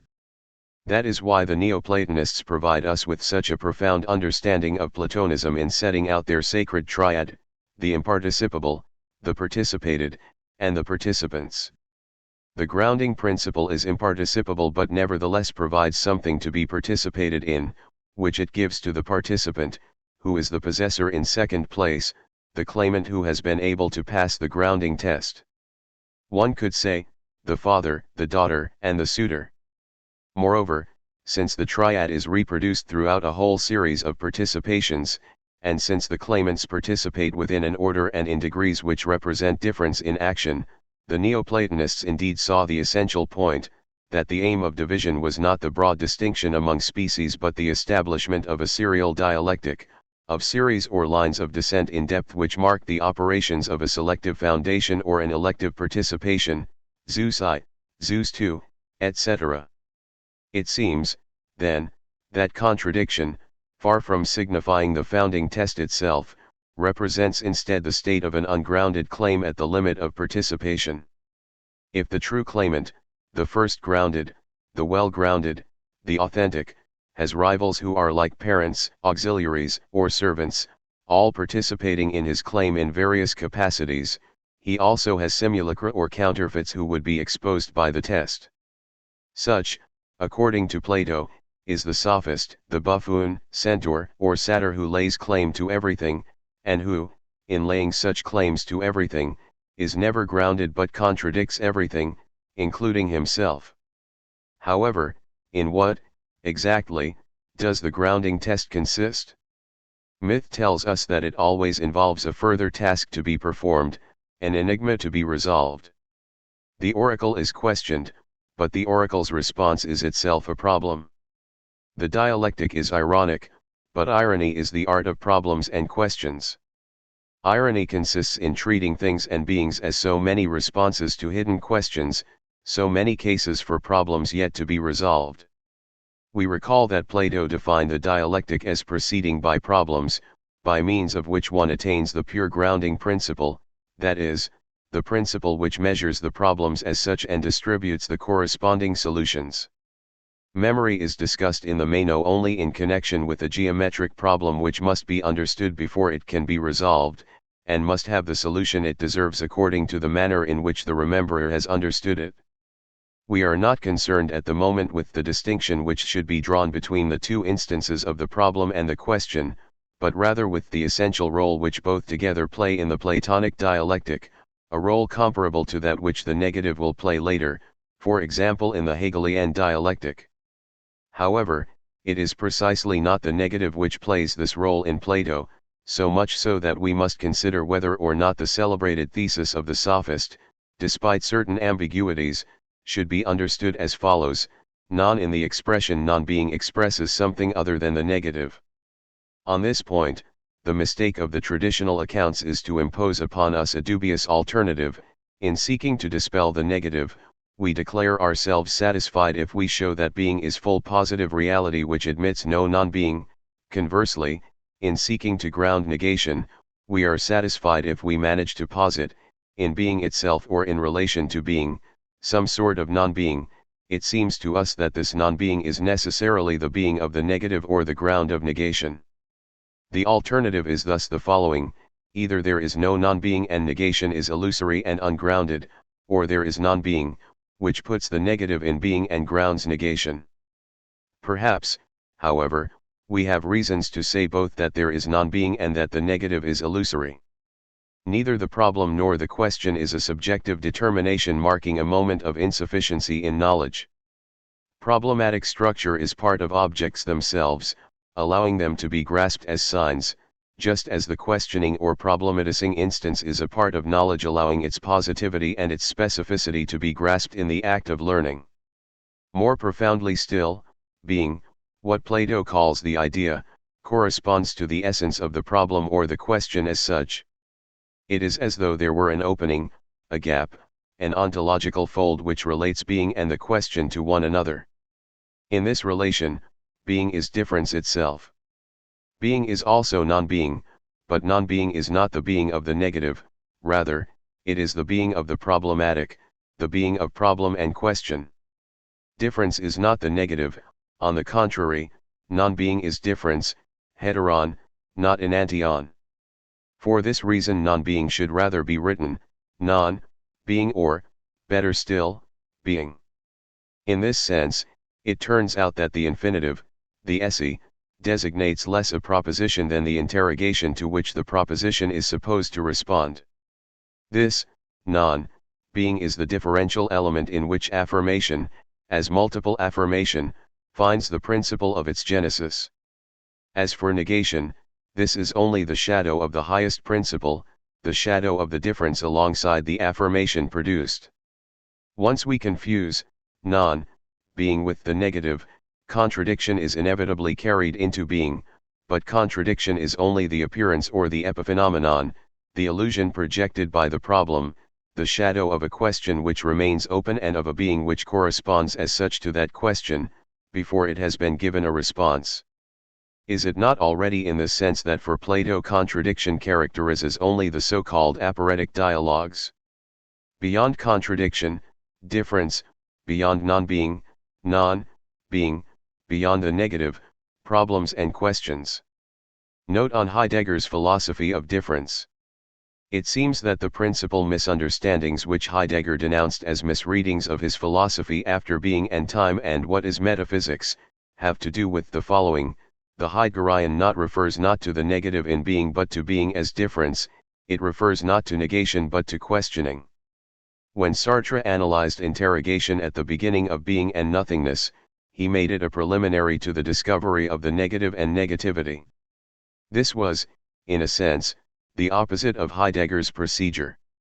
Nonetheless, it involved no misunderstanding, since Sartre did not set out to write a commentary on Heidegger. Merleau-Ponty, on the other hand, undoubtedly followed a more thoroughly Heideggerian inspiration in speaking of folds and pleating, by contrast with Sartrine holes and lakes of non-being, from the phenomenology of perception onwards, and in returning to an ontology of difference and questioning in his posthumous book The Visible and the Invisible. It seems that Heidegger's theses may be summarized as follows. The not expresses not the negative but the difference between being and being. See the preface to the Essence of Reasons. The ontological difference is the not between being and being, and the postscript to what is metaphysics, in existence and being, London, Vision Press, 1949, p. 384, where Heidegger asks, whether that which never and nowhere is discloses itself as that which differs from everything that is, i.e. what we call being. This difference is not between in the ordinary sense of the word. It is the fold, Zwiefeld. It is constitutive of being and of the manner in which being constitutes being, in the double movement of clearing and veiling. Being is truly the differentiator of difference, whence the expression ontological difference. See Overcoming Metaphysics, Translo. Jones Stambaugh, In the End of Philosophy, New York, Harper and Row, 1973, pages 91 ff. Ontological difference corresponds to questioning. It is the being of questions, which become problems, marking out the determinant fields of existence. See the Essence of Reasons. Understood in this manner, difference is not an object of representation. As the element of metaphysics, representation subordinates difference to identity, if only in relating it to a third term as the center of a comparison between two supposedly different terms, being and being. Heidegger recognizes that this point of view of metaphysical representation is still present in the Essence of Reasons, see the French translation, p. 59, where the third term is found in the transcendence of being there. But metaphysics is unable to think difference in itself, or the importance of that which separates as much as of that which unites, the differentiator. There is no synthesis, mediation, or reconciliation in difference, but rather a stubborn differentiation. This is the turning beyond metaphysics. Being itself can open out in its truth the difference of being and beings preserved in itself only when the difference explicitly takes place. Overcoming Metaphysics, p. 91. On this point, see Beta Allemann, Hold Erlen et Heidegger, French translation, Paris, Presses Universitaires de France, pages 157-62, 168-72, Jean Beaufret, Introduction to Poème de Parmenide, Paris, Presses Universitaires de France, 1955, pages 69-72, 455. Difference cannot, therefore, be subordinated to the identical or the equal but must be thought as the same, in the same. See Identity and Difference, Translo. Jones Stambaugh, New York, Harper and Row, 1969, and Poetically Mandwells. In Poetry, Language, Thought, Translo. Albert Hofstadter, New York, Harper and Row, 1971, pages 218-19. The same never coincides with the equal, not even in the empty indifferent oneness of what is merely identical. The equal or identical always moves toward the absence of difference, so that everything may be reduced to a common denominator. The same, by contrast, is the belonging together of what differs, through a gathering by way of the difference. We can only say the same if we think difference. The same banishes all zeal always to level what is different into the equal or identical. The same gathers what is distinct into an original being at one. The equal, on the contrary, disperses them into the dull unity of mere uniformity. We regard as fundamental this correspondence between difference and questioning, between ontological difference and the being of the question. It can nevertheless be asked whether Heidegger did not himself encourage the misunderstandings, by his conception of nothing as well as by his manner of striking through being instead of parenthesising the non of non-being. Moreover, is it enough to oppose the same and the identical in order to think original difference and to disconnect this from all mediations? If it is true that some commentators have found Thomist echoes in Husserl, Heidegger, by contrast, follows Duns Scotus and gives renewed splendor to the univocity of being. But does he effectuate the conversion after which univocal being belongs only to difference and, in this sense, revolves around being? Does he conceive of being in such a manner that it will be truly disengaged from any subordination in relation to the identity of representation? It would seem not, given his critique of the Nietzschean eternal return. The four figures of the Platonic dialectic are therefore, the selection of difference, the installation of a mythic circle, the establishment of a foundation, and the position of a question-problem complex. However, difference is still related to the same or to the one through these figures. No doubt the same should not be confused with the identity of the concept in general, rather, it characterizes the idea as the thing itself. Nevertheless, to the extent that it plays the role of a true ground, it is difficult to see what its effect is if not to make that which is grounded identical, to use difference in order to make the identical exist. In reality, the distinction between the same and the identical bears fruit only if one subjects the same to a conversion which relates it to the different, while at the same time the things and beings which are distinguished in the different suffer a corresponding radical destruction of their identity. Only on this condition is difference thought in itself, neither represented nor mediated. The whole of Platonism, by contrast, is dominated by the idea of drawing a distinction between the thing itself and the simulacra. Difference is not thought in itself but related to a ground, subordinated to the same and subject to mediation in mythic form.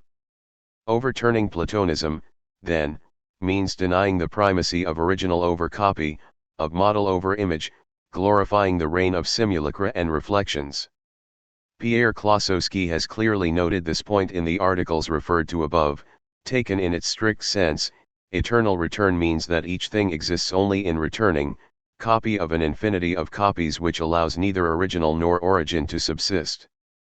That is why the eternal return is called parodic. It qualifies as simulacrum that which it causes to be, and to return. Point 22. When eternal return is the power of, formless, being, the simulacrum is the true character or form, the being, of that which is. When the identity of things dissolves, being escapes to attain univocity, and begins to revolve around the different. That which is or returns has no prior constituted identity, things are reduced to the difference which fragments them, and to all the differences which are implicated in it and through which they pass. In this sense, the simulacrum and the symbol are one. In other words, the simulacrum is the sign insofar as the sign interiorizes the conditions of its own repetition. The simulacrum seizes upon a constituent disparity in the thing from which it strips the rank of model. If, as we have seen, eternal return serves to establish a difference in kind between the average and the superior forms, then there is also a difference in kind between the average or moderate positions of the eternal return, whether these involve partial cycles or approximate global return in specie, and its strict or categorical position. For eternal return, affirmed in all its power, allows no installation of a foundation ground. On the contrary, it swallows up or destroys every ground which would function as an instance responsible for the difference between the original and the derived, between things and simulacra. It makes us party to a universal ungrounding. By ungrounding we should understand the freedom of the non-mediated ground, the discovery of a ground behind every other ground, the relation between the groundless and the ungrounded, the immediate reflection of the formless and the superior form which constitutes the eternal return. Everything, animal or being, assumes the status of simulacrum, so that the thinker of eternal return, who indeed refuses to be drawn out of the cave, finding instead another cave beyond, always another in which to hide, can rightly say that he is himself burdened with the superior form of everything that is, like the poet burdened with humanity, even that of the animals. These words themselves have their echo in the superposed caves. Moreover, that cruelty which at the outset seemed to us monstrous, demanding expiation, and could be alleviated only by representative mediation, now seems to us to constitute the pure concept or idea of difference within overturned Platonism, the most innocent difference, the state of innocence and its echo. Plato gave the establishment of difference as the supreme goal of dialectic. However, difference does not lie between things and simulacra, models and copies. Things are simulacra themselves, simulacra are the superior forms, and the difficulty facing everything is to become its own simulacrum, to attain the status of a sign in the coherence of eternal return. Plato opposed eternal return to chaos as though chaos were a contradictory state which must be subject to order or law from outside, as it is when the demiurge subjugates a rebellious matter. He reduced the sophist to contradiction, to that supposed state of chaos, the lowest power and last degree of participation. In reality the nth power does not pass through 2, 3, or 4, it is immediately affirmed in order to constitute the highest power, it is affirmed of chaos itself and, as Nietzsche said, chaos and eternal return are not two different things. The sophist is not the being, or the non-being, of contradiction, but the one who raises everything to the level of simulacra and maintains them in that state. Was it not inevitable that Plato should push irony to that point, to parody? Was it not inevitable that Plato should be the first to overturn Platonism, or at least to show the direction such an overturning should take? We are reminded of the grand finale of the sophist: difference is displaced, division turns back against itself and begins to function in reverse, and, as a result of being applied to simulacra themselves, dreams, shadows, reflections, paintings, shows the impossibility of distinguishing them from originals or from models. The Eleatic stranger gives a definition of the sophist such that he can no longer be distinguished from Socrates himself, the ironic imitator who proceeds by brief arguments, questions and problems. Each moment of difference must then find its true figure: selection, repetition, ungrounding, the question-problem complex. We have contrasted representation with a different kind of formation. The elementary concepts of representation are the categories defined as the conditions of possible experience. These, however, are too general or too large for the real. The net is so loose that the largest fish pass through. No wonder, then, that aesthetics should be divided into two irreducible domains, that of the theory of the sensible which captures only the riddle's conformity with possible experience, and that of the theory of the beautiful, which deals with the reality of the real insofar as it is thought. Everything changes once we determine the conditions of real experience, which are not larger than the conditioned and which differ in kind from the categories. The two senses of the aesthetic become one, to the point where the being of the sensible reveals itself in the work of art, while at the same time the work of art appears as experimentation. The fault of representation lies in not going beyond the form of identity, in relation to both the object seen and the seeing subject. Identity is no less conserved in each component representation than in the whole of infinite representation as such. Infinite representation may well multiply points of view and organize these in series. These series are no less subject to the condition of converging upon the same object, upon the same world. Infinite representation may well multiply figures and moments and organize these into circles endowed with self-movement. These circles no less turn around a single center, which is that of the great circle of consciousness. By contrast, when the modern work of art develops its permutating series and its circular structures, it indicates to philosophy a path leading to the abandonment of representation. It is not enough to multiply perspectives in order to establish perspectivism.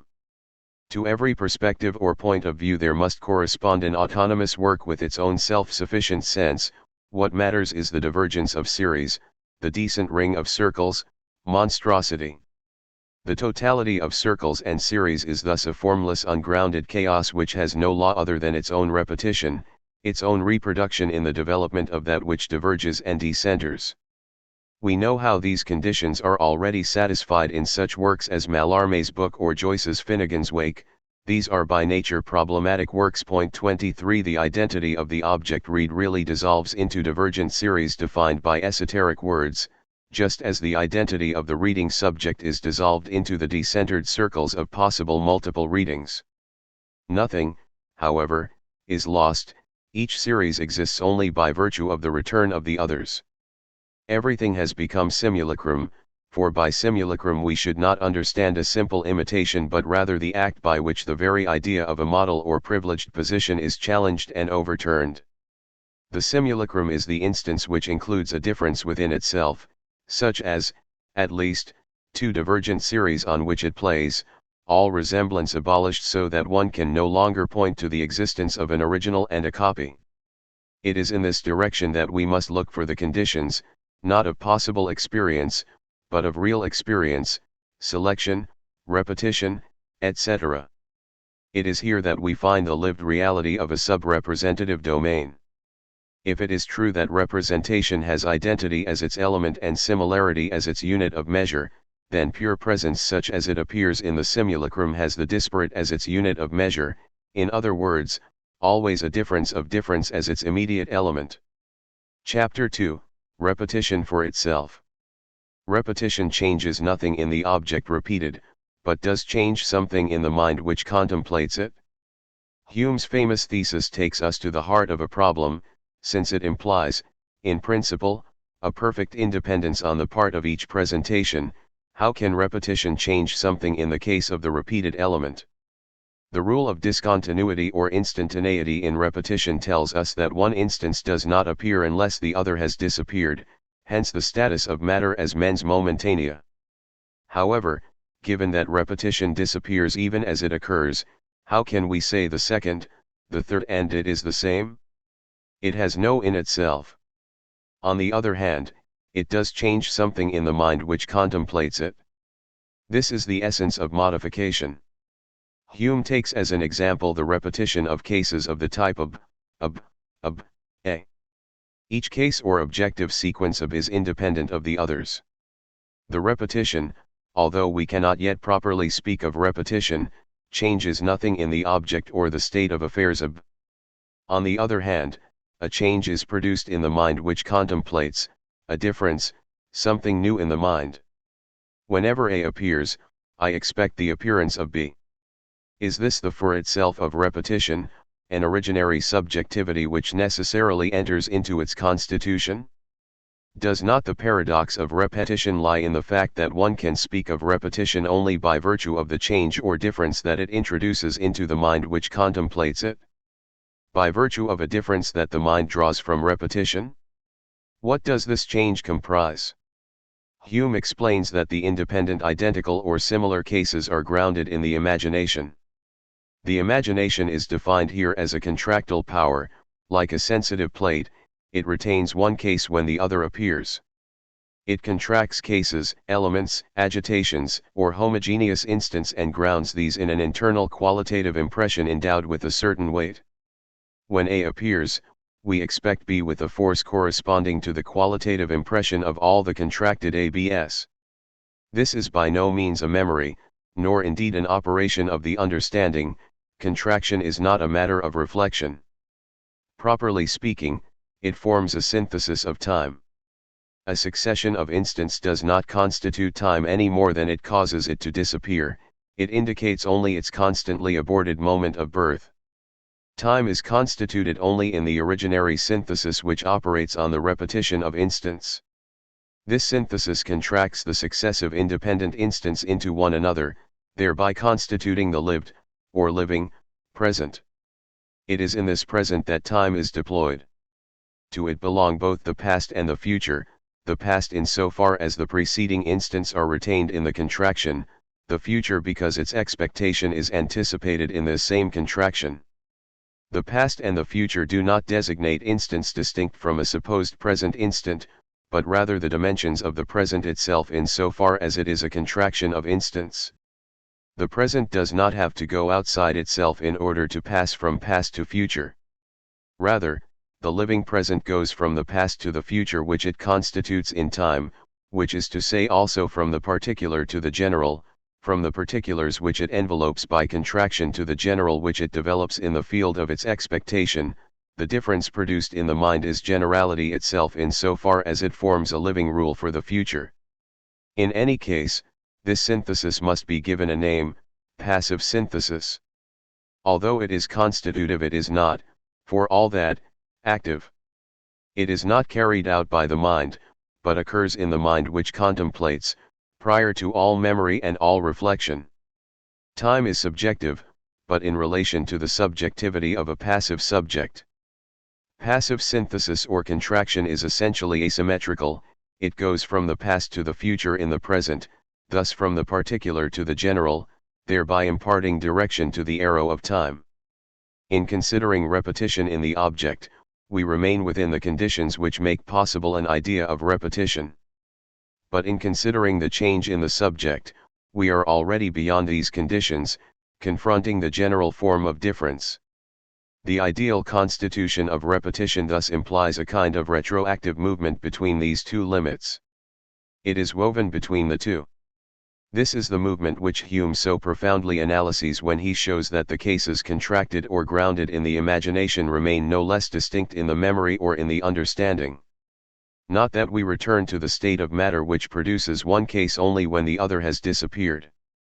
Rather, on the basis of the qualitative impression in the imagination, memory reconstitutes the particular cases as distinct, conserving them in its own temporal space.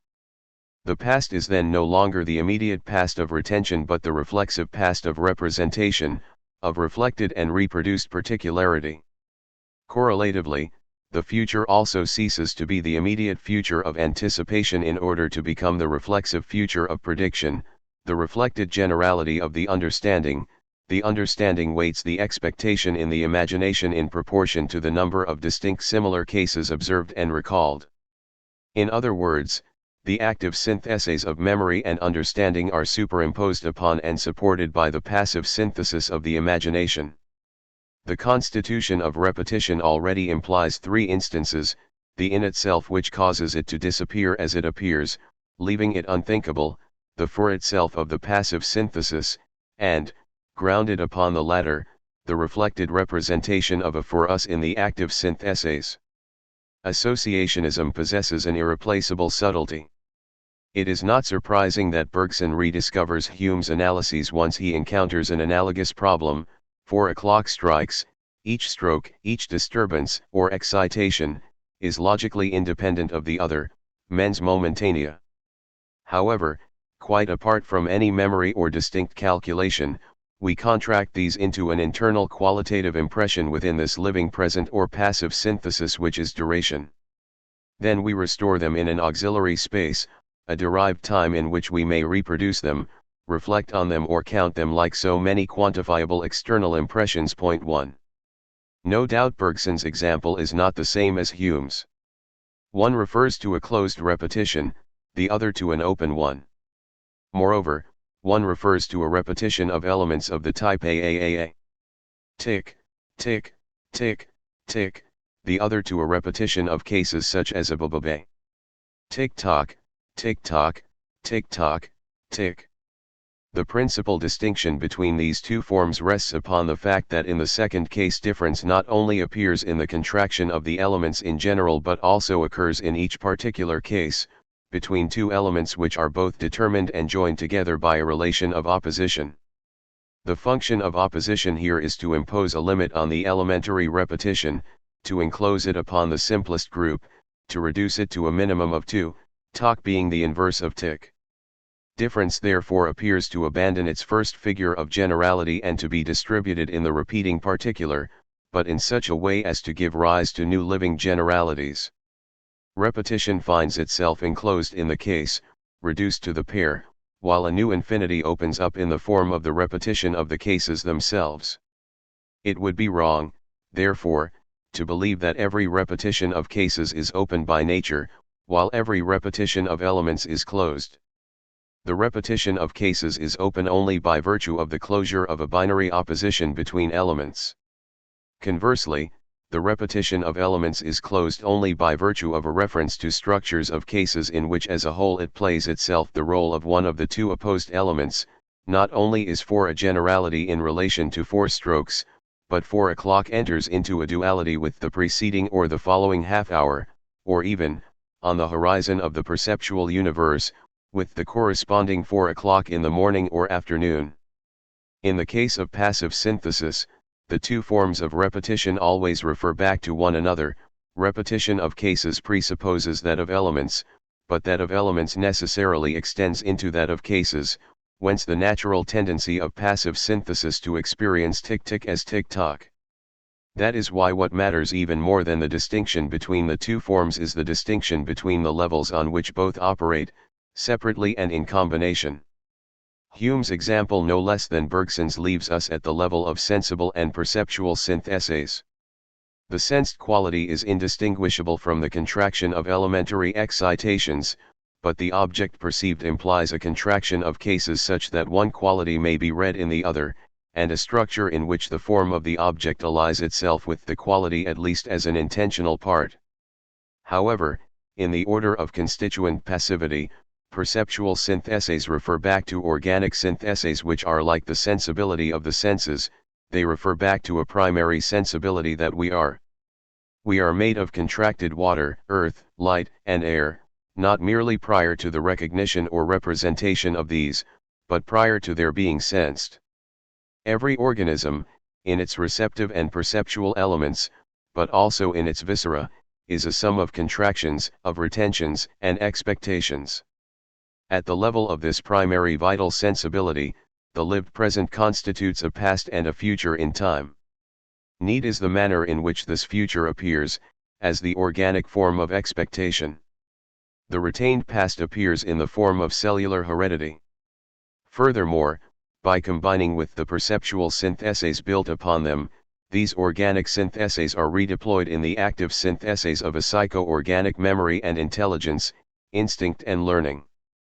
We must therefore distinguish not only the forms of repetition in relation to passive synthesis but also the levels of passive synthesis and the combinations of these levels with one another and with active syntheses.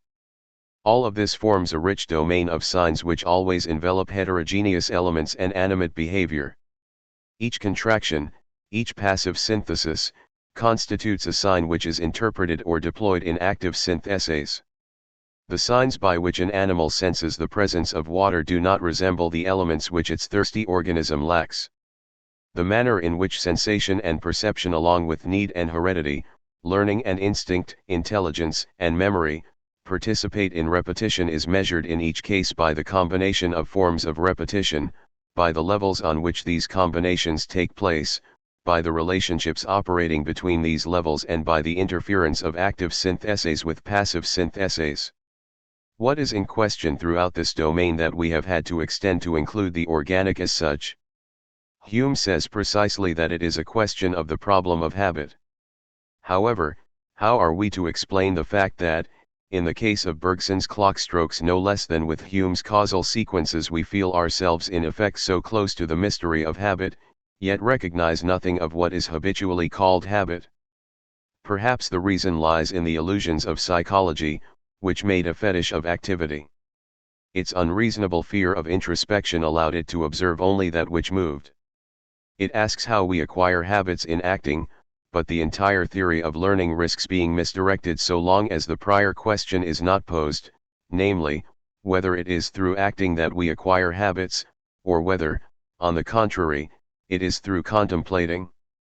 Psychology regards it as established that the self cannot contemplate itself. This, however, is not the question.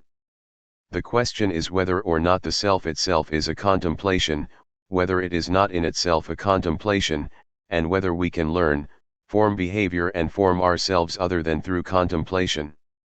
Habit draws something new from repetition, namely, difference, in the first instance understood as generality. In essence, habit is contraction. Language testifies to this in allowing us to speak of contracting a habit, and in allowing the verb to contract only in conjunction with a complement capable of constituting a habitude. It will be objected that the heart no more has, or no more is, a habit when it contracts than when it dilates. This, however, is to confuse two quite different kinds of contraction. Contraction may refer to one of the two active elements, one of the two opposing moments in a tick-tock type series, the other element being relaxation or dilation. But contraction also refers to the fusion of successive tick-tocks in a contemplative soul. Passive synthesis is of the latter kind. It constitutes our habit of living, our expectation that it will continue, that one of the two elements will appear after the other, thereby assuring the perpetuation of our case. When we say that habit is a contraction, we are speaking not of an instantaneous action which combines with another to form an element of repetition, but rather of the fusion of that repetition in the contemplating mind. A soul must be attributed to the heart, to the muscles, nerves, and cells, but a contemplative soul whose entire function is to contract a habit. This is no mystical or barbarous hypothesis. On the contrary, habit here manifests its full generality. It concerns not only the sensory-motor habits that we have, psychologically, but also, before these, the primary habits that we are, the thousands of passive syntheses of which we are organically composed. It is simultaneously through contraction that we are habits, but through contemplation that we contract. We are contemplations, we are imaginations, we are generalities, claims, and satisfactions. The phenomenon of claiming is nothing but the contracting contemplation through which we affirm our right and our expectation in regard to that which we contract, along with our self-satisfaction in so far as we contemplate. We do not contemplate ourselves, but we exist only in contemplating, that is to say, in contracting that from which we come. Whether pleasure is itself a contraction or a tension, or whether it is always tied to a process of relaxation, is not a well-formed question. Elements of pleasure may be found in the active succession of relaxations and contractions produced by excitants, but it is a quite different question to ask why pleasure is not simply an element or a case within our psychic life, but rather a principle which exercises sovereign rule over the latter in every case. Pleasure is a principle in so far as it is the emotion of a fulfilling contemplation which contracts in itself cases of relaxation and contraction. There is a beatitude associated with passive synthesis, and we are all Narcissus in virtue of the pleasure, auto-satisfaction, we experience in contemplating, even though we contemplate things quite apart from ourselves. We are always Acteon by virtue of what we contemplate, even though we are Narcissus in relation to the pleasure we take from it. To contemplate is to draw something from. We must always first contemplate something else, the water, or Diana, or the woods, in order to be filled with an image of ourselves. No one has shown better than Samuel Butler that there is no continuity apart from that of habit, and that we have no other continuities apart from those of our thousands of component habits, which form within us so many superstitious and contemplative selves, so many claimants and satisfactions, for even the corn in the fields grows upon a superstitious basis as to its own existence, and only turns the earth and moisture into wheat through the conceit of its own ability to do so, without which faith it were powerless. Only an empiricist can happily risk such formulae. What we call wheat is a contraction of the earth and humidity, and this contraction is both a contemplation and the auto-satisfaction of that contemplation. By its existence alone, the lily of the field sings the glory of the heavens, the goddesses and gods, in other words, the elements that it contemplates in contracting. What organism is not made of elements and cases of repetition, of contemplated and contracted water, nitrogen, carbon, chlorides, and sulfates, thereby intertwining all the habits of which it is composed? Organisms awake to the sublime words of the third Ennead, all is contemplation. Perhaps it is irony to say that everything is contemplation, even rocks and woods, animals and men, even Acteon and the stag, Narcissus and the flower, even our actions and our needs. But irony in turn is still a contemplation, nothing but a contemplation. Plotinus says that one determines one's own image, and appreciates it, only by turning back to contemplate that from which one comes. It is easy to multiply reasons which make habit independent of repetition. To act is never to repeat, whether it be an action in process or an action already completed.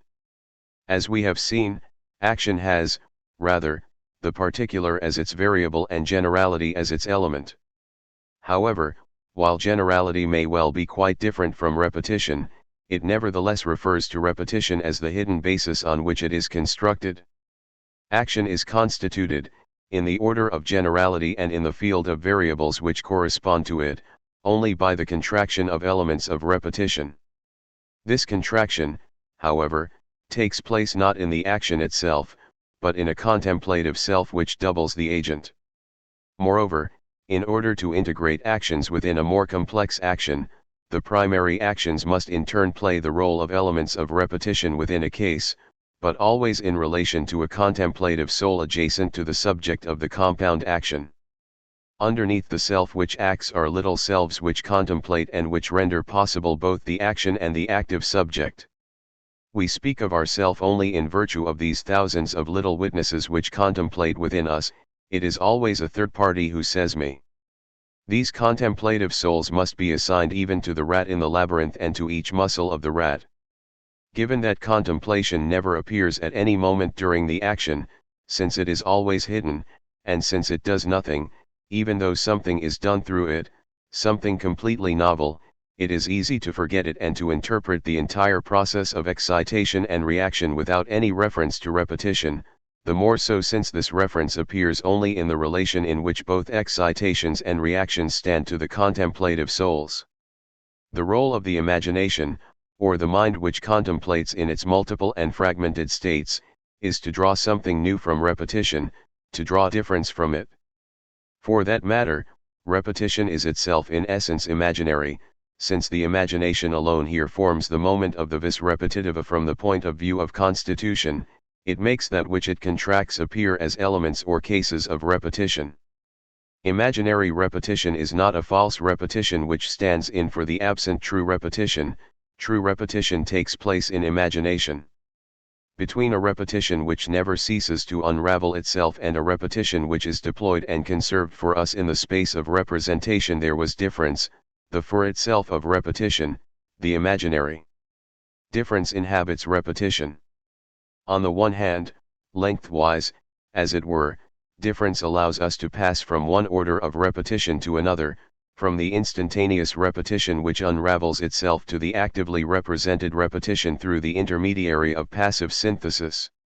On the other hand, in depth, as it were, difference allows us to pass from one order of repetition to another and from one generality to another within the passive syntheses themselves.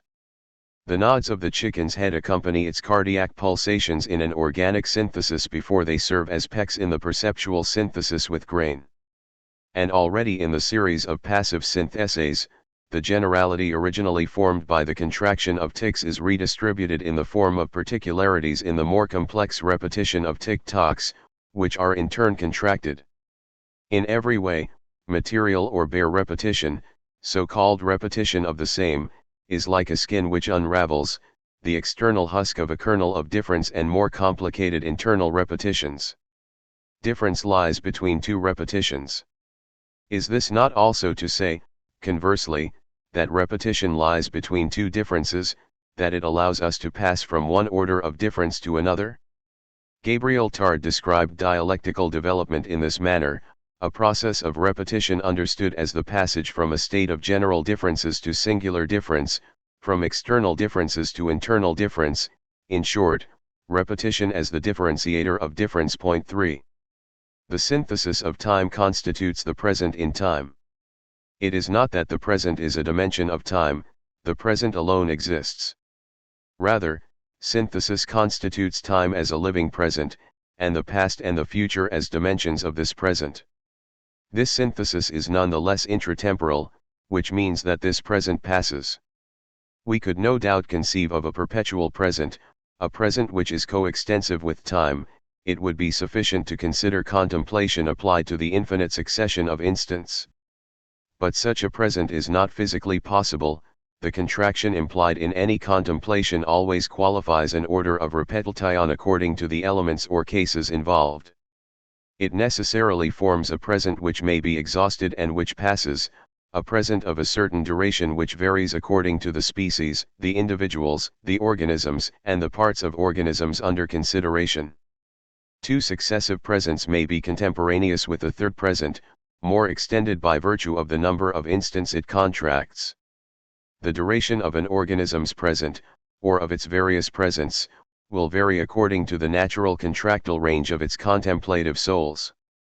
In other words, fatigue is a real component of contemplation. It is correctly said that those who do nothing tire themselves most. Fatigue marks the point at which the soul can no longer contract what it contemplates, the moment at which contemplation and contraction come apart. We are made up of fatigues as much as of contemplations. That is why a phenomenon such as need can be understood in terms of lack, from the point of view of action and the active syntheses which it determines, but as an extreme satiety or fatigue from the point of view of the passive synthesis by which it is conditioned. More precisely, need marks the limits of the variable present. The present extends between two eruptions of need, and coincides with the duration of a contemplation. The repetition of need, and of everything which depends upon it, expresses the time which belongs to the synthesis of time, the intratemporal character of that synthesis. Repetition is essentially inscribed in need, since need rests upon an instance which essentially involves repetition, which forms the for itself of repetition and the for itself of a certain duration. All our rhythms, our reserves, our reaction times, the thousand intertwinings, the presents and fatigues of which we are composed, are defined on the basis of our contemplations. The rule is that one cannot go faster than one's own present, or rather, one's presence. Signs as we have defined them, as habitudes or contractions referring to one another, always belong to the present. One of the great strengths of Stoicism lies in having shown that every sign is a sign of the present, from the point of view of the passive synthesis in which past and future are precisely only dimensions of the present itself. A scar is the sign not of a past wound but of the present fact of having been wounded. We can say that it is the contemplation of the wound, that it contracts all the instants which separate us from it into a living present. Or rather, that we find here the true meaning of the distinction between natural and artificial. Natural signs are signs founded upon passive synthesis, they are signs of the present, referring to the present in which they signify. Artificial signs, by contrast, are those which refer to the past or the future as distinct dimensions of the present, dimensions on which the present might in turn depend. Artificial signs imply active syntheses, that is to say, the passage from spontaneous imagination to the active faculties of reflective representation, memory, and intelligence. Need itself is therefore very imperfectly understood in terms of negative structures which relate it to activity. It is not even enough to invoke activity in the process of occurring or taking place, so long as the contemplative base on which it occurs has not been determined. Here again, with regard to this base, we cannot avoid seeing in the negative, need as lack, the shadow of a higher instance. Need expresses the openness of a question before it expresses the non-being or the absence of a response. To contemplate is to question. Is it not the peculiarity of questions to draw a response? Questions present at once both the stubbornness or obstinacy and the lassitude or fatigue which correspond to need. What difference is there? This is the question the contemplative soul puts to repetition, and to which it draws a response from repetition. Contemplations are questions, while the contractions which occur in them and complete them are so many finite affirmations produced in the same way as presents are produced out of the perpetual present by means of the passive synthesis of time. Conceptions of the negative come from our haste to understand need in relation to active syntheses, which in fact are elaborated only on this basis. Moreover, if we reconsider the active syntheses themselves in the light of this basis which they presuppose, we see that they signify rather the constitution of problematic fields in relation to questions. The whole domain of behavior, the intertwining of artificial and natural signs, the intervention of instinct and learning, memory and intelligence, shows how the questions involved in contemplation are developed in the form of active problematic fields. To the first synthesis of time there corresponds a first question problem complex as this appears in the living present, the urgency of life. This living present, and with it the whole of organic and psychic life, rests upon habit. Following Condillac, we must regard habit as the foundation from which all other psychic phenomena derive. All these other phenomena either rest upon contemplations or are themselves contemplations, even need, even questions, even irony. These thousands of habits of which we are composed, these contractions, contemplations, pretensions, presumptions, satisfactions, fatigues, these variable presents, thus form the basic domain of passive syntheses. The passive self is not defined simply by receptivity, that is, by means of the capacity to experience sensations, but by virtue of the contractile contemplation which constitutes the organism itself before it constitutes the sensations. This self, therefore, is by no means simple. It is not enough to relativize or pluralize the self, all the while retaining for it a simple attenuated form. Selves are larval subjects.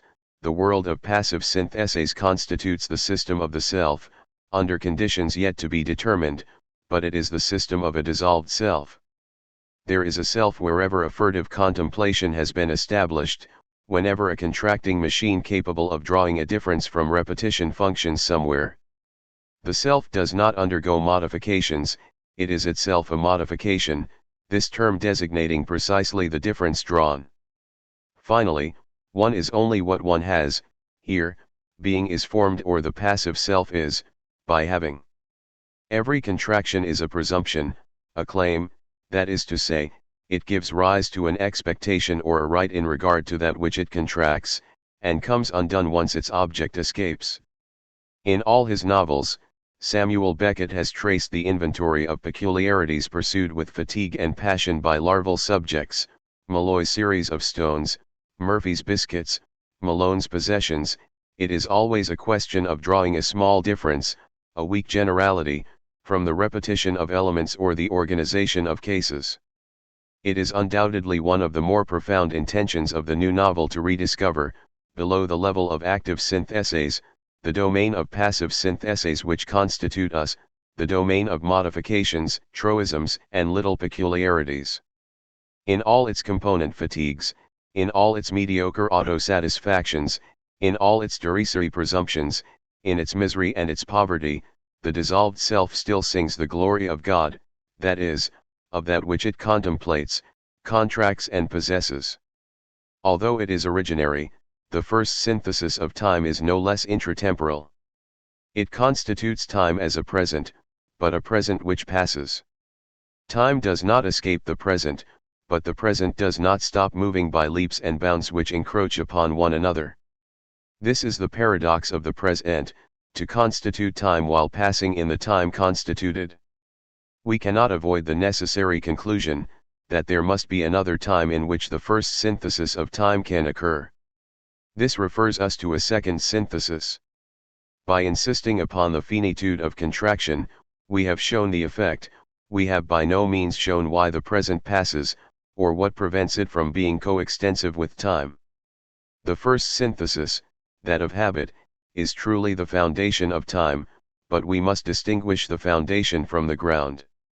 The foundation concerns the soil, it shows how something is established upon this soil, how it occupies and possesses it, whereas the ground comes rather from the sky, it goes from the summit to the foundations, and measures the possessor and the soil against one another according to a title of ownership. Habit is the foundation of time, the moving soil occupied by the passing present. The claim of the present is precisely that it passes. However, it is what causes the present to pass, that to which the present and habit belong, which must be considered the ground of time.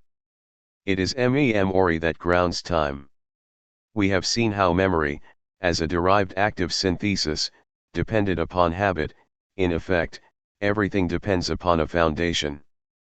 But this does not tell us what constitutes memory.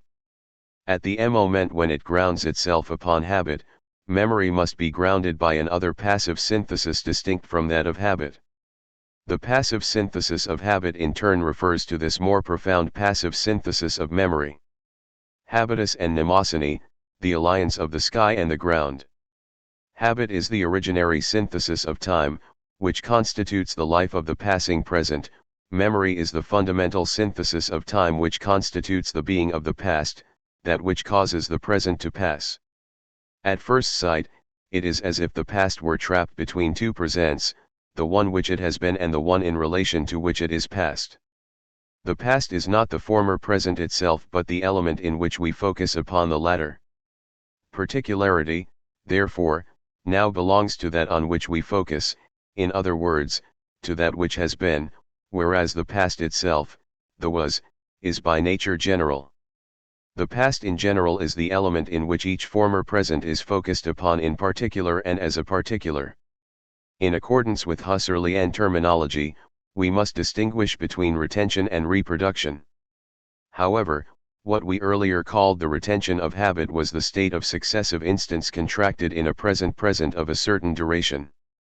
These instants formed a particularity, in other words, an immediate past naturally belonging to the present, while the present itself, which remains open to the future in the form of expectation, constitutes the general.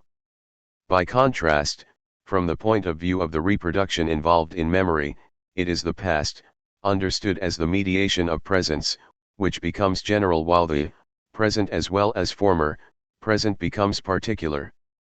To the degree to which the past in general is the element in which each former present preserves itself and may be focused upon, the former present finds itself represented in the present one. The limits of this representation or reproduction are in fact determined by the variable relations of resemblance and contiguity known as forms of association. In order to be represented, the former present must resemble the present one, and must be broken up into partially simultaneous presents with very different durations which are then contiguous with one another and, even at the limit, contiguous with the present. The great strength of associationism lies in having founded a whole theory of artificial signs on these relations of association. Now the former present cannot be represented in the present one without the present one itself being represented in that representation. It is of the essence of representation not only to represent something but to represent its own representativity. The present and former presents are not, therefore, like two successive instants on the line of time, rather, the present one necessarily contains an extra dimension in which it represents the former and also represents itself. The present is treated not as the future object of a memory but as that which reflects itself at the same time as it forms the memory of the former present. Active synthesis, therefore, has two correlative, albeit non-symmetrical, aspects: reproduction and reflection, remembrance and recognition, memory and understanding. It has often been pointed out that reflection implies something more than reproduction. This something more is only the supplementary dimension in which every present reflects itself as present while at the same time representing the former. Every conscious state requires a dimension in addition to the one of which it implies the memory, for as a result, the active synthesis of memory may be regarded as the principle of representation under this double aspect: reproduction of the former present and reflection of the present. This active synthesis of memory is founded upon the passive synthesis of habit, since the latter constitutes the general possibility of any present. But the two syntheses are profoundly different. The asymmetry here follows from the constant augmentation of dimensions, their infinite proliferation. The passive synthesis of habit constituted time as a contraction of instants with respect to a present, but the active synthesis of memory constitutes it as the embedding of presents themselves. The whole problem is, with respect to what? It is with respect to the pure element of the past, understood as the past in general, as an a priori past, that a given former present is reproducible and the present is able to reflect itself. Far from being derived from the present or from representation, the past is presupposed by every representation. In this sense, the active synthesis of memory may well be founded upon the empirical, passive synthesis of habit, but on the other hand it can be grounded only by another, transcendental, passive synthesis which is peculiar to memory itself. Whereas the passive synthesis of habit constitutes the living present in time and makes the past and the future two asymmetrical elements of that present, the passive synthesis of memory constitutes the pure past in time, and makes the former and the present, thus the present in reproduction and the future in reflection, two asymmetrical elements of this past as such. However, what do we mean in speaking of the pure, a priori past, the past in general or as such? If Matter and Memory is a great book, it is perhaps because Bergson profoundly explored the domain of this transcendental synthesis of a pure past and discovered all its constitutive paradoxes. It is futile to try to reconstitute the past from the presents between which it is trapped, either the present which it was or the one in relation to which it is now past. In effect, we are unable to believe that the past is constituted after it has been present, or because a new present appears. If a new present were required for the past to be constituted as past, then the former present would never pass and the new one would never arrive. No present would ever pass were it not past at the same time as it is present. No past would ever be constituted unless it were first constituted at the same time as it was present. This is the first paradox, the contemporaneity of the past with the present that it was. It gives us the reason for the passing of the present. Every present passes, in favor of a new present, because the past is contemporaneous with itself as present. A second paradox emerges, the paradox of coexistence. If each past is contemporaneous with the present that it was, then all of the past coexists with the new present in relation to which it is now past. The past is no more in this second present than it is after the first, whence the Bergsonian idea that each present is only the entire past in its most contracted state. The past does not cause one present to pass without calling forth another, but itself neither passes nor comes forth. For this reason the past, far from being a dimension of time, is the synthesis of all time, of which the present and the future are only dimensions. We cannot say that it was. It no longer exists, it does not exist, but it insists, it consists, it is. It insists with the former present, it consists with the new or present present. It is the in itself of time as the final ground of the passage of time. In this sense it forms a pure, general, a priori element of all time. In effect, when we say that it is contemporaneous with the present that it was, we necessarily speak of a past which never was present, since it was not formed after. Its manner of being contemporaneous with itself as present is that of being posed as already there, presupposed by the passing present and causing it to pass. Its manner of coexisting with the new present is one of being posed in itself, conserving itself in itself and being presupposed by the new present which comes forth only by contracting this past. The paradox of pre-existence thus completes the other two. Each past is contemporaneous with the present it was, the whole past coexists with the present in relation to which it is but the pure element of the past in general pre-exists the passing present. There is thus a substantial temporal element, the past which was never present, playing the role of ground. This is not itself represented. It is always the former or present which is represented. The transcendental passive synthesis bears upon this pure past from the triple point of view of contemporaneity, coexistence, and pre-existence. By contrast, the active synthesis is the representation of the present under the dual aspect of the reproduction of the former and the reflection of the new. The latter synthesis is founded upon the former, and if the new present is always endowed with a supplementary dimension, this is because it is reflected in the element of the pure past in general, whereas it is only through this element that we focus upon the former present as a particular. If we compare the passive synthesis of habit and the passive synthesis of memory, we see how much the distribution of repetition and contraction changes from one to the other. No doubt, in either case, the present appears to be the result of a contraction, but this relates to quite different dimensions. In one case, the present is the most contracted state of successive elements or instants which are in themselves independent of one another. In the other case, the present designates the most contracted degree of an entire past, which is itself like a coexisting totality. Let us suppose, in effect, in accordance with the conditions of the second paradox, that the past is not conserved in the present in relation to which it is past, but is conserved in itself, the present being only the maximal contraction of all this past which coexists with it. It must first be the case that this whole past coexists with itself, in varying degrees of relaxation, and of contraction. The present can be the most contracted degree of the past which coexists with it only if the past first coexists with itself in an infinity of diverse degrees of relaxation and contraction at an infinity of levels. This is the meaning of the famous Bergsonian metaphor of the cone, the fourth paradox in relation to the past. Consider what we call repetition within a life, more precisely, within a spiritual life.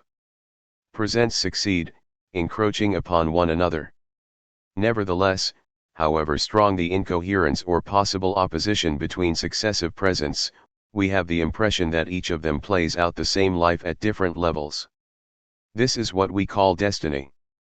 Destiny never consists in step-by-step deterministic relations between presents which succeed one another according to the order of a represented time.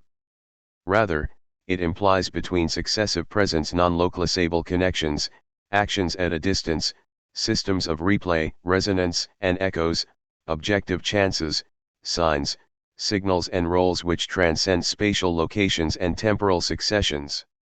We say of successive presents which express a destiny that they always play out the same thing, the same story, but at different levels, here more or less relaxed, there more or less contracted.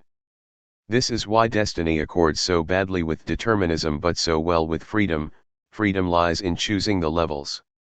The succession of present presents is only the manifestation of something more profound, namely, the manner in which each continues the whole life, but at a different level or degree to the preceding, since all levels and degrees coexist and present themselves for our choice on the basis of a past which was never present.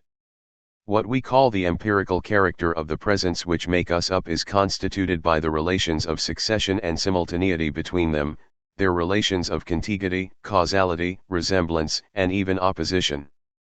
What we call their noumenal character is constituted by the relations of virtual coexistence between the levels of a pure past, each present being no more than the actualization or representation of one of these levels. In short, what we live empirically as a succession of different presents from the point of view of active synthesis is also the ever-increasing coexistence of levels of the past within passive synthesis. Each present contracts a level of the whole, but this level is already one of relaxation or contraction.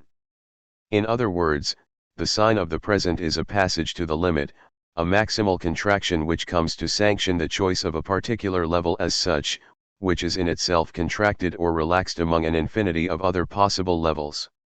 Moreover, what we say of a life may be said of several lives.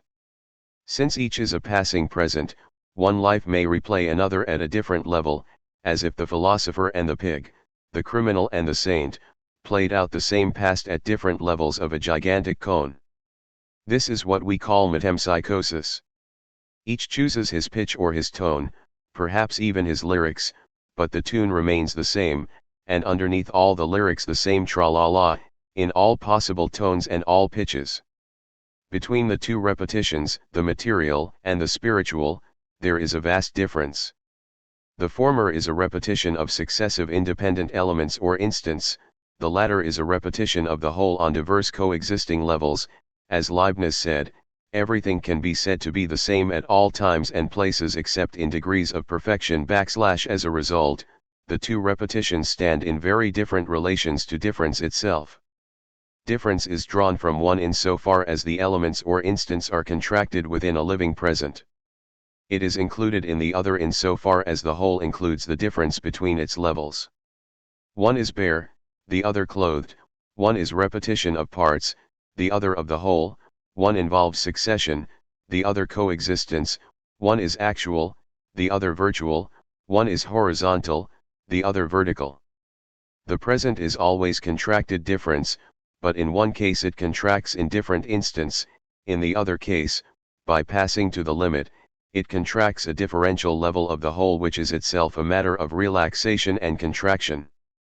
In consequence, the difference between presents themselves is that between the two repetitions, that of the elementary instance from which difference is subtracted, and that of the levels of the whole in which difference is included. And following the Bergsonian hypothesis, the bare repetition must be understood as the external envelope of the clothed, that is, the repetition of successive instants must be understood as the most relaxed of the coexistent levels, matter as a dream or as mind's most relaxed past. Neither of these two repetitions is, strictly speaking, representable. Material repetition comes undone even as it occurs, and can be represented only by the active synthesis which projects its elements into a space of conservation and calculation. At the same time, however, once it has become an object of representation, this repetition is subordinated to the identity of the elements or to the resemblance of the conserved and added cases. Spiritual repetition unfolds in the being in itself of the past, whereas representation concerns and reaches only those presents which result from active synthesis, thereby subordinating all repetition to the identity of the present in reflection, or to the resemblance of the former present in reproduction. The passive syntheses are obviously sub-representative. The question for us, however, is whether or not we can penetrate the passive synthesis of memory, whether we can in some sense live the being in itself of the past in the same way that we live the passive synthesis of habit. The entire past is conserved in itself, but how can we save it for ourselves? How can we penetrate that in itself without reducing it to the former present that it was, or to the present in relation to which it is past? How can we save it for ourselves? It is more or less at this point that Proust intervenes, taking up the baton from Bergson. Moreover, it seems that the response has long been known: reminiscence.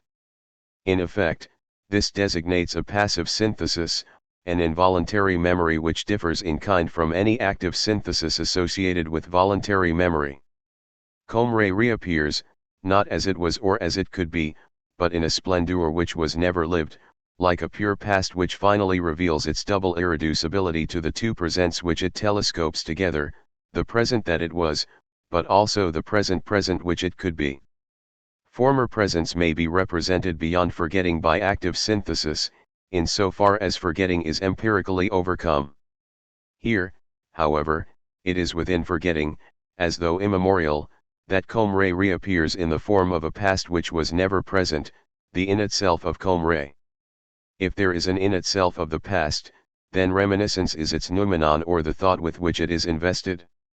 Reminiscence does not simply refer us back from a present to former ones, from recent loves to infantile ones, from our lovers to our mothers.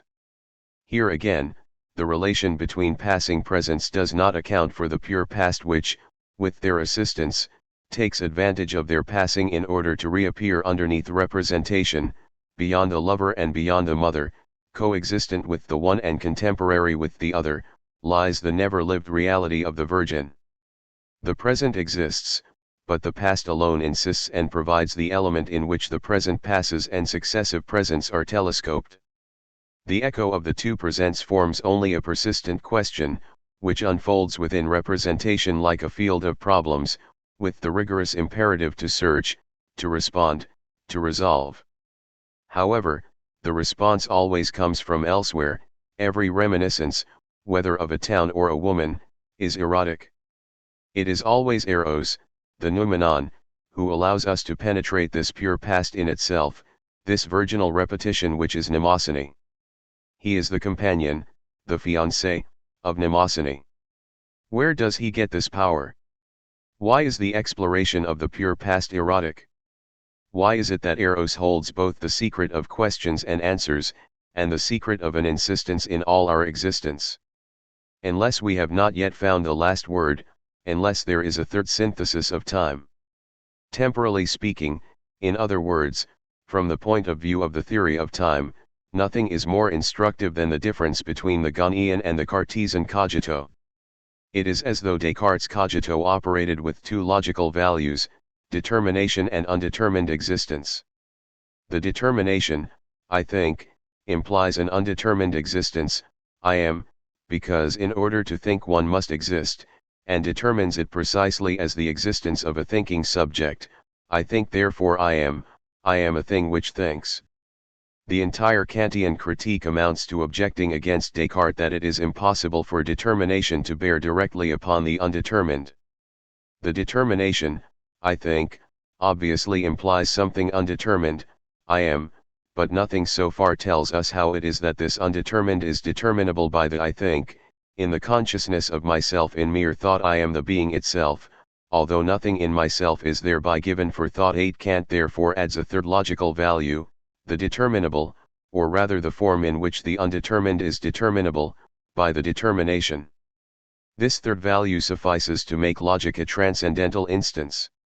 It amounts to the discovery of difference, no longer in the form of an empirical difference between two determinations, but in the form of a transcendental difference between the determination as such and what it determines, no longer in the form of an external difference which separates, but in the form of an internal difference which establishes an a priori relation between thought and being.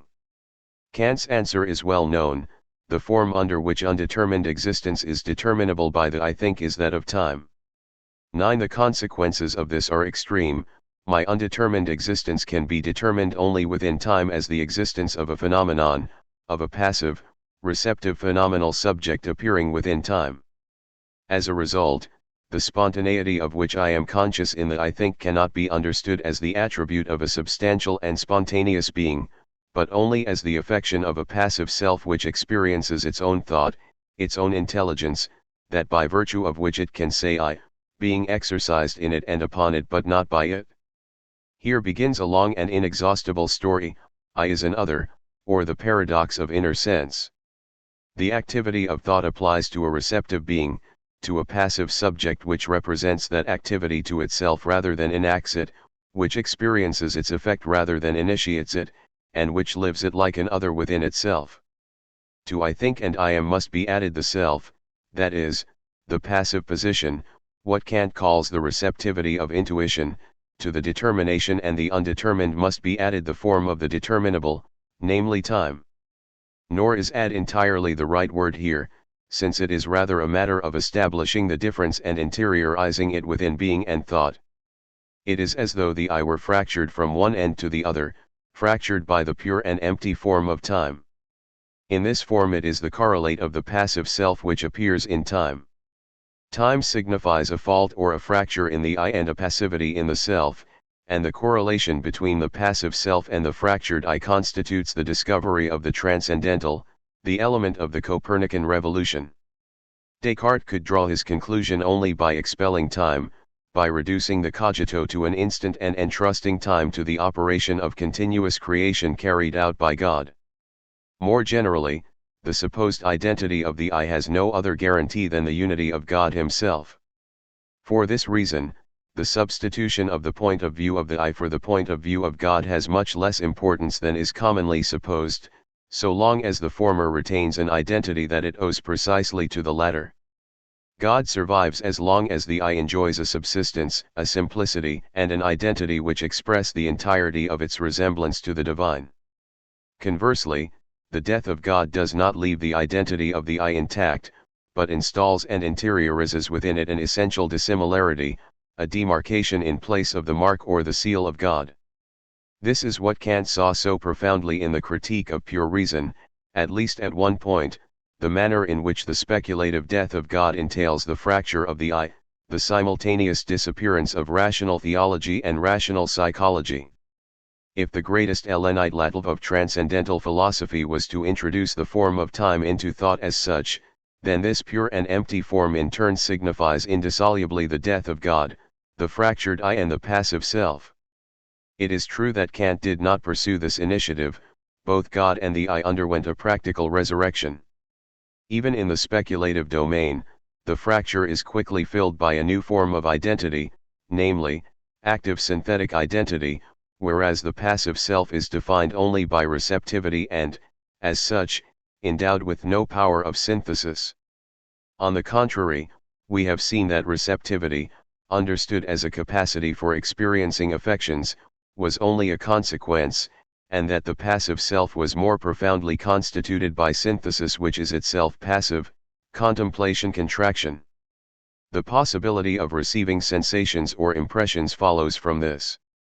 It is impossible to maintain the Kantian distribution, which amounts to a supreme effort to save the world of representation.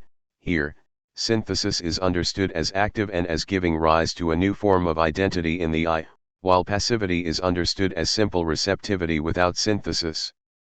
The Kantian initiative can be taken up, and the form of time can support both the death of God and the fractured I, but in the course of a quite different understanding of the passive self. In this sense, it is correct to claim that neither Fichte nor Hegel is the descendant of Kant. Rather, it is H. Sixelderlin, who discovers the emptiness of pure time and, in this emptiness, simultaneously the continued diversion of the divine, the prolonged fracture of the I and the constitutive passion of the self. 10 H. Sixelderlin saw in this form of time both the essence of tragedy and the adventure of Oedipus, as though these were complementary figures of the same death instinct. Is it possible that Kantian philosophy should thus be the heir of Oedipus? Nevertheless, is it really Kant's prestigious contribution to have introduced time into thought as such? Platonic reminiscence would seem already to have implied this. Innateness is a myth, no less so than reminiscence, but it is a myth of instantaneity, which is why it suited Descartes. When Plato expressly opposes reminiscence and innateness, he means that the latter represents only the abstract image of knowledge, whereas the real movement of learning implies a distinction within the soul between a before and an after. In other words, it implies the introduction of a first time, in which we forget what we knew, since there is a second time in which we recover what we have forgotten.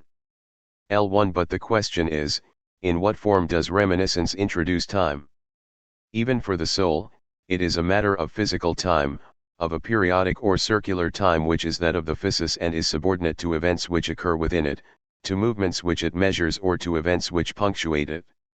This time undoubtedly finds its ground in itself, that is, in the pure past of the ideas which arranges the order of presence in a circle according to their decreasing or increasing resemblances to the ideal, but also removes from the circle those souls which have been able to preserve or recover the realm of the in itself. The ideas nonetheless remain the ground on which the successive presents are organized into the circle of time, so that the pure past which defines them is itself still necessarily expressed in terms of a present, as an ancient mythical present. This equivocation, all the ambiguity of mnemosyne, was already implicit in the second synthesis of time. For the latter, from the height of its pure past, surpassed and dominated the world of representation. It is the ground, the in itself, noumenon and form. However, it still remains relative to the representation that it grounds. It elevates the principles of representation, namely, identity, which it treats as an immemorial model, and resemblance, which it treats as a present image, the same and the similar. It is irreducible to the present and superior to representation, yet it serves only to render the representation of presence circular or infinite. Even with Leibniz or Hegel, it is still mnemosyne which grounds the deployment of representation in the infinite. The shortcoming of the ground is to remain relative to what it grounds, to borrow the characteristics of what it grounds, and to be proved by these.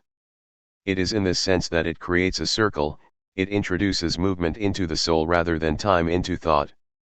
Just as the ground is in a sense bent and must lead us towards a beyond, so the second synthesis of time points beyond itself in the direction of a third which denounces the illusion of the in itself as still a correlate of representation. The in itself of the past and the repetition in reminiscence constitute a kind of effect, like an optical effect, or rather the erotic effect of memory itself.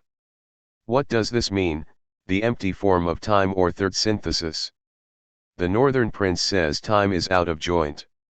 Can it be that the Northern philosopher says the same thing, that he should be Hamiltian because he is Oedipal?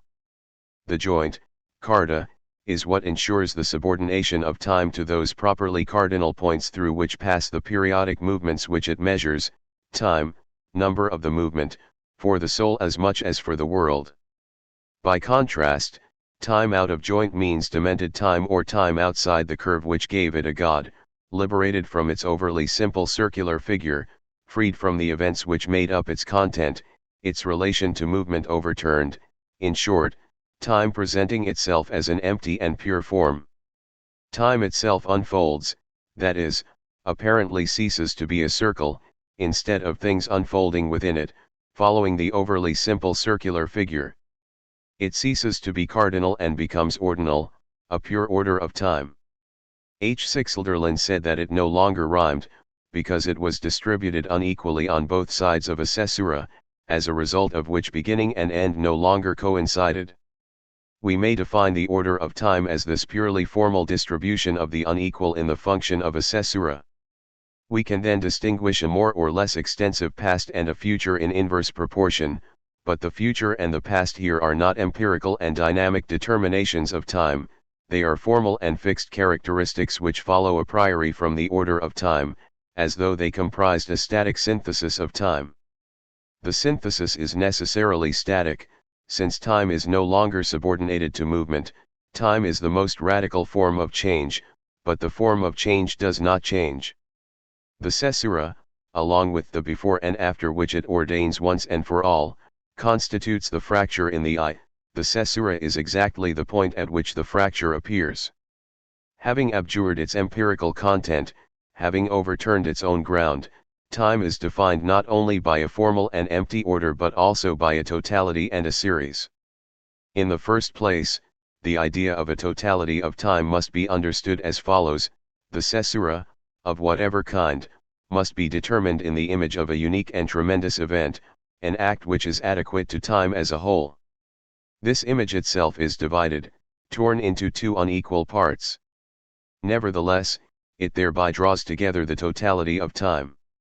It must be called a symbol by virtue of the unequal parts which it subsumes and draws together, but draws together as unequal parts.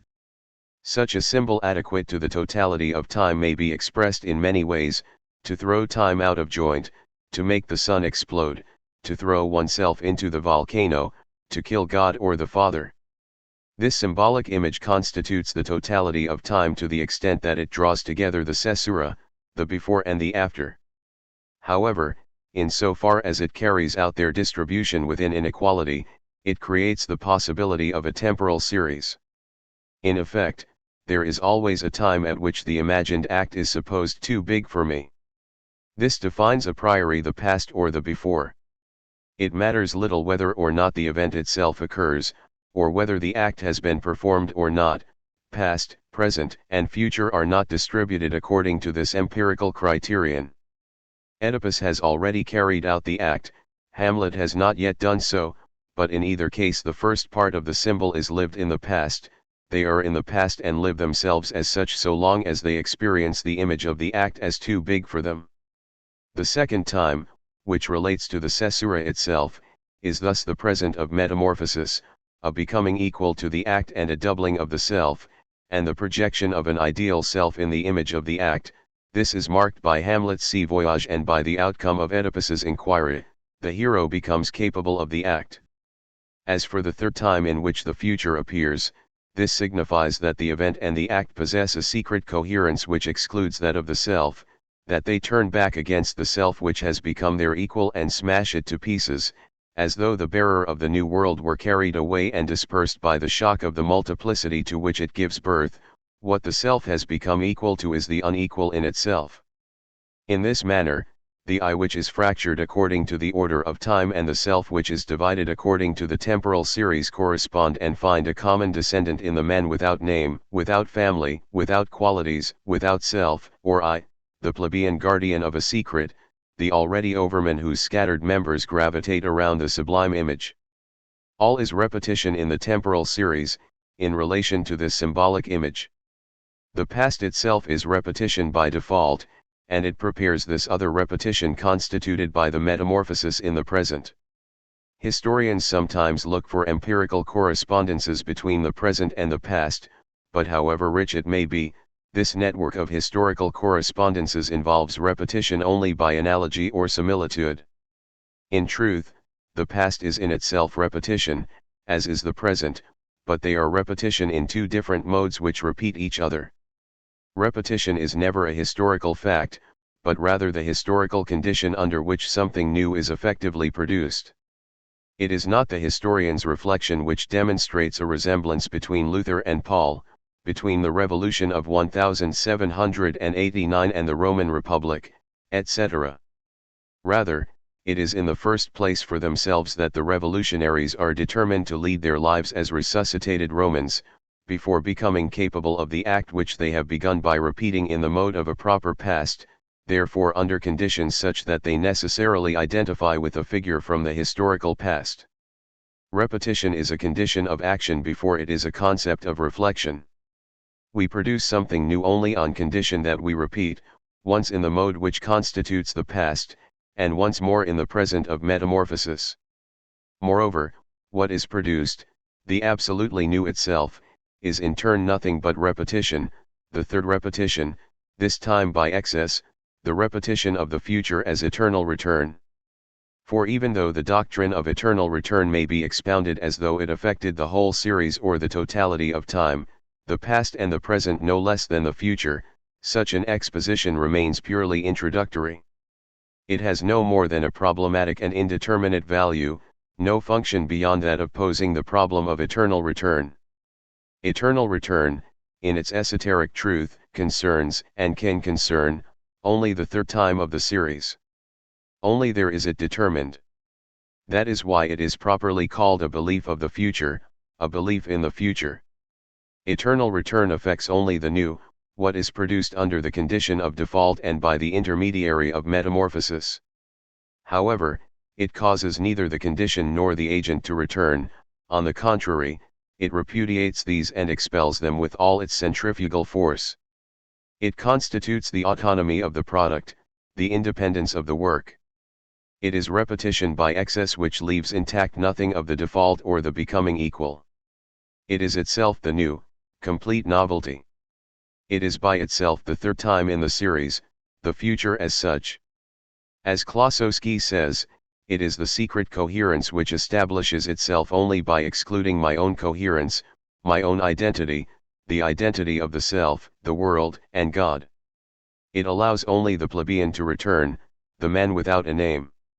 It draws into its circle the dead God and the dissolved self. It does not allow the sun to return, since it presupposes its explosion. It concerns only the nebulae, for which alone it moves and from which it becomes indistinguishable. For this reason, as Zarathustra says at one point to the demon, we simplify matters in expounding the doctrine of eternal return as though it affected the totality of time, we make a hurdy-gurdy song of it, as he says at another point to his animals. In other words, we rely upon the overly simple circle which has as its content the passing present and as its shape the past of reminiscence. However, the order of time, time as a pure and empty form, has precisely undone that circle. It has undone it in favor of a less simple and much more secret, much more tortuous, more nebulous circle, an eternally eccentric circle, the decentered circle of difference which is reformed uniquely in the third time of the series.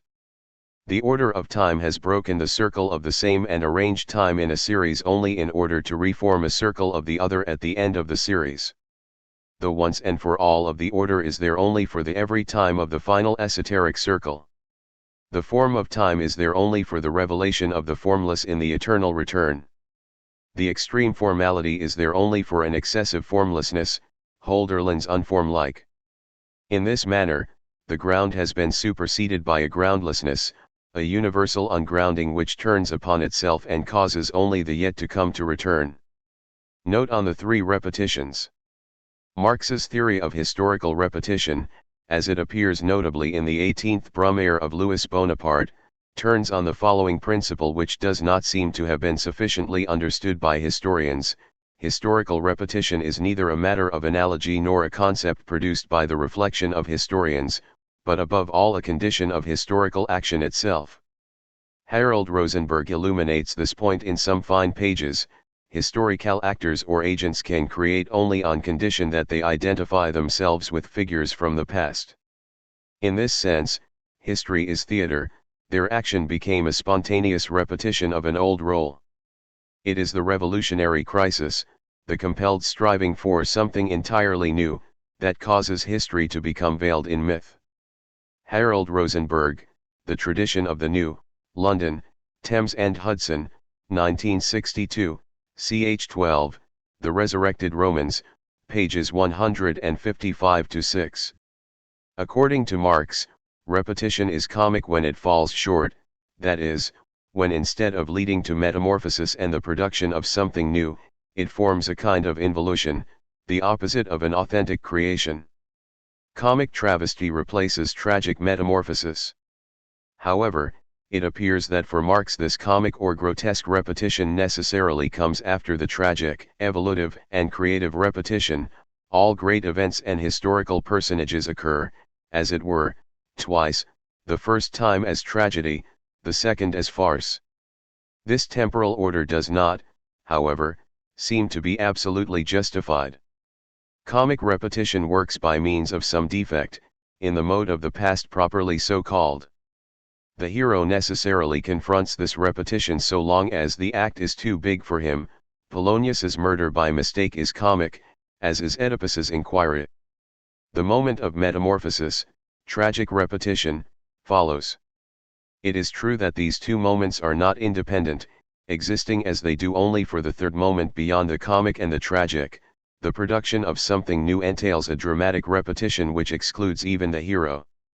However, once the first two elements acquire an abstract independence or become genres, then the comic succeeds the tragic as though the failure of metamorphosis, raised to the absolute, presupposed an earlier metamorphosis already completed. Note that the three-stage structure of repetition is no less that of Hamlet than that of Oedipus. Hölderlin showed this with incomparable rigor in the case of Oedipus, the before, the caesura and the after. He indicated that the relative dimensions of the before and after could vary according to the position of the caesura, for example, the sudden death of Antigone by contrast with Oedipus's long wandering. The essential point, however, is the persistence of the triadic structure. In this regard, Rosenberg interprets Hamlet in a manner which conforms completely to Hölderlin's schema, the caesura being constituted by the sea voyage, Rosenberg, the tradition of the new, ch. 11, character change and the drama, pages 135 to 53. Hamlet resembles Oedipus by virtue of not only the content but also the dramatic form. Drama has but a single form involving all three repetitions. Nietzsche's Zarathustra is clearly a drama, a theatrical work. The largest part of the book is taken up with the before, in the mode of a defect or of the past. This act is too big for me. Compare the idea of criminal blame, or the whole comic story of the death of God, or Zarathustra's fear before the revelation of eternal return. Your fruits are ripe but you are not ripe for your fruits. Then comes the moment of the caesura or the metamorphosis, the sign, when Zarathustra becomes capable. The third moment remains absent. This is the moment of the revelation and affirmation of eternal return, and implies the death of Zarathustra. We know that Nietzsche did not have time to write this projected part. That is why it has been constantly supposed that the Nietzschean doctrine of eternal return was never stated but reserved for a future work. Nietzsche gave us only the past condition and the present metamorphosis, but not the unconditioned which was to have resulted as the future. We rediscover, or find already, this theme of three temporal stages in most cyclical conceptions, such as the three testaments of Joachim of Flora, or the three ages of Vico, the age of gods, the age of heroes and the age of men. The first is necessarily by default, and as though closed upon itself. The second is open and witness to a heroic metamorphosis, but the most important and mysterious lies in the third, which plays the role of signified in relation to the other two. Thus Joachim wrote, "There are two signifying things and one signified, see Evangel Eternal, Translo. Egister, Paris, Editions Reader, 1928, p. 42. Pierre Ballanque, who owes much to both Joachim and Vico together, attempts to specify this third age as that of the plebeian, of Ulysses or no one, the man without name, the regicide, or the modern Oedipus who searches for the scattered members of the great victim. See his strange Essays de Palingenesie Sociale, Paris, Die. 1827. From this point of view, we must distinguish several possible repetitions which cannot be exactly reconciled. An intracyclic repetition, which involves the manner in which the first two ages repeat one another, or rather, repeat one and the same thing, act, or event yet to come.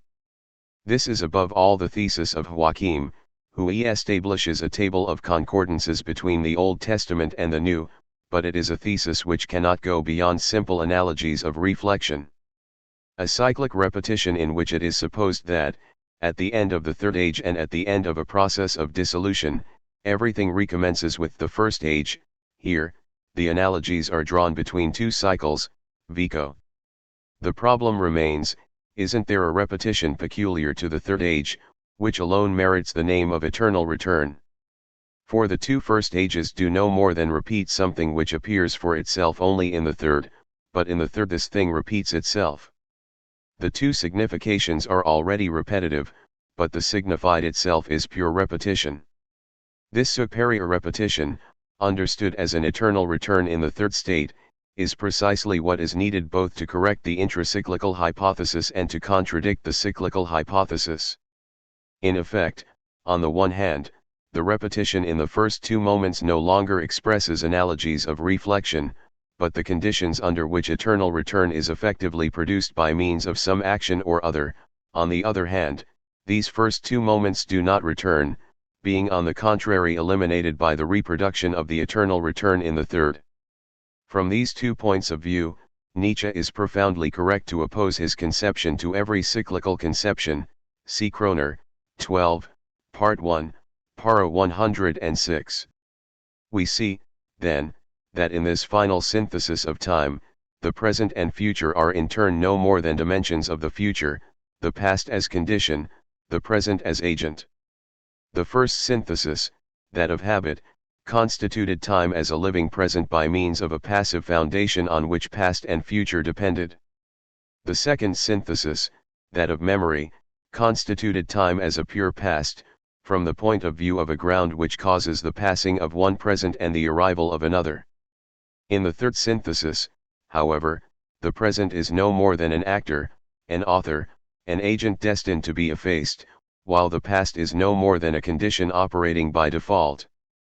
The synthesis of time here constitutes a future which affirms at once both the unconditioned character of the product in relation to the conditions of its production, and the independence of the work in relation to its author or actor.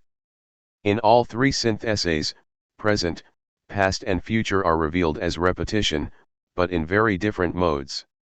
The present is the repeater, the past is repetition itself, but the future is that which is repeated. Furthermore, the secret of repetition as a whole lies in that which is repeated, in that which is twice signified. The future, which subordinates the other two to itself and strips them of their autonomy, is the royal repetition. The first synthesis concerns only the content and the foundation of time, the second, its ground, but beyond these, the third ensures the order, the totality of the series and the final end of time. A philosophy of repetition must pass through all these stages, condemned to repeat repetition itself.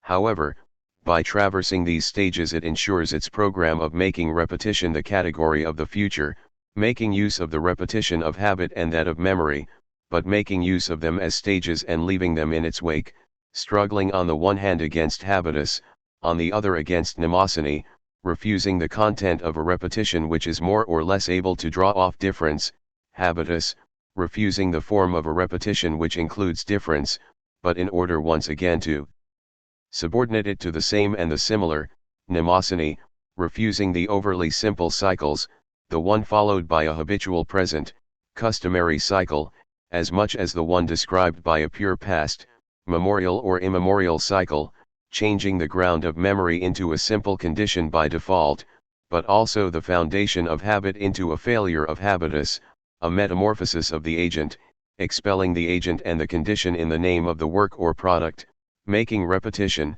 not that from which one draws off a difference, nor that which includes difference as a variant, but making it the thought and the production of the absolutely different, making it so that repetition is, for itself, difference in itself. The majority of these points stimulated a research program which was both Protestant and Catholic, that of Kierkegaard and Piguet. No one opposed his own repetition to that of habit and that of memory more than these two authors. No one more ably denounced the inadequacy of a past or present repetition, the simplicity of cycles, the trap of reminiscences, the status of differences that one was supposed to draw from repetition, or, on the contrary, understand as simple variants. No one appealed to repetition as the category of the future more than these two. No one more surely rejected the ancient ground, mnemosyne, and with it Platonic reminiscence. The ground is no more than a condition by default, one lost in sin which must be recovered in Christ. The present foundation of habitus is no less rejected, it does not escape the metamorphosis of the actor or the agent in the modern world, in which he may well lose his coherence, his life, his habits. Point 12. However, Although Kierkegaard and Pegi may be the great repeaters, they were not ready to pay the necessary price. They entrusted this supreme repetition as a category of the future, to faith. Undoubtedly, faith possesses sufficient force to undo habit and reminiscence, and with them the habitual self and the God of reminiscences, as well as the foundation and the ground of time. However, faith invites us to rediscover once and for all God and the self in a common resurrection. Kierkegaard and Pegi are the culmination of Kant. They realize Kantianism by entrusting to faith the task of overcoming the speculative death of God and healing the wound in the self.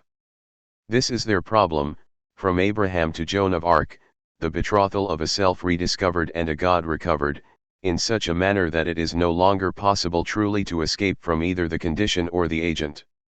Even further, habit is renovated and memory is refreshed. However, there is an adventure of faith, according to which one is always the clown of one's own faith, the comedian of one's ideal. For faith has its own cogito which in turn conditions the sentiment of grace, like an interior light. Moreover, it is in this very particular cogito that faith reflects upon itself and discovers by experiment that its condition can be given to it only as recovered, and that it is not only separated from that condition but doubled in it. Hence the believer does not lead his life only as a tragic sinner in so far as he is deprived of the condition, but as a comedian and clown, a simulacrum of himself in so far as he is doubled in the condition. Two believers cannot observe each other without laughing. Grace excludes no less when it is given than when it is lacking. Indeed, Kierkegaard said that he was a poet of the faith rather than a knight, in short, a humorist. This was not his fault but that of the concept of faith, and Gogol's terrible adventure is perhaps more exemplary still. How could faith not be its own habit and its own reminiscence, and how could the repetition it takes for its object, a repetition which, paradoxically, takes place once and for all, not be comical? Beneath it rumbles another, Nietzschean, repetition, that of eternal return. Here, a different and more mortuary betrothal between the dead God and the dissolved self forms the true condition by default and the true metamorphosis of the agent, both of which disappear in the unconditioned character of the product. Eternal return is not a faith, but the truth of faith. It has isolated the double or the simulacrum, it has liberated the comic in order to make this an element of the superhuman. That is why, again as Klossowski says, it is not a doctrine but the simulacrum of every doctrine, the highest irony, it is not a belief but the parody of every belief, the highest humor of belief and a doctrine eternally yet to come. We have too often been invited to judge the atheist from the viewpoint of the belief or the faith that we suppose still drives him, in short, from the viewpoint of grace, not to be tempted by the inverse operation, to judge the believer by the violent atheist by which he is inhabited, the Antichrist eternally given once and for all within grace. Biopsychocliff implies a field of individuation in which differences in intensity are distributed here and there in the form of excitations. The quantitative and qualitative process of the resolution of such differences is what we call pleasure. A totality of this kind, a mobile distribution of differences and local resolutions within an intensive field, corresponds to what Freud called the ID, or at least the primary layer of the ID. The word ID, a law of excitations and resolutions. It is here that Freud's problem begins. It is a question of knowing how pleasure ceases to be a process in order to become a principle, how it ceases to be a local process in order to assume the value of an empirical principle which tends to organize biopsychocliff in the ID. Obviously pleasure is pleasing, but this is not a reason for its assuming a systematic value according to which it is what we seek in principle. This is the primary concern of Beyond the Pleasure principle, not the exceptions to this principle, but rather the determination of the conditions under which pleasure effectively becomes a principle. The Freudian answer is that excitation in the form of free difference must, in some sense, be invested, tied, or bound in such a manner that its resolution becomes systematically possible. This binding or investment of difference is what makes possible in general, not pleasure itself, but the value taken on by pleasure as a principle. We thereby pass from a state of scattered resolution to a state of integration, which constitutes the second layer of the ID and the beginnings of an organization. This binding is a genuine reproductive synthesis, a habitus.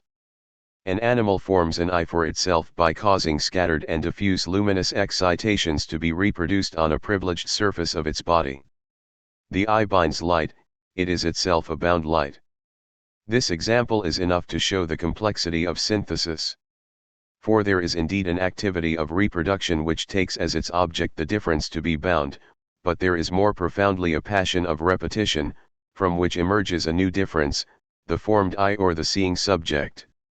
Excitation as a difference was already the contraction of an elementary repetition. To the extent that the excitation becomes in turn the element of a repetition, the contracting synthesis is raised to a second power, one precisely represented by this binding or investment. Investments, bindings, or integrations are passive syntheses or contemplations, contractions in the second degree. Drives are nothing more than bound excitations. At the level of each binding, an ego is formed in the ID, a passive, partial, larval, contemplative, and contracting ego. The ID is populated by local egos which constitute the time peculiar to the ID, the time of the living present there where the binding integrations are carried out. The fact that these egos should be immediately narcissistic is readily explained if we consider narcissism to be not a contemplation of oneself but the fulfillment of a self-image through the contemplation of something else. The I or the seeing ego is filled with an image of itself in contemplating the excitation that it binds. It produces itself or draws itself from what it contemplates, and from what it contracts and invests by contemplation. This is why the satisfaction which flows from binding is necessarily a hallucinatory satisfaction of the ego itself, even though hallucination here in no way contradicts the effectivity of the binding. In all these senses, binding represents a pure passive synthesis, a habitus which confers on pleasure the value of being a principle of satisfaction in general. Habit underlies the organization of the ID. The problem of habit is therefore badly framed so long as it is subordinated to pleasure. On the one hand, the repetition involved in habit is supposed to be explained by the desire to reproduce a pleasure obtained, on the other hand, it is supposed to concern tensions which are disagreeable in themselves, but may be mastered with a view to obtaining pleasure. Clearly, both hypotheses already presuppose the pleasure principle. The idea of pleasure obtained and the idea of pleasure to be obtained act only under this principle to form the two applications, past and future. On the contrary, habit, in the form of a passive binding synthesis, precedes the pleasure principle and renders it possible. The idea of pleasure follows from it in the same way that, as we have seen, past and future follow from the synthesis of the living present. The effect of binding is to install the pleasure principle. It cannot have as its object something which presupposes that principle. When pleasure acquires the dignity of a principle, then and only then does the idea of pleasure act in accordance with that principle, in memory or in projects. Pleasure then exceeds its own instantaneity in order to assume the allure of satisfaction in general. The attempts to substitute objective concepts for the instance of pleasure considered too subjective, such as those of achievement or success, only bear witness to this extension conferred by the principle, here under conditions such that the idea of pleasure is merely transposed into the mind of the experimenter. Occasionally we may empirically experience repetition as subordinated to a pleasure obtained or to be obtained, but in the order of conditions the relation is reversed. Binding synthesis cannot be explained by the intention or the effort to master an excitation, even though it may have that effect. 13. Once again, we must beware of confusing the activity of reproduction with the passion for repetition which underlies it. The repetition of an excitation has as its true object the elevation of the passive synthesis to a power which implies the pleasure principle along with its future and past applications. Repetition in habit or the passive synthesis of binding is thus beyond the principle. This first beyond already constitutes a kind of transcendental aesthetic. If this aesthetic appears more profound to us than that of Kant, it is for the following reasons. Kant defines the passive self in terms of simple receptivity, thereby assuming sensations already formed, then merely relating these to the a priori forms of their representation which are determined as space and time. In this manner, not only does he unify the passive self by ruling out the possibility of composing space step by step, not only does he deprive this passive self of all power of synthesis, synthesis being reserved for activity, but moreover he cuts the aesthetic into two parts, the objective element of sensation guaranteed by space and the subjective element which is incarnate in pleasure and pain. The aim of the preceding analyses, on the contrary, has been to show that receptivity must be defined in terms of the formation of local selves or egos, in terms of the passive syntheses of contemplation or contraction, thereby accounting simultaneously for the possibility of experiencing sensations, the power of reproducing them and the value that pleasure assumes as a principle. On the basis of passive synthesis, however, a twofold development appears, in two very different directions. On the one hand, an active synthesis is established upon the foundation of the passive syntheses. This consists in relating the bound excitation to an object supposed to be both real and the end of our actions, synthesis of recognition, supported by the passive synthesis of reproduction. Active synthesis is defined by the test of reality in an objectal relation, and it is precisely according to the reality principle that the ego tends to be activated, to be actively unified, to unite all its small composing and contemplative passive egos, and to be topologically distinguished from the id. The passive egos were already integrations, but only local integrations, as mathematicians say, whereas the active self is an attempt at global integration. It would be completely wrong to consider the positing of reality to be an effect induced by the external world, or even the result of failures encountered by passive syntheses. On the contrary, the test of reality mobilizes, drives and inspires all the activity of the ego, not so much in the form of a negative judgment, but in moving beyond the binding in the direction of a substantive which serves as a support for the connection. It would also be wrong to suppose that the reality principle is opposed to the pleasure principle, limiting it and imposing renunciations upon it. The two principles are on the same track, even though one goes further than the other. The renunciations of immediate pleasure are already implicit in the role of principle which pleasure assumes, in the role that the idea of pleasure assumes in relation to a past and a future. A principle is not without duties. Reality and the renunciations that it inspires within us only populate the margins, they work only within the extensions acquired by the pleasure principle, and the reality principle determines an active synthesis only insofar as it is founded upon the preceding passive syntheses. However, the real objects, the objects proposed as reality or as support for the connection, are not the only objects of the ego, any more than they exhaust the totality of so-called objectal relations.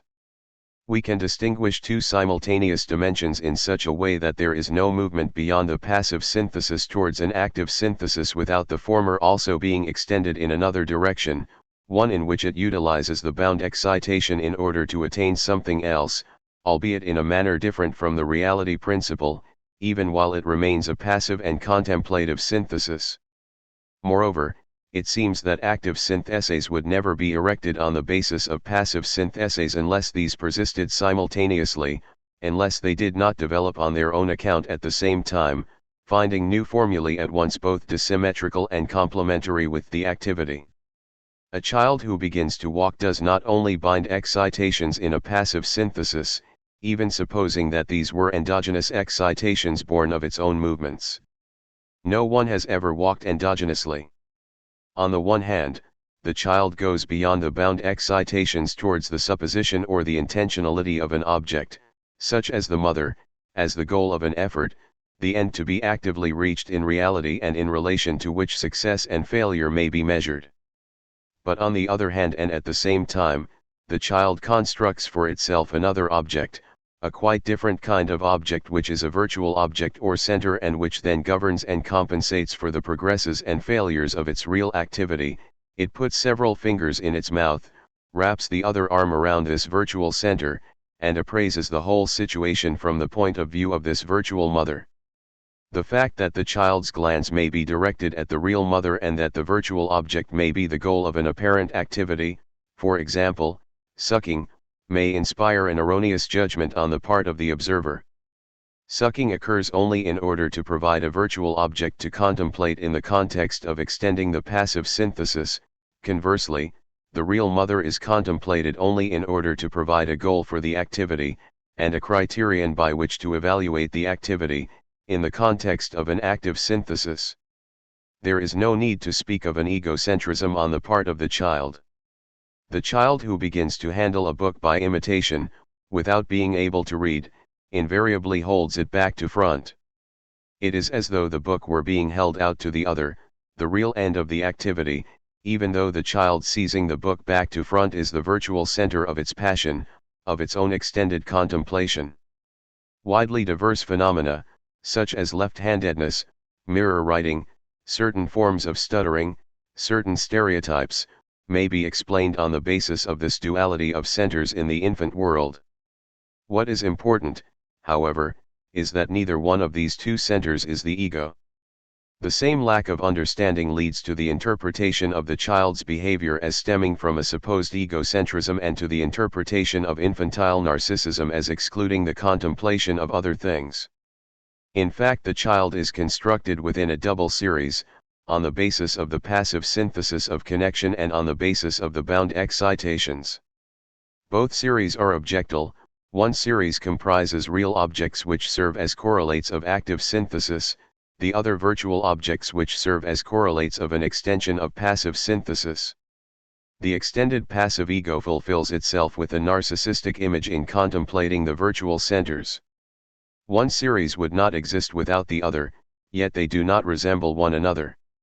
For this reason, Henry Maldini is correct to say, in analyzing children's movement, that the infantile world is in no way circular or egocentric but elliptical, that it has two centers and that these differ in kind, both nevertheless being objective or objectal. 14 In virtue of their dissimilarity, perhaps a crossing, a twist, a helix, or a figure 8 is even formed between the two centers. What, then, would be the ego, where would it be, given its topological distinction from the ID, if not at the crossing of the 8, at the point of connection between these two intersecting asymmetrical circles, the circle of real objects and that of the virtual objects or centers? The differentiation between self-preservative and sexual drives must be related to this duality between two correlative series. The self-preservative drives are, after all, inseparable from the constitution of the reality principle, from the foundation of active synthesis and the active global ego, and from the relations with the real object perceived as satisfying or menacing. The sexual drives are no less inseparable from the constitution of virtual centers, or the extension of passive syntheses and the passive egos which correspond to them. In pregenital sexuality, actions are always observations or contemplations, but it is always the virtual which is contemplated or observed. The fact that the two series cannot exist without each other indicates not only that they are complementary, but that by virtue of their dissimilarity and their difference in kind they borrow from and feed into one another. We see both that the virtuals are deducted from the series of reals and that they are incorporated in the series of reals.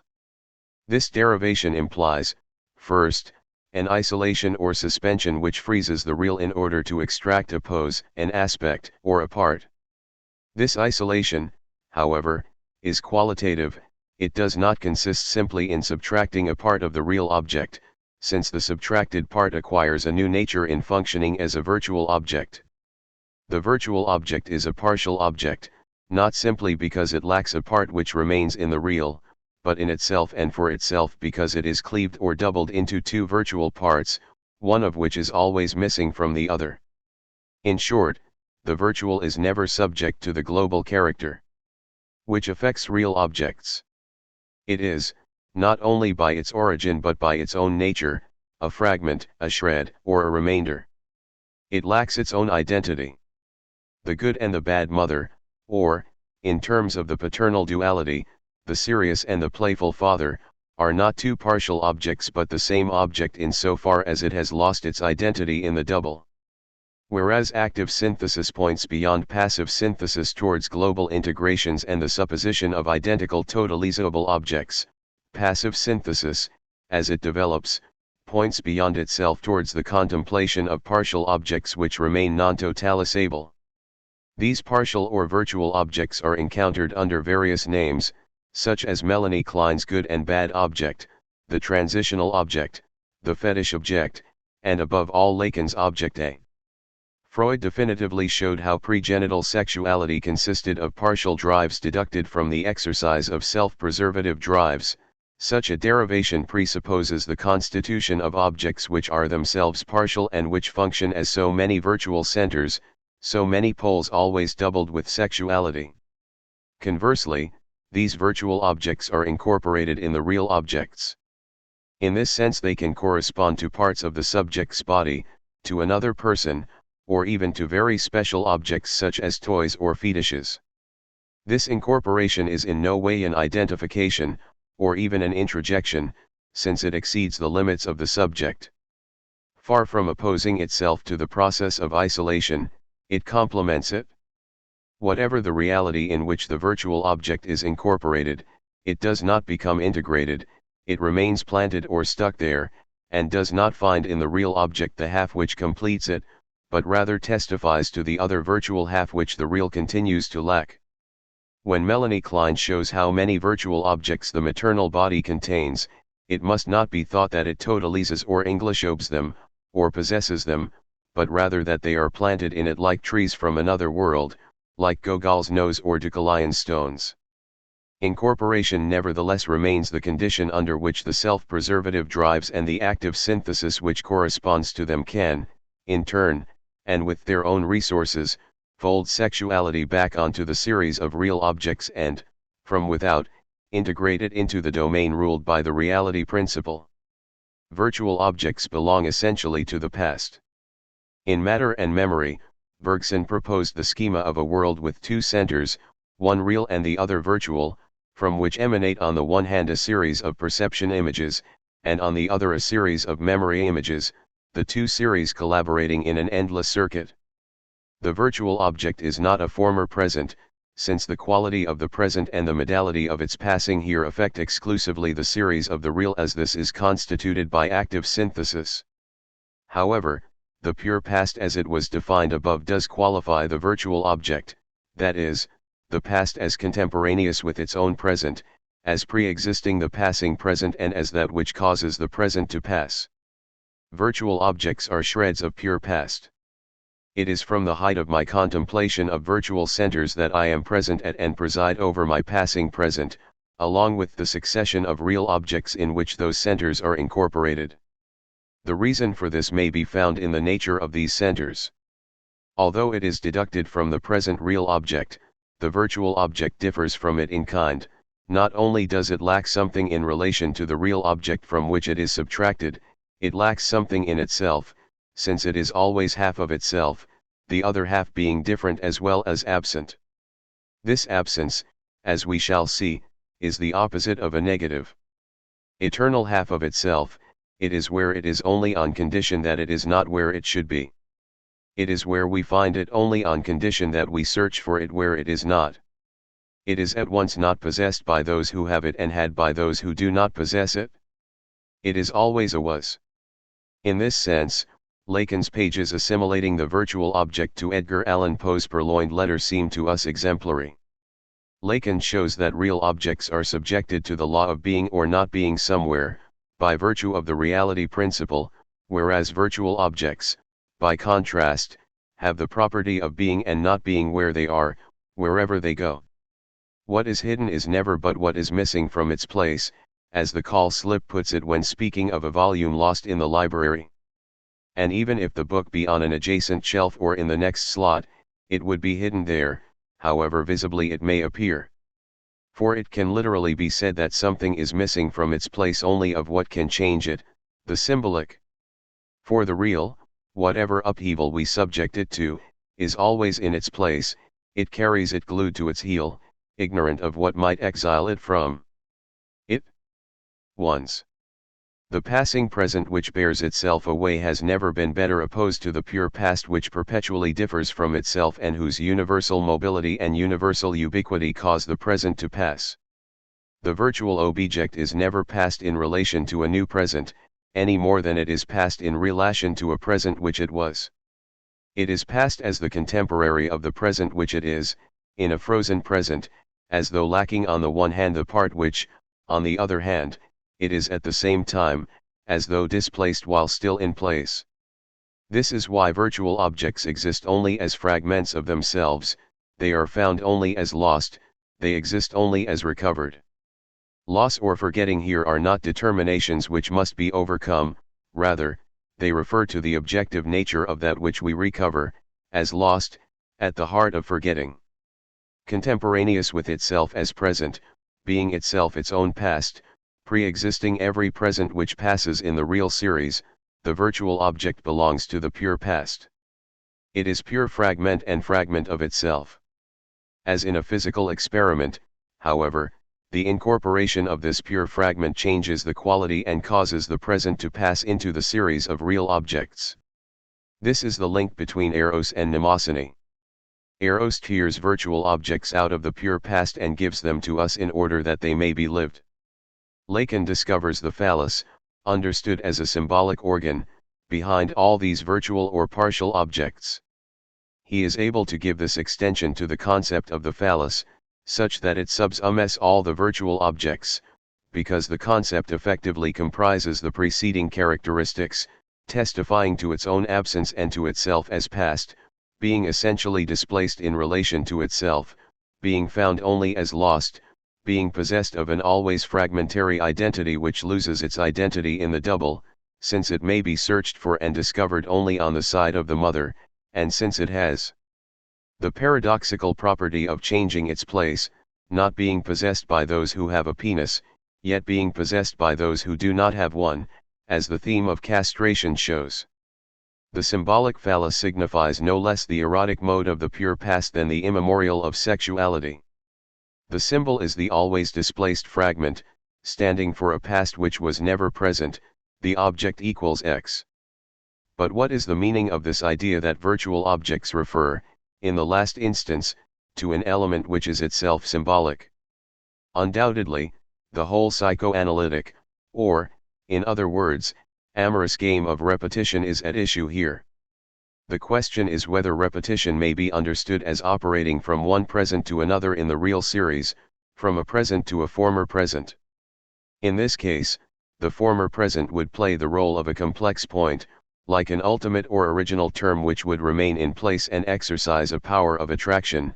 It would be the one which provides the thing that is to be repeated, the one which conditions the whole process of repetition, and in this sense would remain independent of it. The concepts of fixation and regression, along with trauma and the primal scene, express this first element. As a consequence, repetition would in principle conform to the model of a material, bare and brute repetition, understood as the repetition of the same. The idea of an automatism in this context expresses the modality of a fixated drive, or rather, of repetition conditioned by fixation or regression. And if this material model is in fact perturbed and covered over with all kinds of disguises, with 1,001 forms of disguise or displacement, then these are only secondary even if they are necessary. The distortion in the majority of cases does not belong to the fixation, or even to the repetition, but is added or superimposed onto these. It necessarily clothes them, but from without, and may be explained by the repression which translates the conflict, within the repetition, between the repeater and what is repeated. The three very different concepts of fixation, automatic repetition, and repression testify to this distribution between a supposed last or first term in relation to repetition, a repetition which is supposed to be bare underneath the disguises which cover it, and the disguises which are necessarily added by the force of a conflict. Even, and above all, the Freudian conception of the death instinct, understood as a return to inanimate matter, remains inseparable from the positing of an ultimate term, the model of a material and bare repetition and the conflictual dualism between life and death. It matters little whether or not the former present acts in its objective reality, or rather, in the form in which it was lived or imagined. For imagination intervenes here only in order to gather up the resonances and ensure the disguises between the two presents in the series of the real as lived reality. Imagination gathers the traces of the former present and models the new present upon the old. The traditional theory of the compulsion to repeat in psychoanalysis remains essentially realist, materialist, and subjective or individualist. It is realist because everything happens between presents. It is materialist because the model of a brute, automatic repetition is presupposed. It is individualist, subjective, solipsistic or monadic because both the former present, in other words, the repeated or disguised element, and the new present, in other words, the present terms of the disguised repetition, are considered to be only the conscious or unconscious, latent or manifest, repressed or repressing representations of the subject. The whole theory of repetition is thereby subordinated to the requirements of simple representation, from the standpoint of its realism, materialism, and subjectivism.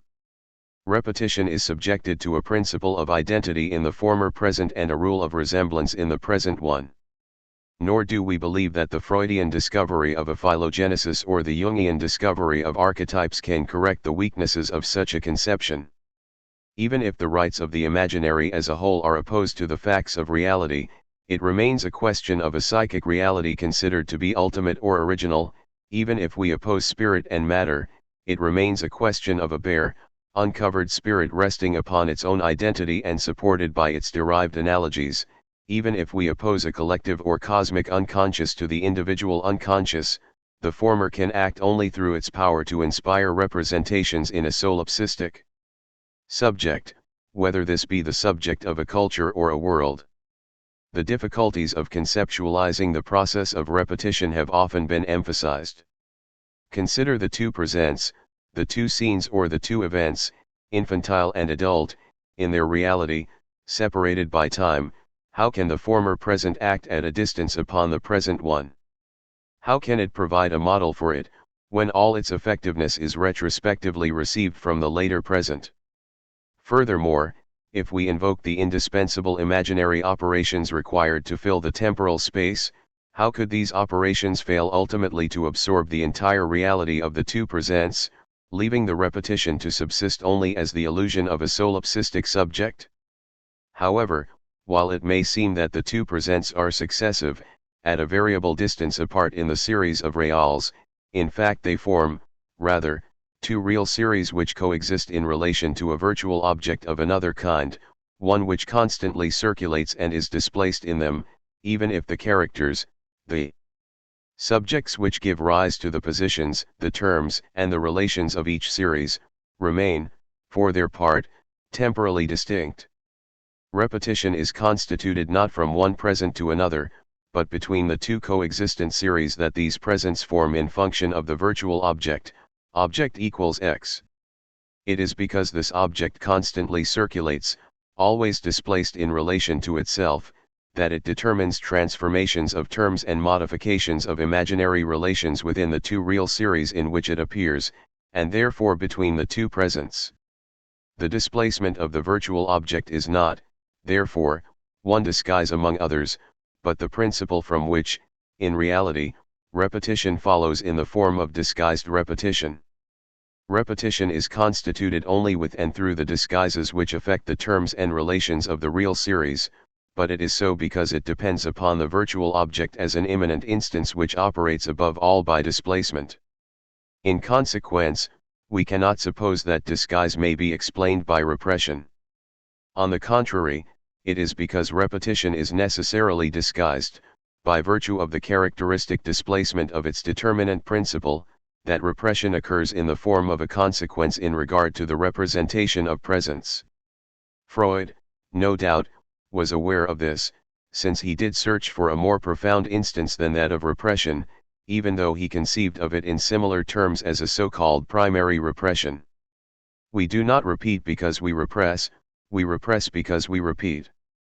Moreover, which amounts to the same thing, we do not disguise because we repress because we disguise, and we disguise by virtue of the determinant center of repetition.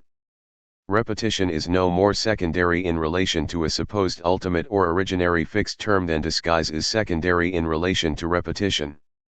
For if the two presents, the former and the present one, form two series which coexist in the function of the virtual object which is displaced in them and in relation to itself. Neither of these two series can any longer be designated as the original or the derived. They put a variety of terms and subjects into play in a complex intersubjectivity in which each subject owes its role and function in the series to the timeless position that it occupies in relation to the virtual object. 16. As for this object itself, it can no longer be treated as an ultimate or original term. This would be to assign it a fixed place and an identity repugnant to its whole nature. If it can be identified with the phallus, this is only to the extent that the latter, in Lacan's terms, is always missing from its place, from its own identity and from its representation. In short, there is no ultimate term. Our loves do not refer back to the mother. It is simply that the mother occupies a certain place in relation to the virtual object in the series which constitutes our present, a place which is necessarily filled by another character in the series which constitutes the present of another subjectivity, always taking into account the displacements of that object equals x. In somewhat the same manner, by loving his mother the hero of In Search of Lost Time repeats Swann's love for Odette. The parental characters are not the ultimate terms of individual subjecthood but the middle terms of an intersubjectivity, forms of communication and disguise from one series to another for different subjects, to the extent that these forms are determined by the displacement of the virtual object. Behind the masks, therefore, are further masks, and even the most hidden is still a hiding place, and so on to infinity.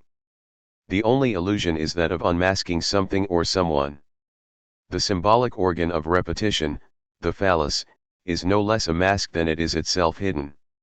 For the mask has two senses. Give me, please, give me, what then? Another mask. In the first place, the mask means the disguise which has an imaginary effect on the terms and relations of the two real series which properly coexist.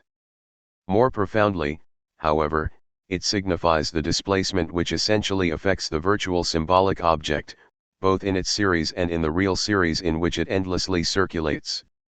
Thus, the displacement which makes the eyes of the bearer correspond with the mouth of the mask, or shows the face of the bearer only as a headless body, allowing that a head may nonetheless, in turn, appear upon that body. Repetition is thus in essence symbolic, spiritual, and intersubjective or monadological. A final consequence follows with regard to the nature of the unconscious. The phenomena of the unconscious cannot be understood in the overly simple form of opposition or conflict. For Freud, it is not only the theory of repression but the dualism in the theory of drives which encourages the primacy of a conflictual model. However, the conflicts are the result of more subtle differential mechanisms, displacements and disguises. And if the forces naturally enter into relations of opposition, this is on the basis of differential elements which express a more profound instance. The negative, under its double aspect of limitation and opposition, seemed to us in general secondary in relation to the instance of problems and questions. In other words, the negative expresses only within consciousness the shadow of fundamentally unconscious questions and problems, and owes its apparent power to the inevitable place of the false in the natural positing of these problems and questions. It is true that the unconscious desires, and only desires. However, just as desire finds the principle of its difference from need in the virtual object, so it appears neither as a power of negation nor as an element of an opposition, but rather as a questioning, problematizing, and searching force which operates in a different domain than that of desire and satisfaction. Questions and problems are not speculative acts, and as such completely provisional and indicative of the momentary ignorance of an empirical subject. On the contrary, they are the living acts of the unconscious, investing special objectivities and destined to survive in the provisional and partial state characteristic of answers and solutions. The problems correspond to the reciprocal disguise of the terms and relations which constitute the reality series. The questions or sources of problems correspond to the displacement of the virtual object which causes the series to develop. The phallus as virtual object is always located by enigmas and riddles in a place where it is not, because it is indistinguishable from the space in which it is displaced. Even Oedipus's conflicts depend upon the Sphinx's question. Birth and death, and the difference between the sexes, are the complex themes of problems before they are the simple terms of an opposition. Before the opposition between the sexes, determined by the possession or lack of the penis, there is the question of the phallus, which determines the differential position of sexed characters in each series. It may be that there is necessarily something mad in every question and every problem, as there is in their transcendence in relation to answers, in their insistence through solutions and the manner in which they maintain their own openness. 1. It is enough that the question be posed with sufficient force, as it is by Dostoevsky or Shestov, in order to quell rather than incite any response. It is here that it discovers its properly ontological import, the non-being of the question, which cannot be reduced to the non-being of the negative. There are no ultimate or original responses or solutions, there are only problem questions, in the guise of a mask behind every mask and a displacement behind every place. It would be naive to think that the problems of life and death, love, and the difference between the sexes are amenable to their scientific solutions and positings, even though such positings and solutions necessarily arise without warning, even though they must necessarily emerge at a certain moment in the unfolding process of the development of these problems. The problems concern the eternal disguise, questions, the eternal displacement. Neuropaths and psychopaths perhaps explore this original ultimate ground, at the cost of their suffering, the former asking how to shift the problem, the latter where to pose the question. Precisely their suffering, their pathos, is the only response to a question which in itself is endlessly shifted, to a problem which in itself is endlessly disguised. It is not what they say or what they think, but their life which is exemplary, and is larger than they are. They bear witness to that transcendence, and to the most extraordinary play of the true and the false, which occurs not at the level of answers and solutions but at the level of the problems themselves, in the questions themselves, in other words, in conditions under which the false becomes the mode of exploration of the true, the very space of its essential disguises or its fundamental displacement. The pseudos here becomes the pathos of the true. The power of the questions always comes from somewhere else than the answers, and benefits from a free depth which cannot be resolved. The insistence, the transcendence, and the ontological bearing of questions and problems is expressed not in the form of the finality of a sufficient reason, to what end, why, but in the discrete form of difference and repetition. What difference is there? And repeat a little. There is never any difference, not because it comes down to the same in the answer, but because it is never anywhere but in the question, and in the repetition of the question, which ensures its movement and its disguise. Problems and questions thus belong to the unconscious, but as a result the unconscious is differential and iterative by nature, it is serial, problematic, and questioning. To ask whether the unconscious is ultimately oppositional or differential, an unconscious of great forces in conflict or one of little elements in series, one of opposing great representations or differentiated little perceptions, appears to resuscitate earlier hesitations and earlier polemics between the Leibnizian tradition and the Kantian tradition. However, if Freud was completely on the side of an Hegelian post-Kantianism, in other words, of an unconscious of opposition, why did he pay so much homage to the Leibnizian Fechner and to his symptomologist's differential finesse? In truth, it is not at all a question of knowing whether the unconscious implies a non-being of logical limitation or a non-being of real opposition. Both these two forms of non-being are, in any case, figures of the negative. The unconscious is neither an unconscious of degradation nor an unconscious of contradiction, it involves neither limitation nor opposition. It concerns, rather, problems and questions in their difference in kind from answers solutions, the non-being of the problematic which rejects equally the two forms of negative non-being which govern only propositions of consciousness. The celebrated phrase "the unconscious knows no negative," must be taken literally. Partial objects are the elements of little perceptions. The unconscious is differential, involving little perceptions, and as such it is different in kind from consciousness. It concerns problems and questions which can never be reduced to the great oppositions or the overall effects that are felt in consciousness, We shall see that Leibnizian theory already indicated this path. We have thus encountered a second beyond the pleasure principle, a second synthesis of time in the unconscious itself. The first passive synthesis, that of habitus, presented repetition as a binding, in the constantly renewed form of a living present. It ensured the foundation of the pleasure principle in two complementary senses, since it led both to the general value of pleasure as an instance to which psychic life was henceforth subordinated in the ID, and to the particular hallucinatory satisfaction which filled each passive ego with a narcissistic image of itself. The second synthesis, that of eros mnemosyne, posits repetition as displacement and disguise, and functions as the ground of the pleasure principle. In effect, it is then a question of knowing how this principle applies to what it governs, under what conditions of use and at the cost of what limitations and what extensions. The answer is given in two directions. One is that of a general law of reality, according to which the first synthesis points beyond itself in the direction of an active synthesis and ego. In the other direction, by contrast, the first synthesis is extended in the form of a second passive synthesis which gathers up the particular narcissistic satisfaction and relates it to the contemplation of virtual objects. The pleasure principle here receives new conditions, as much in regard to a produced reality as to a constituted sexuality.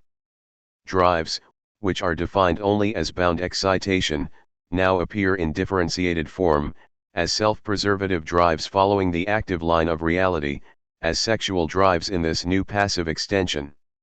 If the first passive synthesis constitutes an aesthetic, the second may properly be defined as the equivalent of an analytic. If the first passive synthesis concerns the present, the second concerns the past. If the first makes use of repetition in order to draw off a difference, the second passive synthesis includes difference at the heart of repetition, since the two figures of difference, movement, and disguise, the displacement which symbolically affects the virtual object and the disguises which affect, in imaginary fashion, the real objects in which it is incorporated, have become the elements of repetition itself. This is why Freud experienced some difficulty in distributing difference and repetition from the point of view of eros, to the extent that he maintains the opposition between these two factors and understands repetition on the material model of cancelled difference, while defining eros by the introduction, or even the production, of new differences.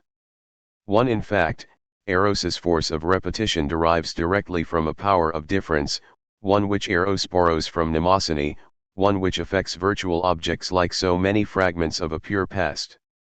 As Janet in some ways suspected, it is not amnesia but rather a hypermnesia which explains the role of erotic repetition and its combination with difference. The never seen which characterizes an always displaced and disguised object is immersed in the already seen of the pure past in general, from which that object is extracted. We do not know when or where we have seen it, in accordance with the objective nature of the problematic, and ultimately, it is only the strange which is familiar and only difference which is repeated. It is true that the synthesis of eros and mnemosyne still suffers from an ambiguity. In relation to the first passive synthesis of habitus, the series of the real, or the presents which pass in the real, and the series of the virtual, or of a past which differs in kind from any present, form two divergent circular lines, two circles, or even two arcs of the same circle. But in relation to the object equals x taken as the immanent limit of the series of virtuals, and as the principle of the second passive synthesis, these are the successive presents of the reality which now forms coexistent series, circles, or even arcs of the same circle. It is inevitable that the two references become confused, the pure past assuming thereby the status of a former present, albeit mythical, and reconstituting the illusion it was supposed to denounce, resuscitating the illusion of an original and a derived, of an identity in the origin and a resemblance in the derived. Moreover, eros leads its life as a cycle, or as an element within a cycle, where the opposing element can only be then eidos at the base of memory, the two combining like love and hate, construction and destruction, attraction and repulsion. Always the same ambiguity on the part of the ground, to represent itself in the circle that it imposes on what it grounds, to return as an element in the circuit of representation that it determines in principle. The essentially lost character of virtual objects and the essentially disguised character of real objects are powerful motivations of narcissism. However, it is by interiorizing the difference between the two lines and by experiencing itself as perpetually displaced in the one, perpetually disguised in the other, that the libido returns or flows back into the ego and the passive ego becomes entirely narcissistic. The narcissistic ego is inseparable not only from a constitutive wound but from the disguises and displacements which are woven from one side to the other, and constitute its modification. The ego is a mask for other masks, a disguise under other disguises. Indistinguishable from its own clowns, it walks with a limp on one green and one red leg. Nevertheless, the importance of the reorganization which takes place at this level, in opposition to the preceding stage of the second synthesis, cannot be overstated. For while the passive ego becomes narcissistic, the activity must be thought. This can occur only in the form of an affection, in the form of the very modification that the narcissistic ego passively experiences on its own account. Thereafter, the narcissistic ego is related to the form of an I which operates upon it as an other.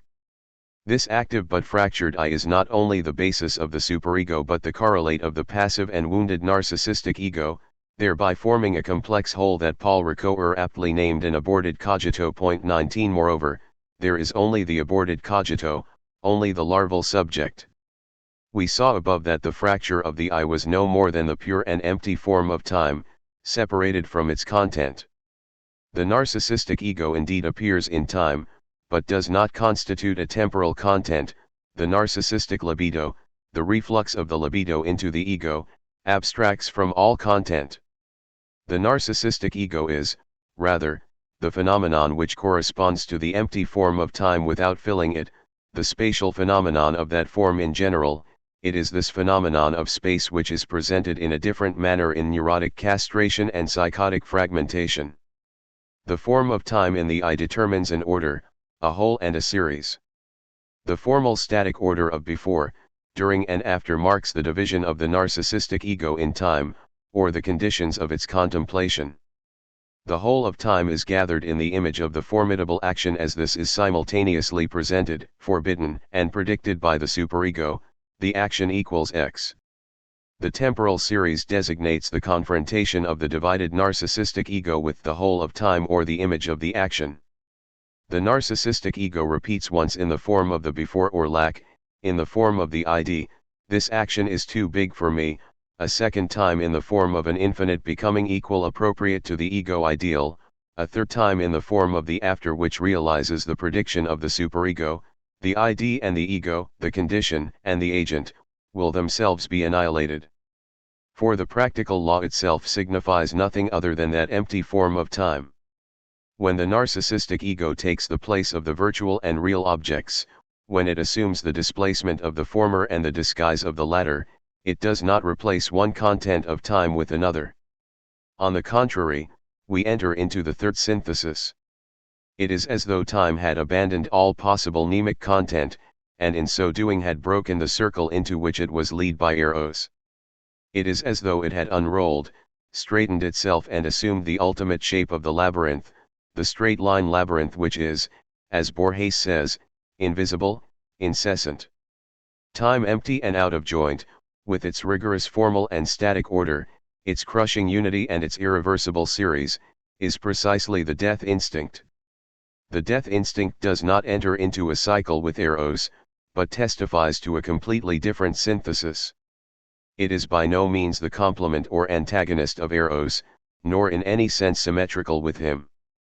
The correlation between eros and mnemosyne is replaced by that between a narcissistic ego without memory, a great amnesiac, and a death instinct desexualist and without love. The narcissistic ego has no more than a dead body, having lost the body at the same time as the objects. It is by means of the death instinct that it is reflected in the ego ideal and has a presentiment of its end in the superego, as though in two fragments of the fractured I. It is this relation between the narcissistic ego and the death instinct that Freud indicated so profoundly in saying that there is no reflux of the libido onto the ego without it becoming desexualist and forming a neutral displaceable energy, essentially capable of serving then Ados. 20. Why, however, did Freud thus propose a death instinct existing prior to that desexualist energy, independent of it in principle?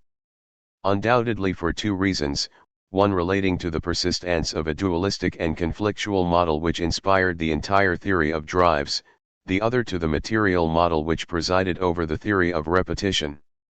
That is why Freud insisted on the one hand on the difference in kind between eros and then eidos, according to which then eidos should be addressed in his own terms in opposition to eros, and on the other hand on a difference in rhythm or amplitude, as though then eidos had returned to the state of inanimate matter, thereby becoming identified with that power of bare or brute repetition that the vital differences arising from eros are supposed only to cover or contradict. In any case, determined as the qualitative and quantitative return of the living to inanimate matter, death has only an extrinsic, scientific, and objective definition. Freud strangely refused any other dimension to death, any prototype, or any presentation of death in the unconscious, even though he conceded the existence of such prototypes for birth and castration. 1. This reduction of death to an objective determination of matter displays the same prejudice according to which repetition must find its ultimate principle in an undifferentiated material model, beyond the displacements and disguises of a secondary or opposed difference. In truth, the structure of the unconscious is not conflictual, oppositional, or contradictory, but questioning and problematizing. Nor is repetition a bare and brute power behind the disguises, the latter affecting it only secondarily, like so many variations. On the contrary, it is woven from disguise and displacement, without any existence apart from these constitutive elements. Death does not appear in the objective model of an indifferent inanimate matter to which the living would return, it is present in the living in the form of a subjective and differentiated experience endowed with its prototype. It is not a material state, on the contrary, having renounced all matter, it corresponds to a pure form, the empty form of time. As a means of filling time, it makes no difference whether repetition is subordinated to the extrinsic identity of a dead matter or to the intrinsic identity of an immortal soul.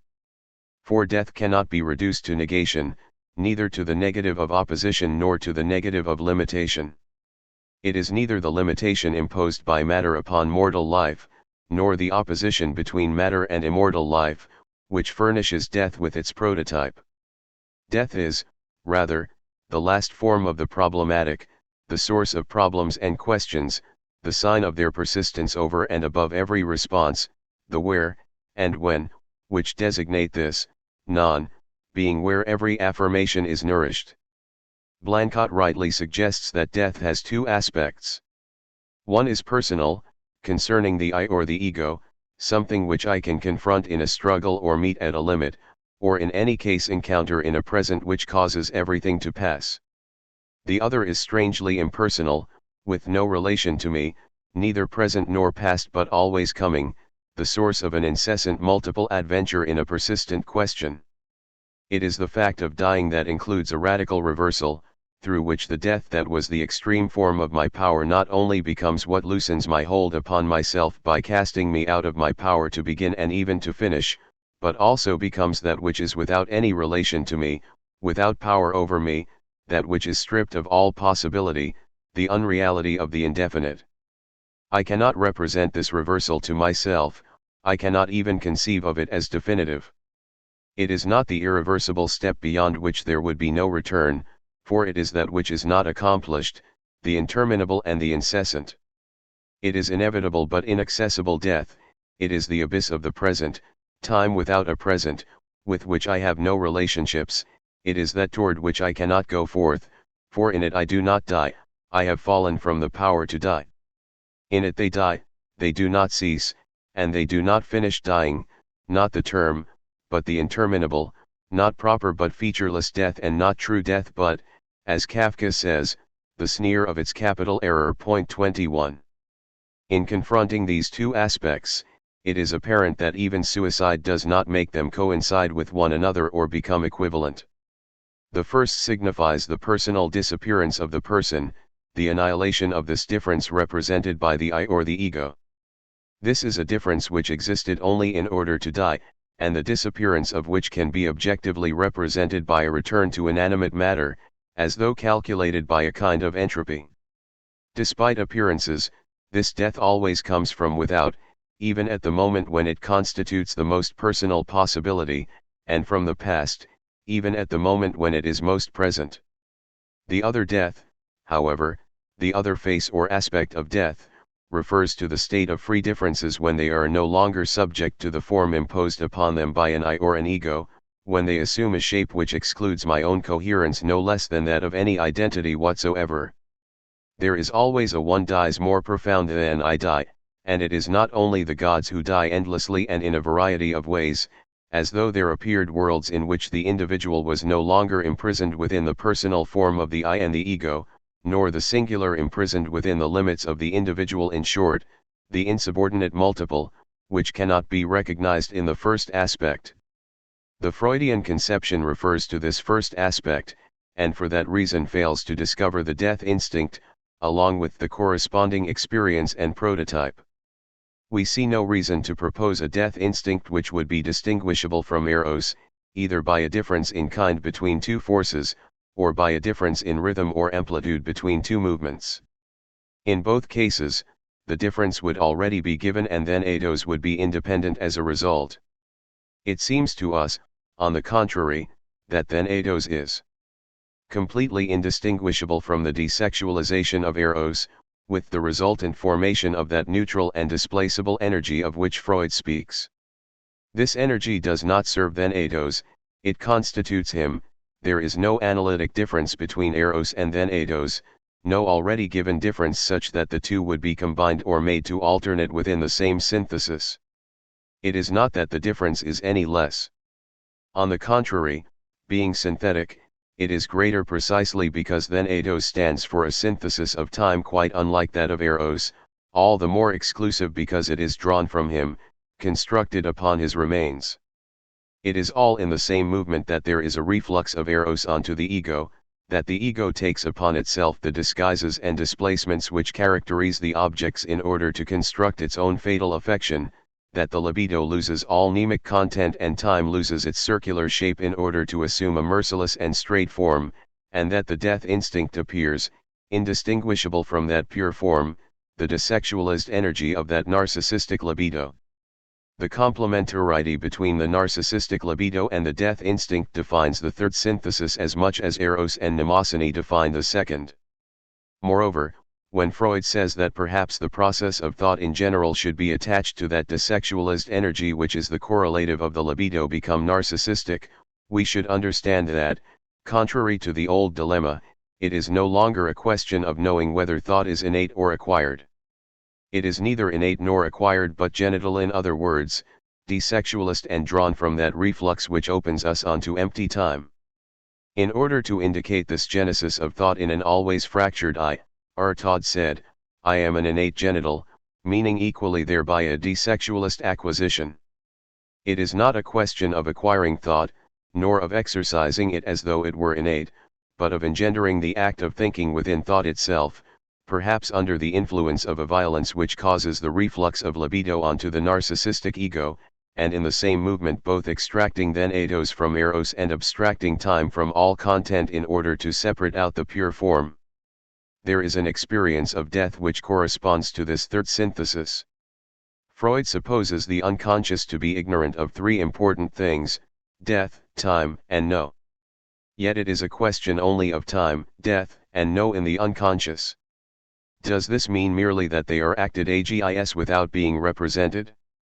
Furthermore, the unconscious is ignorant of no because it lives off the non-being of problems and questions, rather than the non-being of the negative which affects only consciousness and its representations.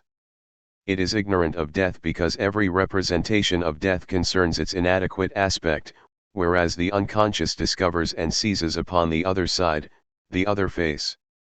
It is ignorant of time because it is never subordinated to the empirical contents of a present which passes in representation, but rather carries out the passive syntheses of an original time.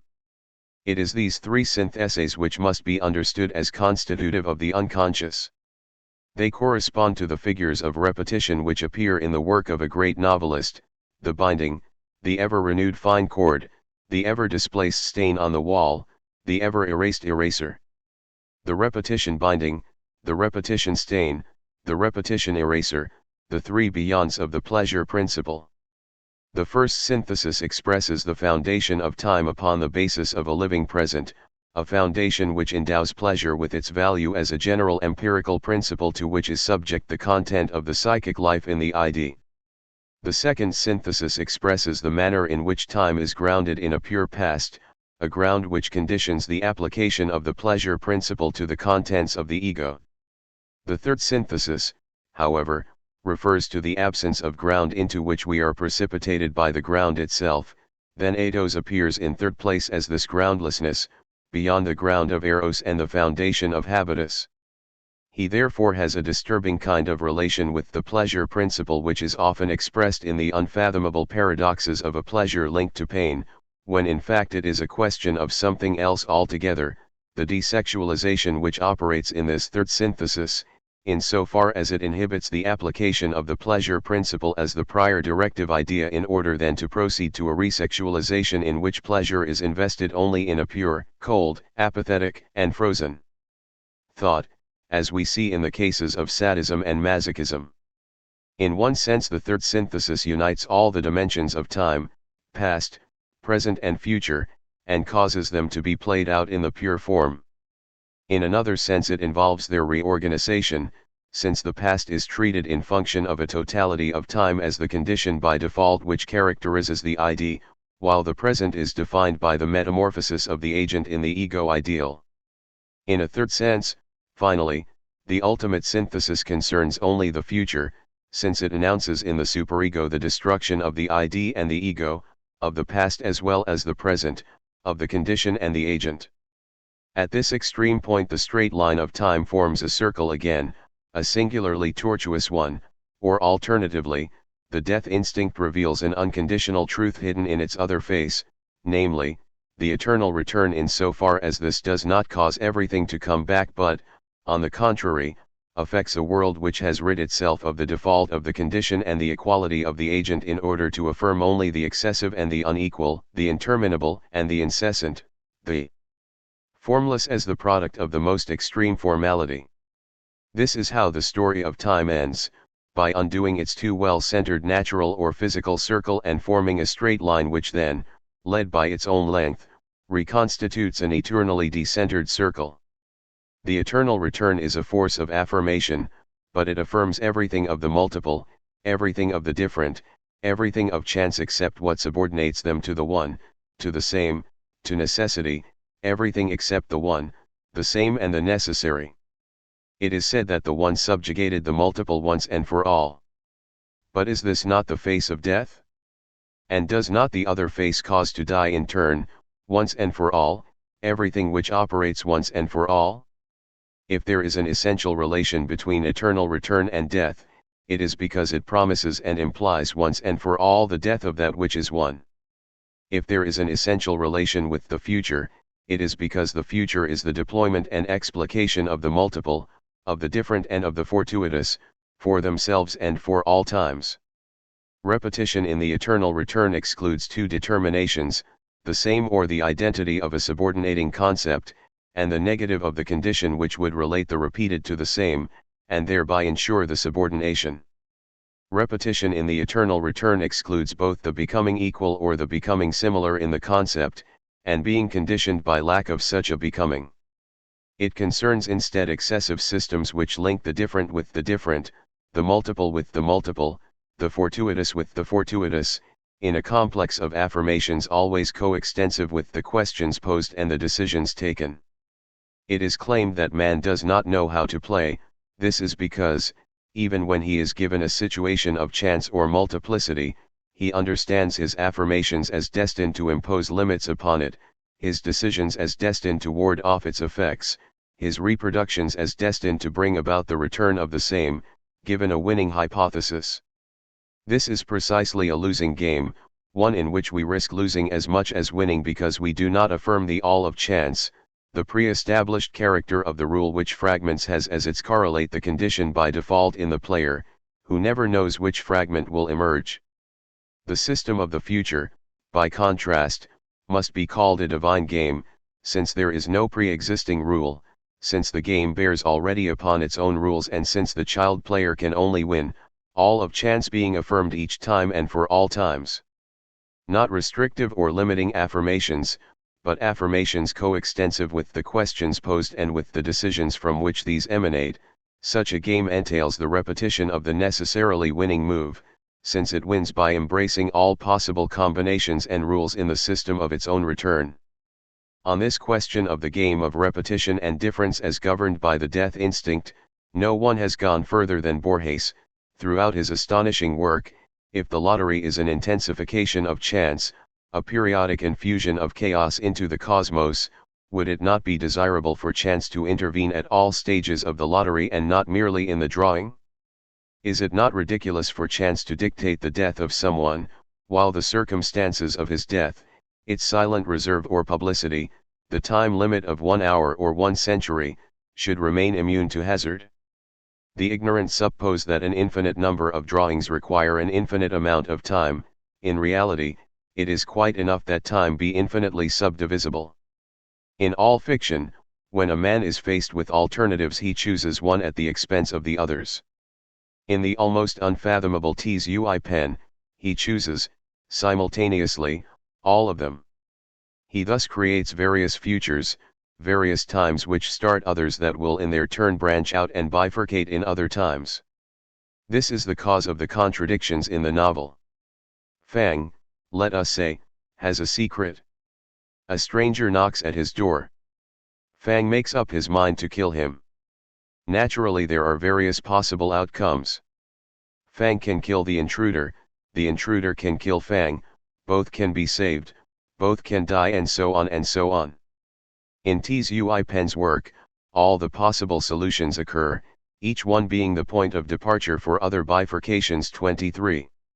What are these systems constituted by the eternal return? Consider the two propositions, only that which is alike differs, and only differences are alike. 24. The first formula posits resemblance as the condition of difference. It therefore undoubtedly demands the possibility of an identical concept for the two things which differ on condition that they are alike, and implies an analogy in the relation each thing has to this concept, and finally leads to the reduction of the difference between them to an opposition determined by these three moments. According to the other formula, by contrast, resemblance, identity, analogy, and opposition can no longer be considered anything but effects, the products of a primary difference or a primary system of differences. According to this other formula, difference must immediately relate the differing terms to one another. In accordance with Heidegger's ontological intuition, difference must be articulation and connection in itself. It must relate different to different without any mediation whatsoever by the identical, the similar, the analogous, or the opposed. There must be a differentiation of difference, an in itself which is like a differentiator, a Sich-Unterscheidende, by virtue of which the different is gathered all at once rather than represented on condition of a prior resemblance, identity, analogy, or opposition. As for these latter instances, since they cease to be conditions, they become no more than effects of the primary difference and its differentiation, overall, or surface effects which characterize the distorted world of representation, and express the manner in which the in itself of difference hides itself by giving rise to that which covers it. The question is whether these two formulae are simply two manners of speaking which do not change things very much, or whether they apply to completely different systems, or indeed whether, while applying to the same systems, and ultimately to the world system, they do not signify two incompatible interpretations of unequal value, one of which is capable of changing everything. It is under the same conditions that the in itself of difference is hidden, and that difference falls into the categories of representation. Under what other conditions does difference develop this in itself as a differentiator, and gather the different outside of any possible representation? The first characteristic seems to us to be organization in series. A system must be constituted on the basis of two or more series, each series being defined by the differences between the terms which compose it. If we suppose that the series communicate under the impulse of a force of some kind, then it is apparent that this communication relates differences to other differences, constituting differences between differences within the system. These second-degree differences play the role of the differentiator, in other words, they relate the first-degree differences to one another. This state of affairs is adequately expressed by certain physical concepts, coupling between heterogeneous systems, from which is derived an internal resonance within the system, and from which in turn is derived a forced movement the amplitude of which exceeds that of the basic series themselves. The nature of these elements, whose value is determined at once both by their difference in the series to which they belong, and by the difference of their difference from one series to another, can be determined. These are intensities, the peculiarity of intensities being to be constituted by a difference which itself refers to other differences, e.e. where E refers to EE and E to FF. The intensive character of the systems considered should not prejudice their being characterized as mechanical, physical, biological, psychic, social, aesthetic, or philosophical, etc. Each type of system undoubtedly has its own particular conditions, but these conform to the preceding characteristics even while they give them a structure appropriate in each case. For example, words are genuine intensities within certain aesthetic systems. Concepts are also intensities from the point of view of philosophical systems. Note, too, that according to the celebrated 1895 Freudian project for a scientific psychology, biophysical life is presented in the form of such an intensive field in which differences determinable as excitations, and differences of differences determinable as cleared paths, are distributed. Above all, however, the syntheses of the psyche incarnate on their own account the three dimensions of these systems in general. Psychic connection, habitus, affects a coupling of series of excitations, eros designates the specific state of internal resonance which results, and the death instinct amounts to the forced movement whose psychic amplitude exceeds that of the resonating series themselves, whence the difference in amplitude between the death instinct and the resonating eros. Once communication between heterogeneous series is established, all sorts of consequences follow within the system. Something passes between the borders, events explode, phenomena flash, like thunder and lightning. Spatiotemporal dynamisms fill the system, expressing simultaneously the resonance of the coupled series and the amplitude of the forced movement which exceeds them. The system is populated by subjects, both larval subjects and passive selves because they are indistinguishable from the contemplation of couplings and resonances, larval subjects because they are the supports or the patients of the dynamisms.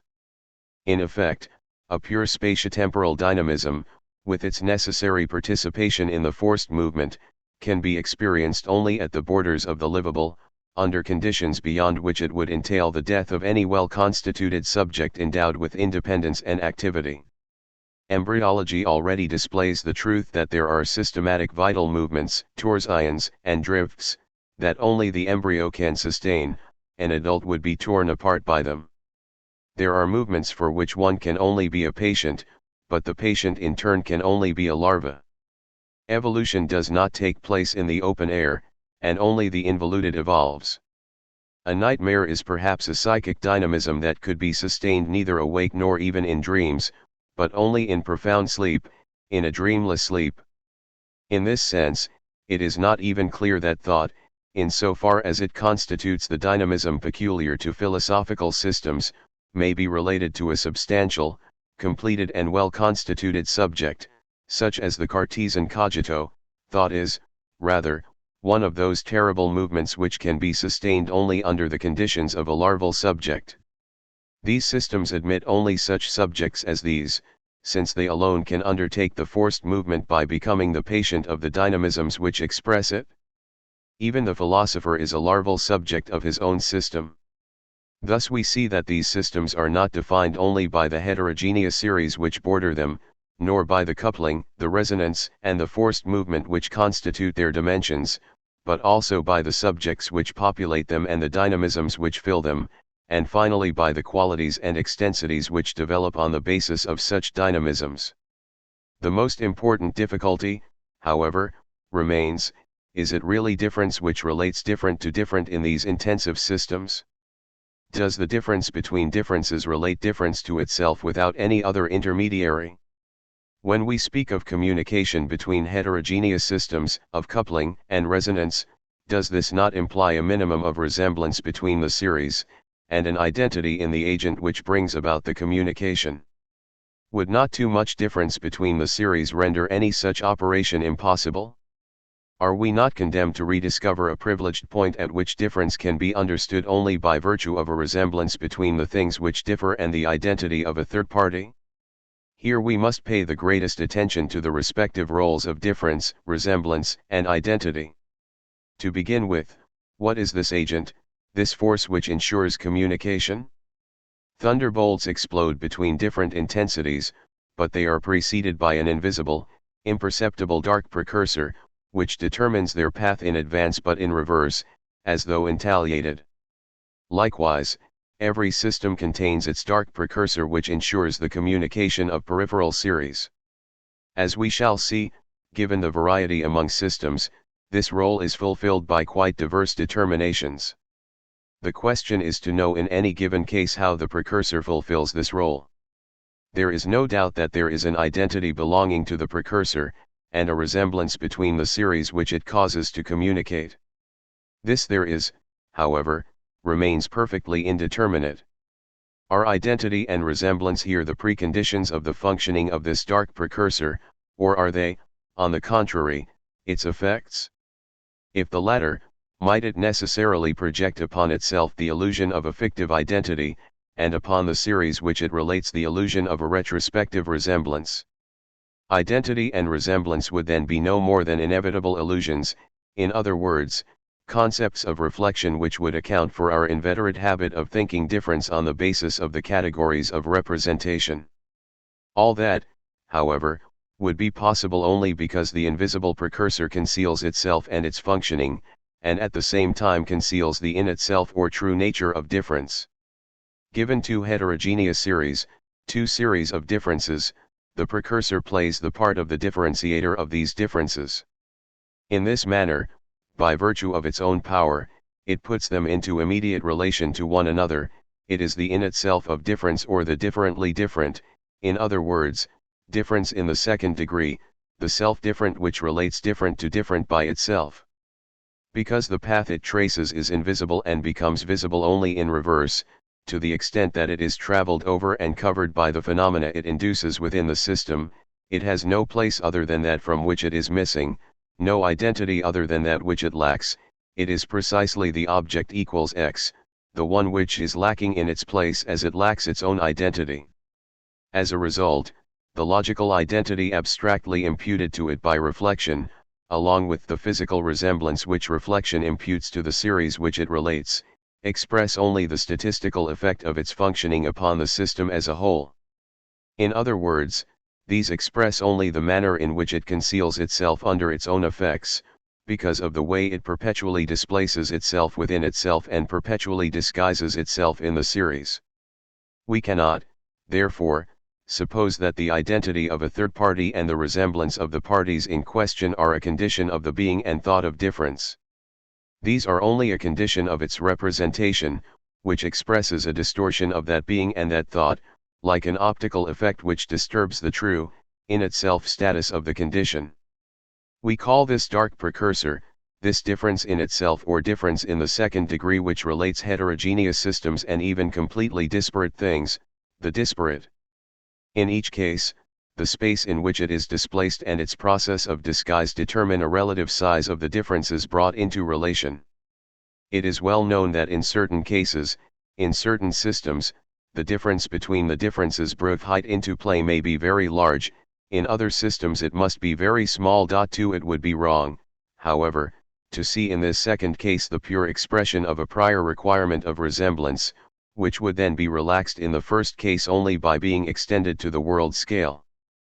For example, it is insisted that disparate series must necessarily be almost similar, or that the frequencies be neighboring, W neighbor of W, in short, that the difference be small.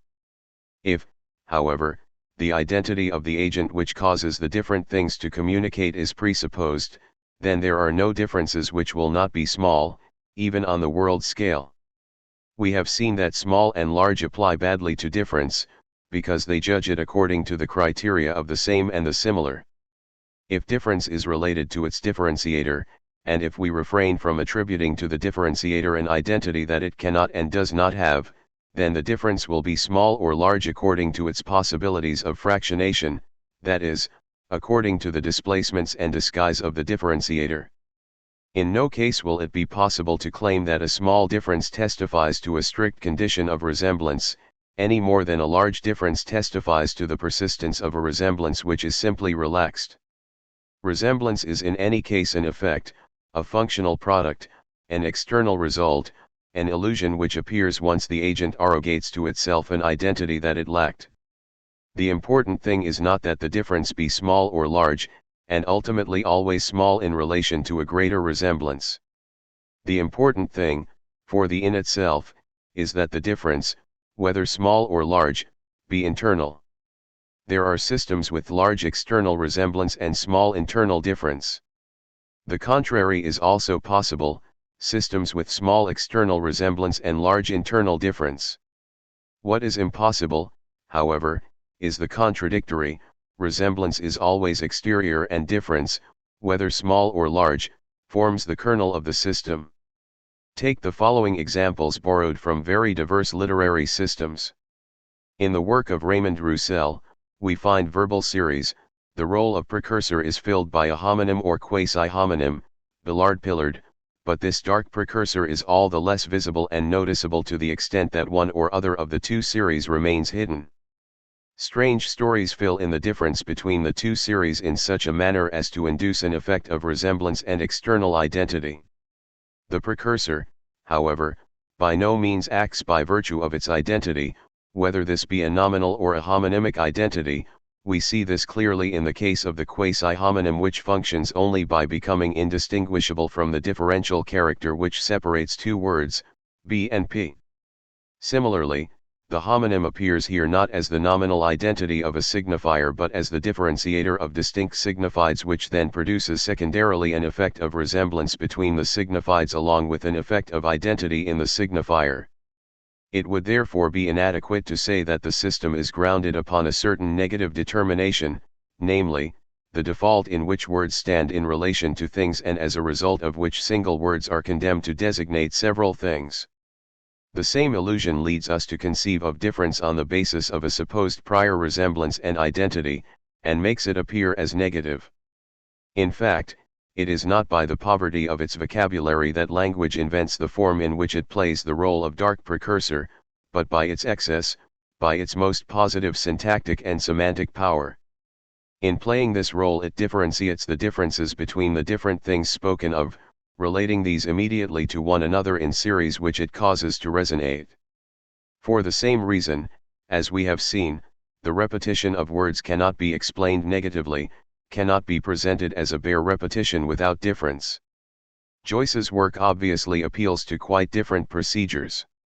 However, it remains a question of drawing together a maximum of disparate series, ultimately, all the divergent series constitutive of the cosmos, by bringing into operation linguistic dark precursors, here, esoteric words, portmanteau words, which rely upon no prior identity, which are above all not identifiable in principle, but which induce a maximum of resemblance and identity into the system as a whole, as though this were the result of the process of differentiation of difference in itself. See the cosmic letter in Finnegan's Wake. What takes place in the system between resonating series under the influence of the dark precursor is called epiphany. The cosmic extension coincides with the amplitude of a forced movement which sweeps aside and overruns the series, ultimately a death instinct, Stevens know, which is not the non-being of the negative but the non-being of a persistent question to which the cosmic yes of Mrs. Bloom corresponds, without being a response, since it alone adequately occupies and fills that space. Note on the Proustian experiences. These clearly have a quite different structure than Joyce's epiphanies. However, it is still a question of two series, that of a former present, cum re as it was lived, and that of a present present. No doubt, to remain at a first dimension of the experience, there is a resemblance between the two series, the Madeleine, breakfast, and even an identity, the taste as a quality which is not only similar but self-identical across the two moments. Nevertheless, the secret does not lie there. The taste possesses a power only because it envelopes something equals X, something which can no longer be defined by an identity. It envelopes comme re as it is in itself, as a fragment of the pure past, in its double irreducibility to the present that it has been, perception, and to the present in which it might reappear or be reconstituted, voluntary memory. This comme re in itself is defined by its own essential difference, that qualitative difference which, according to Proust, does not exist on the surface of the earth, but only at a particular depth.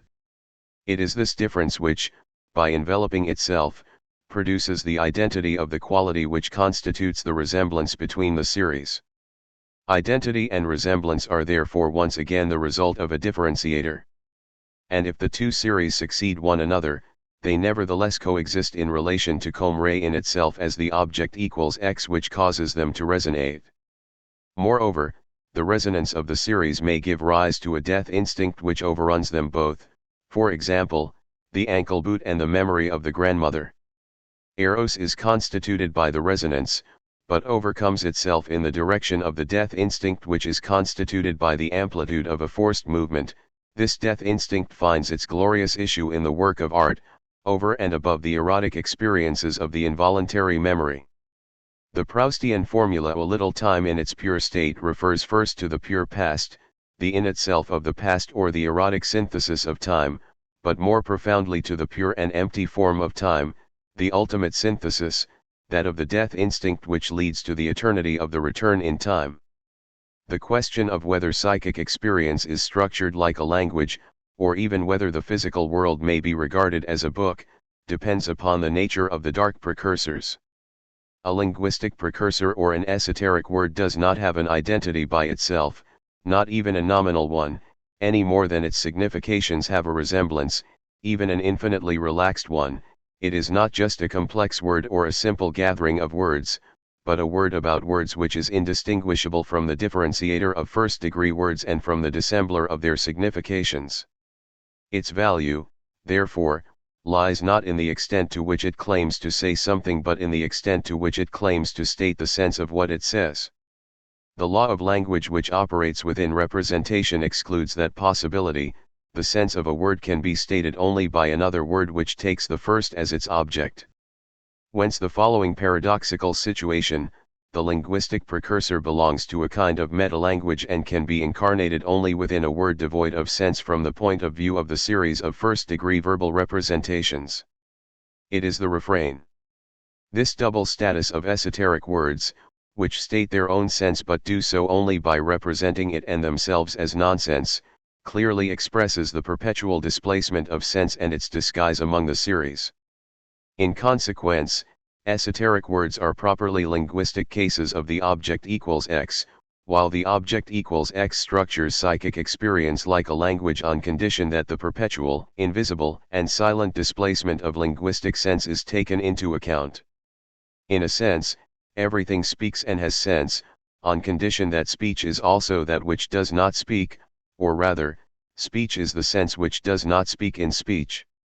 Gombrowicz, in his fine novel Cosmos, shows how two series of heterogeneous differences, that of hangings and that of mouths, call forth their own communication through various signs, until the inauguration of a dark precursor, the murder of the cat, which plays the role of differentiator of their differences. This is like the sense, nevertheless incarnated in an absurd representation, but on the basis of which dynamisms will be unleashed and events produced in the cosmos system which will culminate in a death instinct which points beyond the series. 21L. In this manner, the conditions under which a book is a cosmos or the cosmos is a book appear, and through a variety of very different techniques the ultimate Joycean identity emerges, the one we find in Borges and in Gombrowicz: chaos equals cosmos. Each series tells a story, not different points of view on the same story, like the different points of view on the town we find in Leibniz, but completely distinct stories which unfold simultaneously. The basic series are divergent, not relatively, in the sense that one could retrace one's path and find a point of convergence, but absolutely divergent in the sense that the point or horizon of convergence lies in a chaos or is constantly displaced within that chaos. This chaos is itself the most positive, just as the divergence is the object of affirmation. It is indistinguishable from the great work which contains all the complicated series, which affirms and complicates all the series at once. It is not surprising that Joyce should have been so interested in Bruno, the theoretician of complicatio.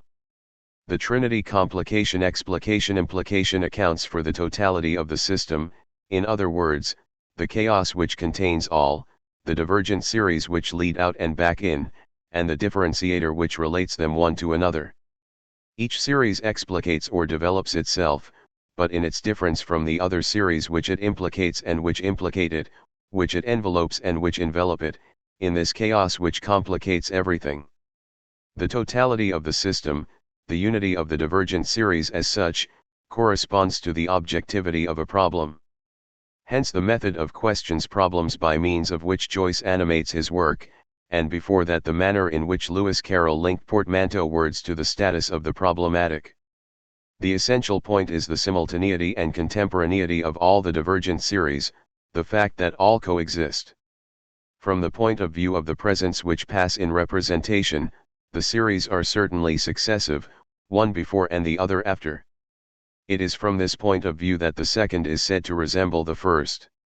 However, this no longer applies from the point of view of the chaos which contains them, the object equals X which runs through them, the precursor which establishes communication between them or the forced movement which points beyond them, the differentiator always makes them coexist. We have encountered several times the paradox of presents which succeed one another, or series which succeed one another in reality, but coexist symbolically in relation to the pure past or the virtual object. When Freud shows that a fantasy is constituted on the basis of at least two series, one infantile and pregenital, the other genital and post-pubescent, it is clear that the series succeed one another in time from the point of view of the solipsistic unconscious of the subject in question. The question then arises how to explain the phenomenon of delay which is involved in the time it takes for the supposedly original infantile scene to produce its effect at a distance, in an adult scene which resembles it and which we call derived. Point 27. It is indeed a problem of resonance between two series, but the problem is not well formulated so long as we do not take into account the instance in relation to which the two series coexist in an intersubjective unconscious. In fact, the two series, one infantile, the other adult, are not distributed within the same subject. The childhood event is not one of the two real series but, rather, the dark precursor which establishes communication between the basic series, that of the adults we knew as a child and that of the adult we are among other adults and other children. So it is with the hero of In Search of Lost Time, his infantile love for the mother is the agent of communication between two adult series, that of Swann with Odette and that of the hero become adult with Albertine, and always the same secret in both cases, the eternal displacement, the eternal disguise of the prisoner, which thereby indicates the point at which the series coexist in the intersubjective unconscious. There is no question as to how the childhood event acts only with a delay. It is this delay, but this delay itself is the pure form of time in which before and after coexist. When Freud discovers that fantasy is perhaps the ultimate reality and that it implicates something which points beyond the series, we should not conclude that the childhood scene is unreal or imaginary, but rather that the empirical condition of succession in time gives way in the fantasy to the coexistence of the two series, that of the adult that we will be along with the adults that we have been. Compare what Ferenczi called the identification of the child with the aggressor. The fantasy is the manifestation of the child as dark precursor. Moreover, what is originary in the fantasy is not one series in relation to the other, but the difference between series in so far as this relates one series of differences to another series of differences, in abstraction from their empirical succession in time. If it is no longer possible in the system of the unconscious to establish an order of succession between series, in other words, if all series coexist, then it is no longer possible to regard one as originary and the other as derived, one as model and the other as copy. For it is in the same movement that the series are understood as coexisting, outside any condition of succession in time, and as different, outside any condition under which one would enjoy the identity of a model and the other the resemblance of a copy. When two divergent stories unfold simultaneously, it is impossible to privilege one over the other. It is a case in which everything is equal, but everything is equal is said of the difference, and is said only of the difference between the two. However small the internal difference between the two series, the one story does not reproduce the other, one does not serve as model for the other. Rather, resemblance and identity are only functional effects of that difference which alone is originary within the system. It is therefore proper to say that the system excludes the assignation of an originary and a derived as though these were a first and second occurrence, because the sole origin is difference, and it causes the difference which it relates to other difference to coexist independently of any resemblance. 28 It is under this aspect, without doubt, that the eternal return is revealed as the groundless law of the system. The eternal return does not cause the same and the similar to return, but is itself derived from a world of pure difference. Each series returns, not only in the others which imply it, but for itself, since it is not implied by the others without being in turn fully restored as that which implies them. The eternal return has no other sense but this, the absence of any assignable origin, in other words, the assignation of difference as the origin, which then relates different to different in order to make it, or them, return as such. In this sense, the eternal return is indeed the consequence of a difference which is originary, pure, synthetic, and in itself, which Nietzsche called will to power. If difference is the in itself, then repetition in the eternal return is the for itself of difference. Yet how can it be denied that the eternal return is inseparable from the same? Is it not itself the eternal return of the same? However, we must be aware of the, at least three, different senses of the terms the same, the identical and the similar. In the first sense, the same designates a supposed subject of the eternal return. In this case it designates the identity of the one as a principle. Precisely this, however, constitutes the greatest and the longest error. Nietzsche correctly points out that if it were the one which returned, it would have begun by being unable to leave itself. If it were supposed to determine the many to resemble it, it would have begun by not losing its identity in that degradation of the similar. Repetition is no more the permanence of the one than the resemblance of the many. The subject of the eternal return is not the same but the different, not the similar but the dissimilar, not the one but the many, not necessity but chance. Moreover, repetition in the eternal return implies the destruction of all forms which hinder its operation, all the categories of representation incarnated in the primacy of the same, the one, the identical and the like. Alternatively, in the second sense, the same and the similar are only an effect of the operation of systems subject to eternal return. By this means, an identity would be found to be necessarily projected, or rather retrojected, onto the originary difference and a resemblance interiorized within the divergent series. We should say of this identity and this resemblance that they are simulated, they are products of systems which relate different to different by means of difference, which is why such systems are themselves simulacra.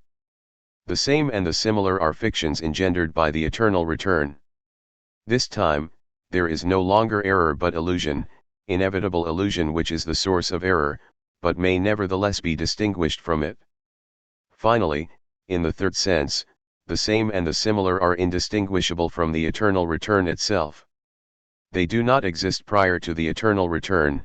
It is not the same or the similar which returns but the eternal return which is the only same and the only resemblance of that which returns. Nor can they be abstracted from the eternal return in order to react upon the cause. The same is said of that which differs and remains different. The eternal return is the same of the different, the one of the multiple, the resemblant of the dissimilar. Although it is the source of the preceding illusion, it engenders and maintains it only in order to rejoice in it, and to admire itself in it as though in its own optical effect, without ever falling into the adjoining error. These differential systems with their disparate and resonating series, their dark precursor and forced movements, are what we call simulacra or phantasms. The eternal return concerns only simulacra, it causes only such phantasms to return. Perhaps we find here the most significant point of Platonism and anti-Platonism, the touchstone of both Platonism and the overturning of Platonism. In Chapter I, we suggested that Plato's thought turned upon a particularly important distinction, that between the original and the image, the model and the copy. The model is supposed to enjoy an originary superior identity, the idea alone is nothing other than what it is, only courage is courageous, piety pious, whereas the copy is judged in terms of a derived internal resemblance. Indeed, it is in this sense that difference comes only in third place, behind identity and resemblance, and can be understood only in terms of these prior notions. Difference is understood only in terms of the comparative play of two similitudes, the exemplary similitude of an identical original and the imitative similitude of a more or less accurate copy. This is the measure or test which decides between claimants. More profoundly, however, the true Platonic distinction lies elsewhere, it is of another nature, not between the original and the image but between two kinds of images idols, of which copies icons are only the first kind, the other being simulacra phantasms. The model-copy distinction is there only in order to found and apply the copy-simulacra distinction, since the copies are selected, justified and saved in the name of the identity of the model and owing to their internal resemblance to this ideal model. The function of the notion of the model is not to oppose the world of images in its entirety but to select the good images, the icons which resemble from within, and eliminate the bad images or simulacra. Platonism as a whole is erected on the basis of this wish to hunt down the phantasms or simulacra which are identified with the sophist himself, that devil, that insinuator or simulator, that always disguised and displaced false pretender. For this reason it seems to us that, with Plato, a philosophical decision of the utmost importance was taken, that of subordinating difference to the supposedly initial powers of the same and the similar, that of declaring difference unthinkable in itself and sending it, along with the simulacra, back to the bottomless ocean. However, precisely because Plato did not yet have at his disposition the constituted categories of representation, these appeared with Aristotle, he had to base his decision on a theory of ideas. What appears then, in its purest state, before the logic of representation could be deployed, is a moral vision of the world. It is in the first instance for these moral reasons that simulacra must be exorcised and difference thereby subordinated to the same and the similar.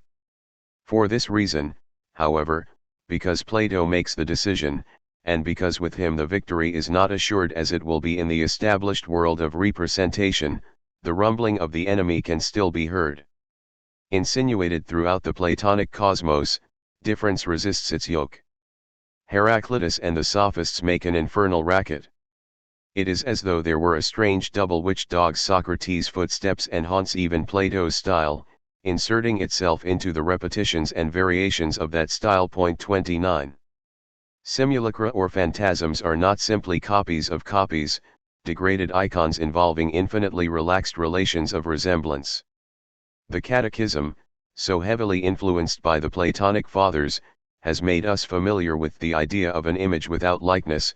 Man is in the image and likeness of God, but through sin we have lost the likeness while remaining in the image. Simulacra are precisely demonic images, stripped of resemblance.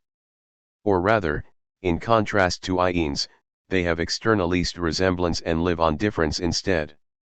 If they produce an external effect of resemblance, this takes the form of an illusion, not an internal principle, it is itself constructed on the basis of a disparity, having interiorized the dissimilitude of its constituent series and the divergence of its points of view to the point where it shows several things or tells several stories at once. This is its first characteristic. Does this not mean, however, that if simulacra themselves refer to a model, it is one which is not endowed with the ideal identity of the same but, on the contrary, is a model of the other, an other model, the model of difference in itself from which flows that interiorized dissimilitude?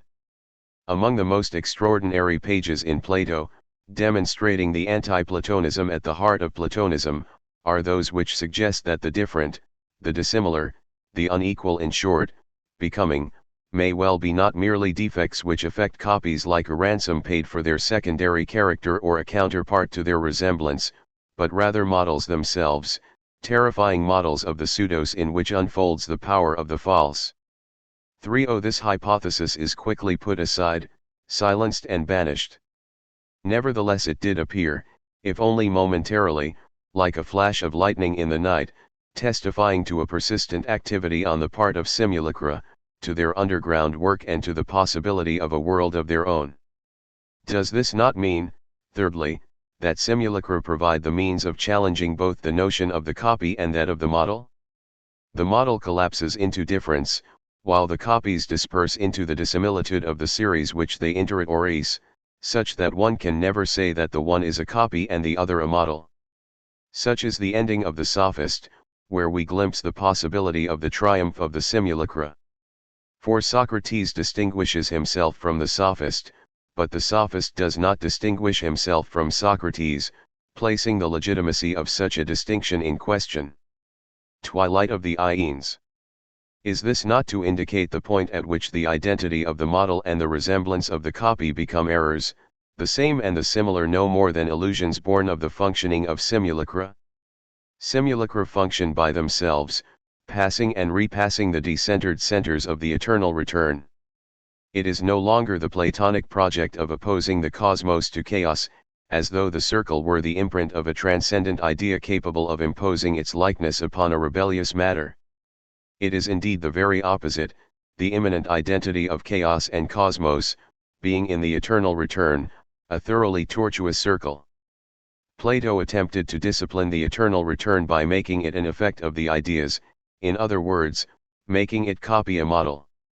However, in the infinite movement of degraded likeness from copy to copy, we reach a point at which everything changes nature, at which copies themselves flip over into simulacra and at which, finally, resemblance or spiritual imitation gives way to repetition.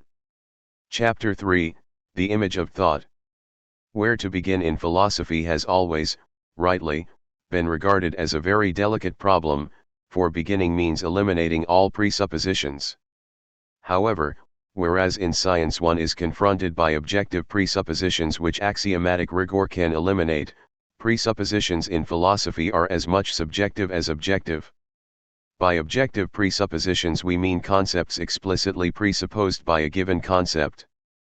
Descartes, for example, in the second meditation, does not want to define man as a rational animal because such a definition explicitly presupposes the concepts of rationality and animality. In presenting the cogito as a definition, he therefore claims to avoid all the objective presuppositions which encumber those postures that operate by genus and difference. It is clear, however, that he does not escape presuppositions of another kind, subjective or implicit presuppositions contained in opinions rather than concepts. It is presumed that everyone knows, independently of concepts, what is meant by self, thinking, and being.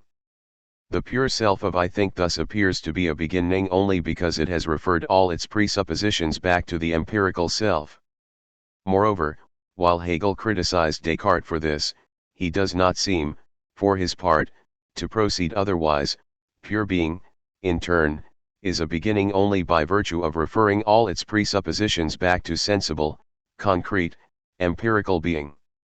The same attitude of refusing objective presuppositions, but on condition of assuming just as many subjective presuppositions, which are perhaps the same ones in another form, appears when Heidegger invokes a pre-ontological understanding of being. We may conclude that there is no true beginning in philosophy, or rather that the true philosophical beginning, difference, is in itself already repetition. However, this formula, and the evocation of the idea of philosophy as a circle, are subject to so many interpretations that we cannot be too prudent. For if it is a question of rediscovering at the end what was there in the beginning, if it is a question of recognizing, of bringing to light or into the conceptual or the explicit, what was simply known implicitly without concepts, whatever the complexity of this process, whatever the differences between the procedures of this or that author, the fact remains that all this is still too simple, and that this circle is truly not tortuous enough. The circle image would reveal instead that philosophy is powerless truly to begin, or indeed authentically to repeat. We would do better to ask what is a subjective or implicit presupposition. It has the form of everybody knows. Everybody knows, in a pre-philosophical and preconceptual manner, everybody knows what it means to think and to be. As a result, when the philosopher says I think therefore I am, he can assume that the universality of his premises, namely, what it means to be and to think, will be implicitly understood, and that no one can deny that to doubt is to think, and to think is to be. Everybody knows, no one can deny, is the form of representation and the discourse of the representative. When philosophy rests its beginning upon such implicit or subjective presuppositions, it can claim innocence, since it has kept nothing back, except, of course, the essential, namely, the form of this discourse. It then opposes the idiot to the pedant, eudakos to epistemon, goodwill to the overfull understanding, the individual man endowed only with his natural capacity for thought to the man perverted by the generalities of his time. The philosopher takes the side of the idiot as though of a man without presuppositions. In fact, eudakos has no fewer presuppositions than epistemon, he simply has them in another, implicit or subjective form, private and not public, in the form of a natural capacity for thought which allows philosophy to claim to begin, and to begin without presuppositions. But here and there isolated and passionate cries are raised. How could they not be isolated when they deny what everybody knows? And passionate, since they deny that which, it is said, nobody can deny. Such protest does not take place in the name of aristocratic prejudices. It is not a question of saying what few think and knowing what it means to think. On the contrary, it is a question of someone, if only one, with the necessary modesty not managing to know what everybody knows, and modestly denying what everybody is supposed to recognize. Someone who neither allows himself to be represented nor wishes to represent anything. Not an individual endowed with goodwill and a natural capacity for thought, but an individual full of ill will who does not manage to think, either naturally or conceptually. Only such an individual is without presuppositions. Only such an individual effectively begins and effectively repeats. For this individual the subjective presuppositions are no less prejudices than the objective presuppositions. Eudakos and epistemon are one and the same misleading figure who should be mistrusted. At the risk of playing the idiot, do so in the Russian manner, that of an underground man who recognizes himself no more in the subjective presuppositions of a natural capacity for thought than in the objective presuppositions of a culture of the times, and lacks the compass with which to make a circle. Such a one is the untimely, neither temporal nor eternal. Ashistov, with the questions he poses, the ill will he manifests, the powerlessness to think he puts into thought and the double dimension he develops in these demanding questions concerning at once both the most radical beginning and the most stubborn repetition. Many people have an interest in saying that everybody knows this, that everybody recognizes this, or that nobody can deny it. They triumph easily so long as no surly interlocutor appears to reply that he does not wish to be so represented, and that he denies or does not recognize those who speak in his name. The philosopher, it is true, proceeds with greater disinterest. All that he proposes as universally recognized is what is meant by thinking, being, and self, in other words, not a particular this or that but the form of representation or recognition in general. This form, nevertheless, has a matter, but a pure matter or element. This element consists only of the supposition that thought is the natural exercise of a faculty, of the presupposition that there is a natural capacity for thought endowed with a talent for truth or an affinity with the true, under the double aspect of a good will on the part of the thinker and an upright nature on the part of thought. It is because everybody naturally thinks that everybody is supposed to know implicitly what it means to think. The most general form of representation is thus found in the element of a common sense understood as an upright nature and a good will, eudoxis and orthodoxy. The implicit presupposition of philosophy may be found in the idea of a common sense as cagitation natura universalis. On this basis, philosophy is able to begin. There is no point in multiplying the declarations of philosophers, from everybody has by nature the desire to know. To good sense is of all things in the world the most equally distributed, in order to verify the existence of this presupposition, for its importance lies less in the explicit declarations that it inspires than in its persistence among those philosophers who precisely leave it hidden. Postulates in philosophy are not propositions the acceptance of which the philosopher demands, but, on the contrary, propositional themes which remain implicit and are understood in a pre-philosophical manner. In this sense, conceptual philosophical thought has as its implicit presupposition a pre-philosophical and natural image of thought, borrowed from the pure element of common sense. According to this image, thought has an affinity with the true, it formally possesses the true and materially wants the true. It is in terms of this image that everybody knows and is presumed to know what it means to think. Thereafter it matters little whether philosophy begins with the object or the subject, with being or with beings, as long as thought remains subject to this image which already prejudges everything, the distribution of the object and the subject as well as that of being and beings. We may call this image of thought a dogmatic, orthodox, or moral image. It certainly has variant forms. Rationalists and empiricists do not presume its construction in the same fashion. Moreover, as we shall see, philosophers often have second thoughts and do not accept this implicit image without adding further traits drawn from explicit reflection on conceptual thought which react against it and tend to overturn it. In the realm of the implicit, it nevertheless holds fast, even if the philosopher specifies that truth is not, after all, an easy thing to achieve and within reach of all. For this reason, we do not speak of this or that image of thought, variable according to the philosophy in question, but of a single image in general which constitutes the subjective presupposition of philosophy as a whole. When Nietzsche questions the most general presuppositions of philosophy, he says that these are essentially moral, since morality alone is capable of persuading us that thought has a good nature and the thinker a good will, and that only the good can ground the supposed affinity between thought and the true. Who else, in effect, but morality, and this good which gives thought to the true, and the true to thought? As a result, the conditions of a philosophy which would be without any kind of presuppositions appear all the more clearly.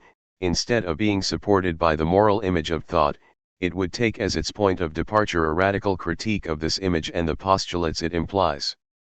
It would find its difference or its true beginning, not in an agreement with the pre-philosophical image but in a rigorous struggle against this image, which it would denounce as non-philosophical. Point 2. As a result, it would discover its authentic repetition in a thought without image, even at the cost of the greatest destructions and the greatest demoralizations, and a philosophical obstinacy with no ally but paradox, one which would have to renounce both the form of representation and the element of common sense.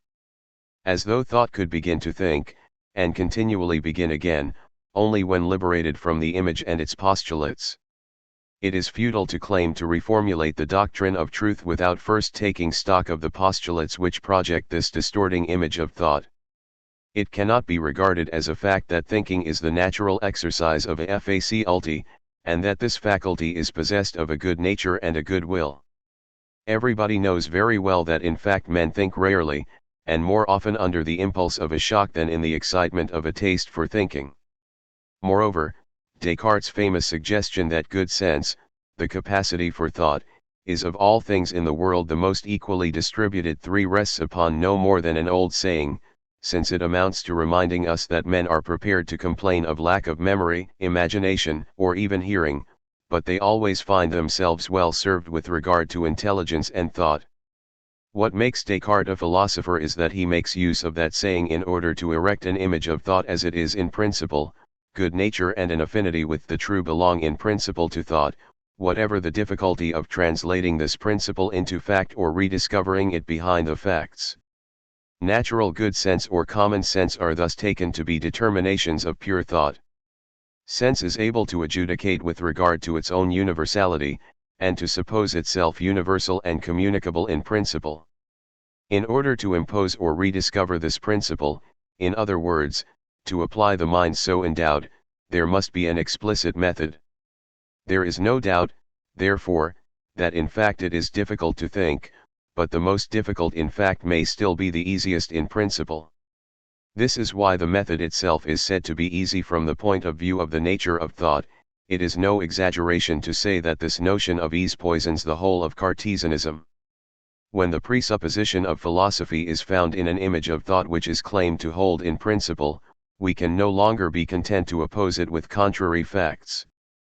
The discussion must be carried out on the level of principle itself, in order to see whether this image does not betray the very essence of thought as pure thought. To the extent that it holds in principle, this image presupposes a certain distribution of the empirical and the transcendental, and it is this distribution or transcendental model implied by the image that must be judged. There is indeed a model, in effect, that of recognition. Recognition may be defined by the harmonious exercise of all the faculties upon a supposed same object. The same object may be seen, touched, remembered, imagined, or conceived. As Descartes says of the piece of wax, it is of course the same wax which I see, which I touch, which I picture in my imagination, in short the same wax which I thought it to be from the start. No doubt each faculty, perception, memory, imagination, understanding, has its own particular given and its own style, its peculiar ways of acting upon the given. An object is recognized, however, when one faculty locates it as identical to that of another, or rather when all the faculties together relate their given and relate themselves to a form of identity in the object.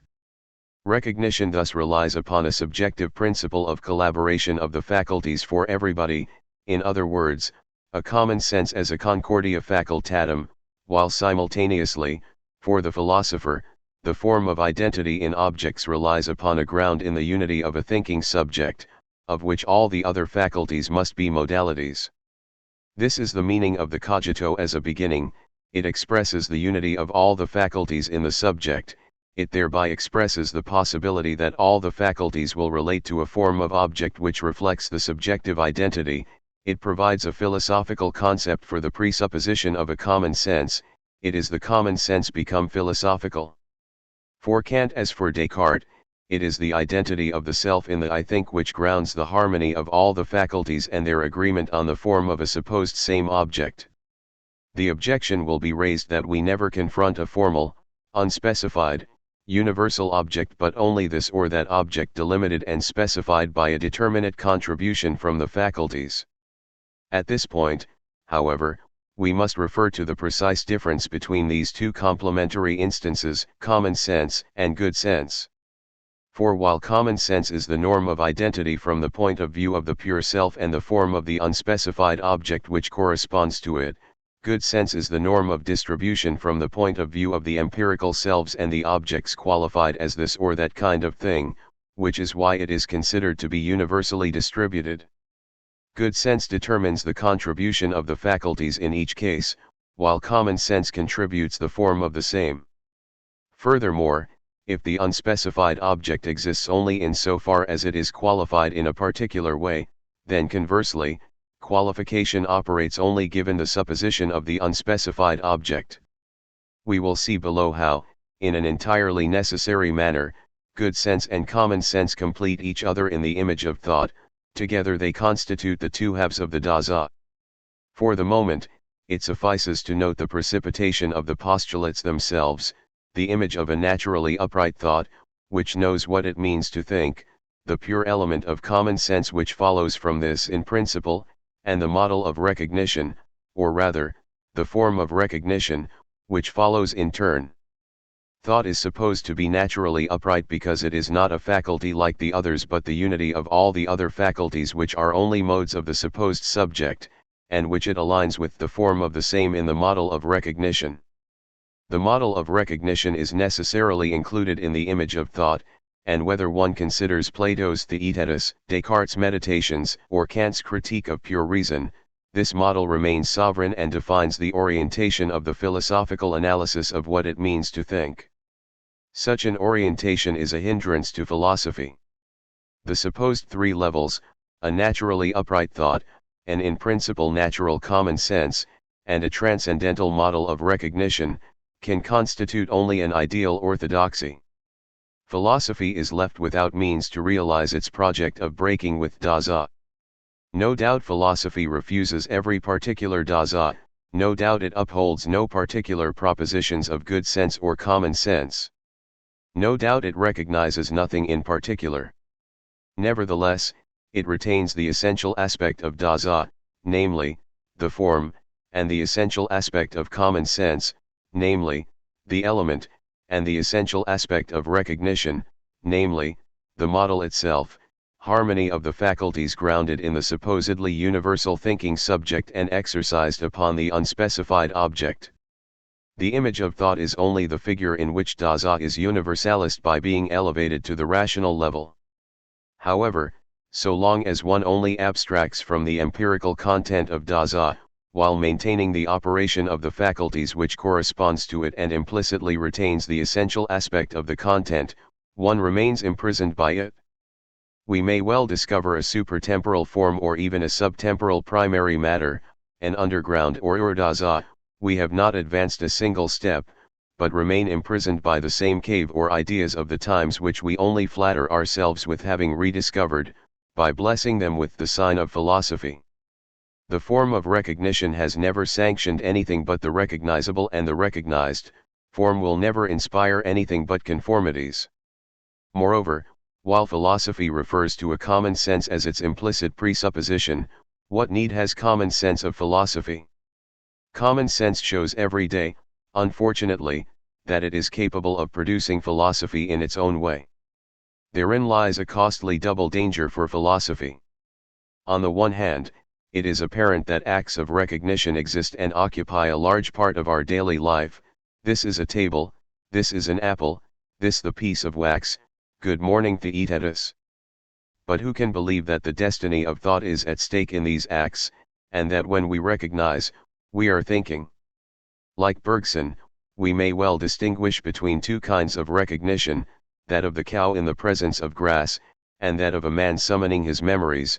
The second can serve no more than the first as a model for what it means to think.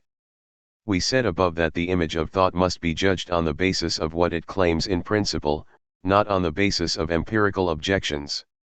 However, the criticism that must be addressed to this image of thought is precisely that it has based its supposed principle upon extrapolation from certain facts, particularly insignificant facts such as recognition, everyday banality in person, as though thought should not seek its models among stranger and more compromising adventures. Take the example of Kant. Of all philosophers, Kant is the one who discovers the prodigious domain of the transcendental. He is the analogue of a great explorer, not of another world, but of the upper or lower reaches of this one. However, what does he do? In the first edition of the Critique of Pure Reason he describes in detail 3 syntheses which measure the respective contributions of the thinking faculties, all culminating in the third, that of recognition, which is expressed in the form of the unspecified object as correlate of the I think to which all the faculties are related. It is clear that, in this manner, Kant traces the so-called transcendental structures from the empirical acts of a psychological consciousness. The transcendental synthesis of apprehension is directly induced from an empirical apprehension, and so on. In order to hide this all too obvious procedure, Kant suppressed this text in the second edition. Although it is better hidden, the tracing method, with all its psychologism, nevertheless subsists. In the second place, recognition is insignificant only as a speculative model. It ceases to be so with regard to the ends which it serves and to which it leads us. What is recognized is not only an object but also the values attached to an object. Values play a crucial role in the distributions undertaken by good sense.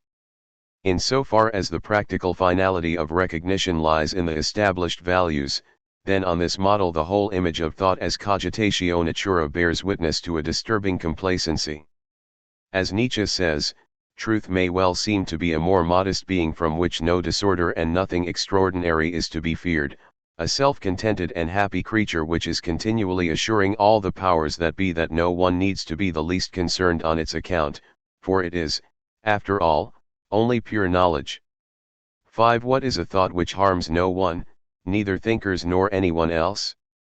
Recognition is a sign of the celebration of monstrous nuptials, in which thought rediscovers the state, rediscovers the church and rediscovers all the current values that it subtly presented in the pure form of an eternally blessed unspecified eternal object. Nietzsche's distinction between the creation of new values and the recognition of established values should not be understood in a historically relative manner, as though the established values were new in their time and the new values simply needed time to become established. In fact, it concerns a difference which is both formal and in kind.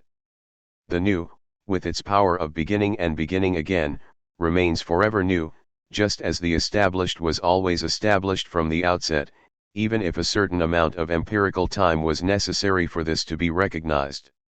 What becomes established with the new is precisely not the new.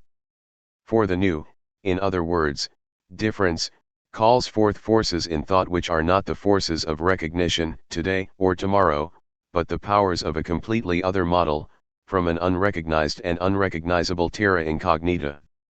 What forces does this new bring to bear upon thought? From what central bad nature and ill will does it spring? From what central ungrounding which strips thought of its innateness, and treats it every time as something which has not always existed, but begins, forced and under constraint? By contrast, how derisory are the voluntary struggles for recognition. Struggles occur only on the basis of a common sense and established values, for the attainment of current values, honors, wealth, and power. A strange struggle among consciousnesses for the conquest of the trophy constituted by the cogitatio naturae universalis, the trophy of pure recognition and representation. Nietzsche laughed at the very idea that what he called will to power could be concerned with this. He called both Kant and Hegel philosophical laborers because their philosophy remained marked by this indelible model of recognition. Kant, however, seemed equipped to overturn the image of thought. For the concept of error, he substituted that of illusion, internal illusions, interior to reason, instead of errors from without which were merely the effects of bodily causes. For the substantial self, he substituted a self profoundly fractured by a line of time, while in the same movement God and the self encountered a kind of speculative death. However, in spite of everything, and at the risk of compromising the conceptual apparatus of the three critiques, Kant did not want to renounce the implicit presuppositions. Thought had to continue to enjoy an upright nature, and philosophy could go no further than, nor in directions other than those taken by, common sense or common popular reason. At most, therefore, critique amounts to giving civil rights to thought considered from the point of view of its natural law. Kant's enterprise multiplies common senses, making as many of them as there are natural interests of rational thought. For while it is true that in general common sense always implies a collaboration of the faculties upon a form of the same or a model of recognition, it is no less true that, depending upon the case, one active faculty among others is charged with the task of providing that form or that model, along with the contribution of the other faculties subjected to it. Thus, imagination, reason and the understanding collaborate in the case of knowledge and form a logical common sense. Here, understanding is the legislative faculty which provides the speculative model on which the other two are summoned to collaborate. In the case of the practical model of recognition, by contrast, reason legislates with regard to the moral common sense. There remains a third model involving a properly aesthetic common sense in which the faculties attain a free accord. While it is true that in general all the faculties collaborate in recognition, the formulae of that collaboration differ according to the nature of that which is to be recognized, object of knowledge, moral value, aesthetic effect. Far from overturning the form of common sense, Kant merely multiplied it. Must not the same be said of phenomenology? Does it not discover a fourth common sense, this time grounded upon sensibility as a passive synthesis, one which, even though it constitutes an Urdaza, remains no less prisoner of the form of Daza? 6. We see to what degree the Kantian critique is ultimately respectful. Knowledge, morality, reflection, and faith are supposed to correspond to natural interests of reason, and are never themselves called into question, only the use of the faculties is declared legitimate or not in relation to one or other of these interests. Throughout, the variable model of recognition fixes good usage in the form of a harmony between the faculties determined by a dominant faculty under a given common sense. For this reason, illegitimate usage, illusion, is explained solely in the following manner: in its natural state, thought confuses its interests and allows its various domains to encroach upon one another. This does not prevent thought from having at its base a good natural law, on which critique bestows its civil sanction, nor does it mean that the domains, interests, limits, and properties are not sacred and grounded upon inalienable right. Critique has everything: a tribunal of justices of the peace, a registration room, a register, except the power of a new politics which would overturn the image of thought. Even the dead God and the fractured I are no more than a passing bad moment, the speculative moment. They are resuscitated in a more integrated and certain form than ever, more sure of themselves, but with other, practical, or moral, interests. Such is the world of representation in general.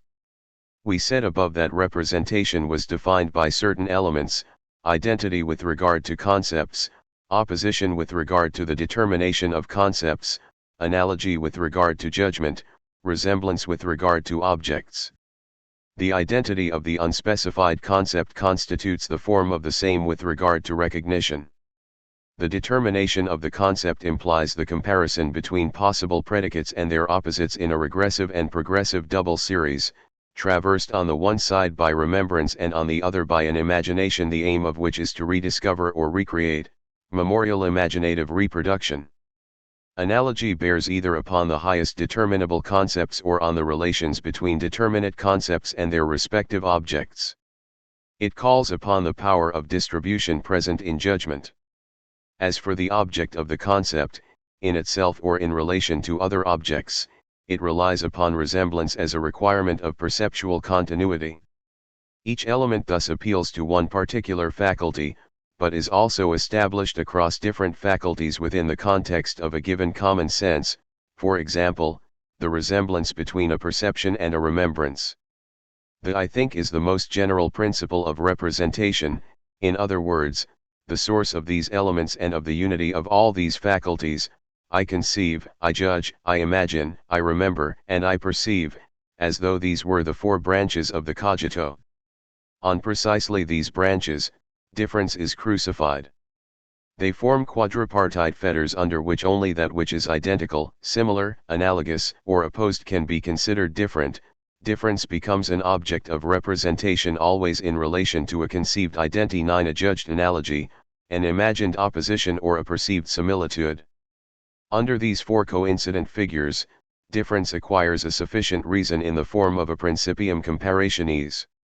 For this reason, the world of representation is characterized by its inability to conceive of difference in itself, and by the same token, its inability to conceive of repetition for itself, since the latter is grasped only by means of recognition, distribution, reproduction, and resemblance in so far as these alienate the prefix re in simple generalities of representation. The postulate of recognition was therefore a first step towards a much more general postulate of representation.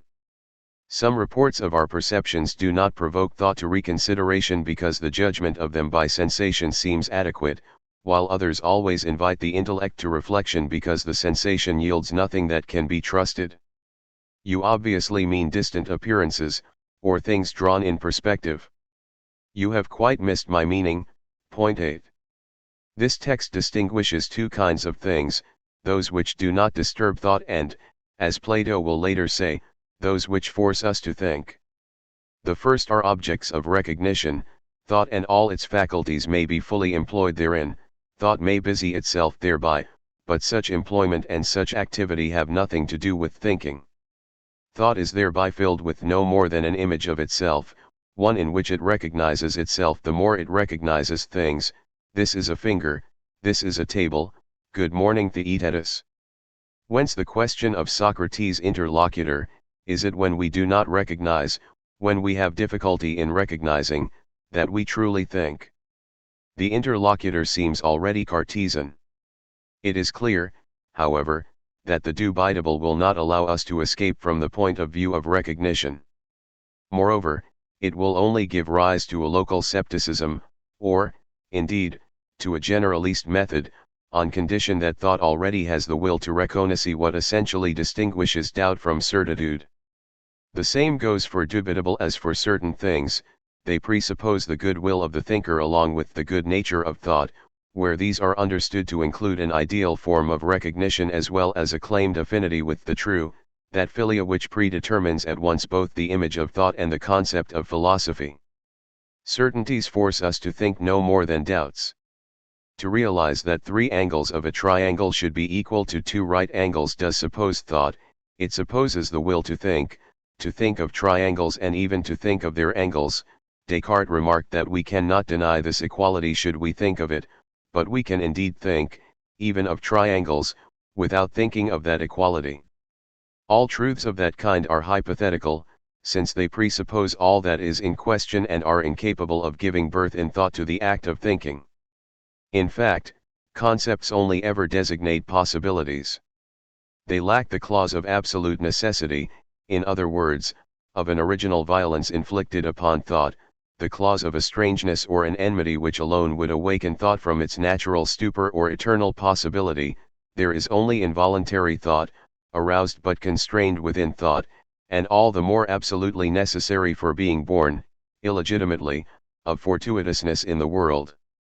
Thought is primarily trespass and violence, the enemy, and nothing presupposes philosophy. Everything begins with misosophy.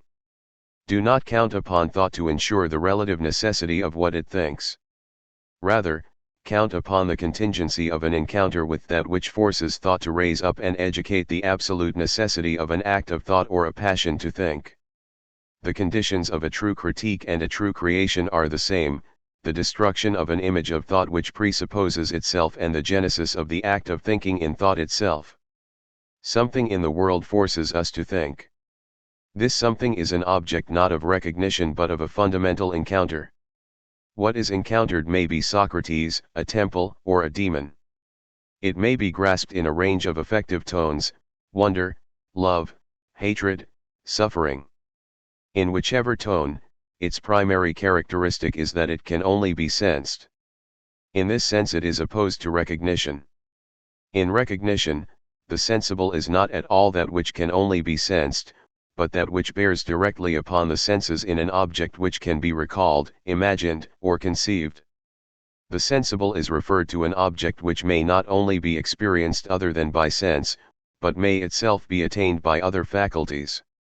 It therefore presupposes the exercise of the senses and the exercise of the other faculties in a common sense. The object of encounter, on the other hand, really gives rise to sensibility with regard to a given sense. It is not an aestheton but an aesthedion. It is not a quality but a sign.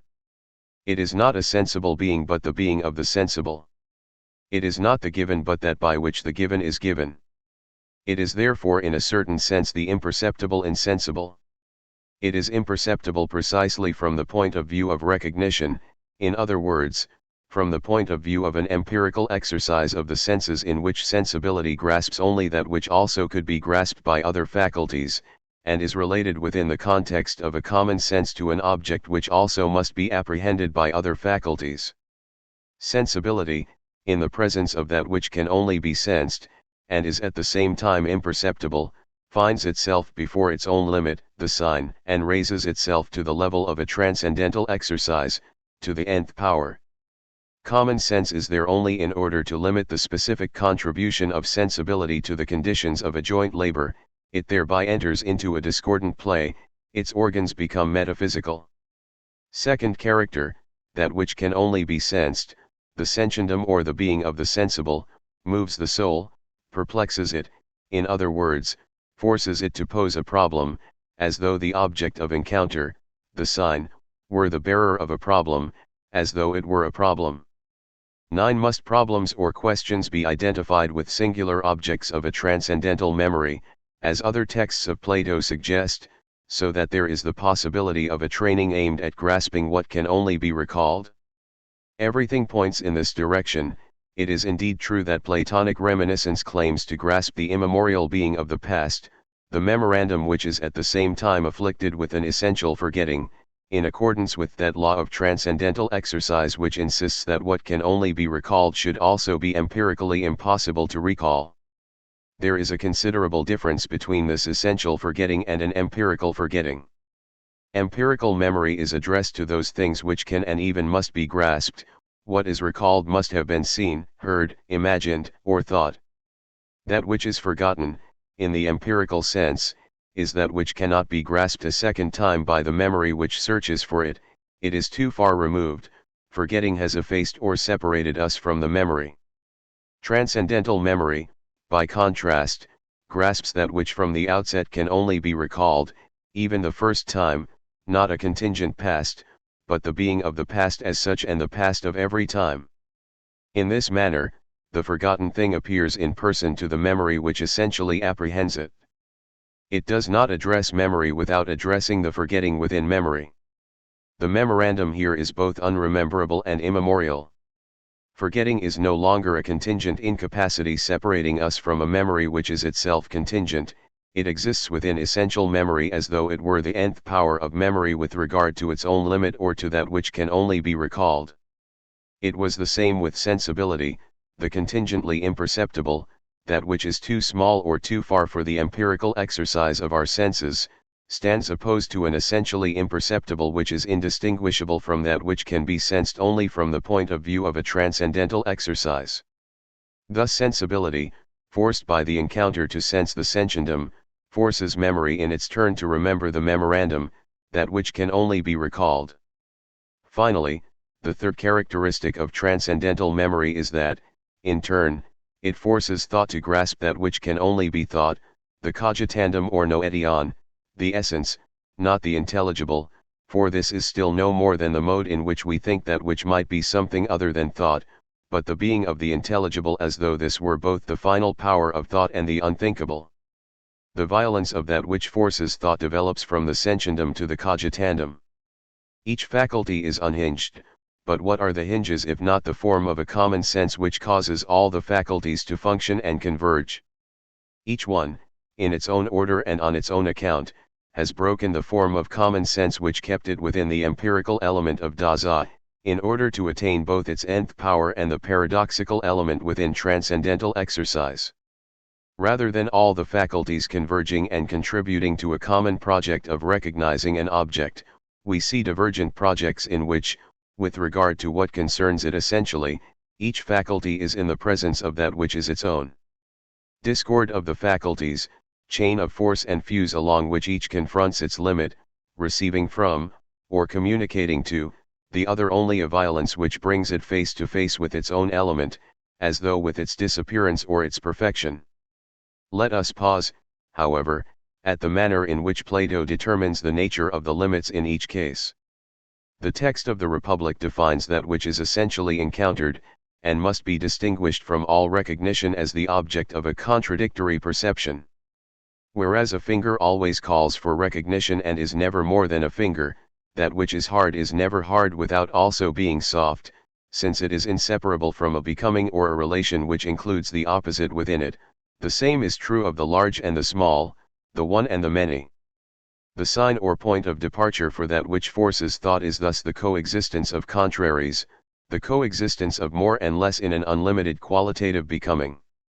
Recognition, by contrast, measures and limits the quality by relating it to something, thereby interrupting the mad becoming. In defining the first instance by that form of qualitative opposition or contrariety, however, does not Plato already confuse the being of the sensible with a simple sensible being, with a pure qualitative being aestheton? The suspicion is reinforced when we consider the second instance, reminiscence. For reminiscence only appears to break with the recognition model when in fact it is content to complicate the schema, whereas recognition bears upon a perceptible or perceived object, reminiscence bears upon another object, supposed to be associated with or rather enveloped within the first, which demands to be recognized for itself independently of any distinct perception. This other thing, enveloped within the sign, must be at once never seen and yet already recognized, a disturbing unfamiliarity. It is then tempting to say poetically that this has been seen, but in another life, in a mythical present, you are the image of. By this means, however, everything is betrayed. First, the nature of the encounter insofar as this does not merely propose a particularly difficult test for recognition, an envelopment that is particularly difficult to unfold, but instead opposes all possible recognition. Second, the nature of the transcendental memory and of that which can only be recalled. For this second instance is only conceived in the form of similitude in the reminiscence, to the point where the same objection arises: reminiscence confuses the being of the past with the past being, and since it is unable to assign an empirical moment at which this past was present, it invokes an original or mythical present. The importance of the concept of reminiscence, and the reason why it must be radically distinguished from the Cartesian concept of innateness, consists in its manner of introducing time or the duration of time into thought as such. By this means, it establishes an opacity peculiar to thought, and testifies to the existence of both a bad nature and an ill will which must be shaken by signs from without. As we have seen, however, because time is introduced here only in the form of a physical cycle, and not in its pure or essential form, thought is still supposed to possess a good nature and a resplendent clarity which are merely obscured or waylaid amidst the misadventures of the natural cycle. Reminiscence is still a refuge for the recognition model, and Plato no less than Kant traces the operation of the transcendental memory from the outlines of its empirical exercise. We see this clearly in the account of the Phaedo. As for the third instance, that of pure thought or that which can only be thought, Plato determines this instance in terms of separated contraries. Thus, under the pressure of reminiscence, we are forced to think such things as largeness which is nothing but large, smallness which is nothing but small, heaviness which is nothing but heavy, or unity which is nothing but one. According to Plato, therefore, the essence is defined by the form of real identity, the same understood as auto kath auto. Everything culminates in the great principle, that there is, before all else, and despite everything, an affinity or affiliation, or perhaps it should be called affiliation, of thought with the true, in short, a good nature and a good desire, grounded in the last instance upon the form of analogy in the good.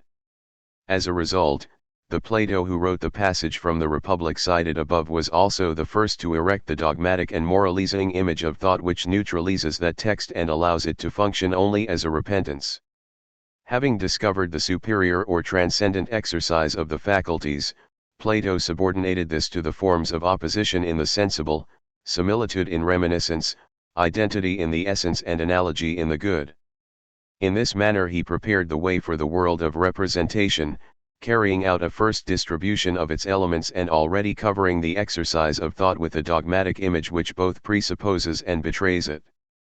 The transcendental form of a faculty is indistinguishable from its disjointed, superior, or transcendent exercise.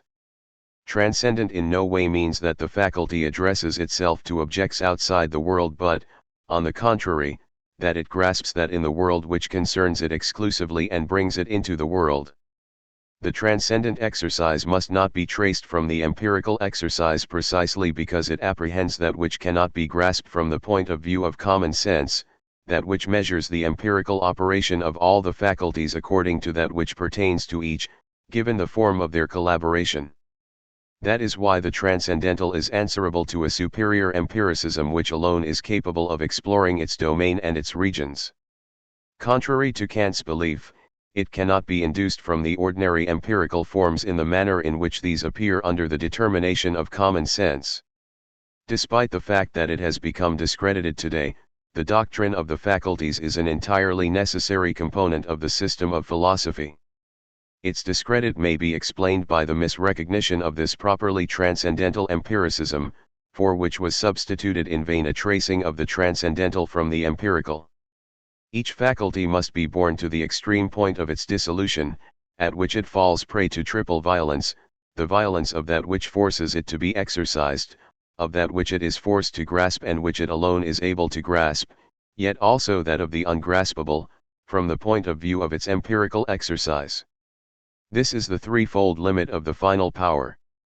Each faculty discovers at this point its own unique passion, in other words, its radical difference and its eternal repetition, its differential and repeating element along with the instantaneous engendering of its action and the eternal replay of its object, its manner of coming into the world already repeating. We ask, for example, what forces sensibility to sense? What is it that can only be sensed, yet is imperceptible at the same time? We must pose this question not only for memory and thought, but also for the imagination. Is there an imaginandum, a fantastion, which would also be the limit, that which is impossible to imagine? For language, is there a loquendum, that which would be silence at the same time, and for the other faculties which would find their place in a complete doctrine, vitality, the transcendent object of which would include monstrosity, and sociability, the transcendent object of which would include anarchy, and even for faculties yet to be discovered, whose existence is not yet suspect. D10 for noth mg can be diesel advance, one cannot prejudge the outcome of research. It may be that some well-known faculties, too well known, turn out to have no proper limit, no verbal adjective, because they are imposed and have an exercise only under the form of common sense. It may turn out, on the other hand, that new faculties arise, faculties which were repressed by that form of common sense. For a doctrine in general, there is nothing regrettable in this uncertainty about the outcome of research, this complexity in the study of the particular case of each faculty. On the contrary, transcendental empiricism is the only way to avoid tracing the transcendental from the outlines of the empirical. Our concern here is not to establish such a doctrine of the faculties. We seek only to determine the nature of its requirements. In this regard, the Platonic determinations cannot be satisfactory. For it is not figures already mediated and related to representation that are capable of carrying the faculties to their respective limits, but, on the contrary, free or untamed states of difference in itself, not qualitative opposition within the sensible, but an element which is in itself difference, and creates at once both the quality in the sensible and the transcendent exercise within sensibility. This element is intensity, understood as pure difference in itself, as that which is at once both imperceptible for empirical sensibility which grasps intensity only already covered or mediated by the quality to which it gives rise, and at the same time that which can be perceived only from the point of view of a transcendental sensibility which apprehends it immediately in the encounter. Moreover, when sensibility transmits its constraint to the imagination, when the imagination in turn is raised to the level of transcendent exercise, it is the phantasm, the disparity within the phantasm, which constitutes the fantastion, which is both that which can only be imagined and the empirically unimaginable. With regard to memory, it is not similitude in the reminiscence but, on the contrary, the dissimilar in the pure form of time which constitutes the immemorial of a transcendent memory. Finally, it is an I fractured by this form of time which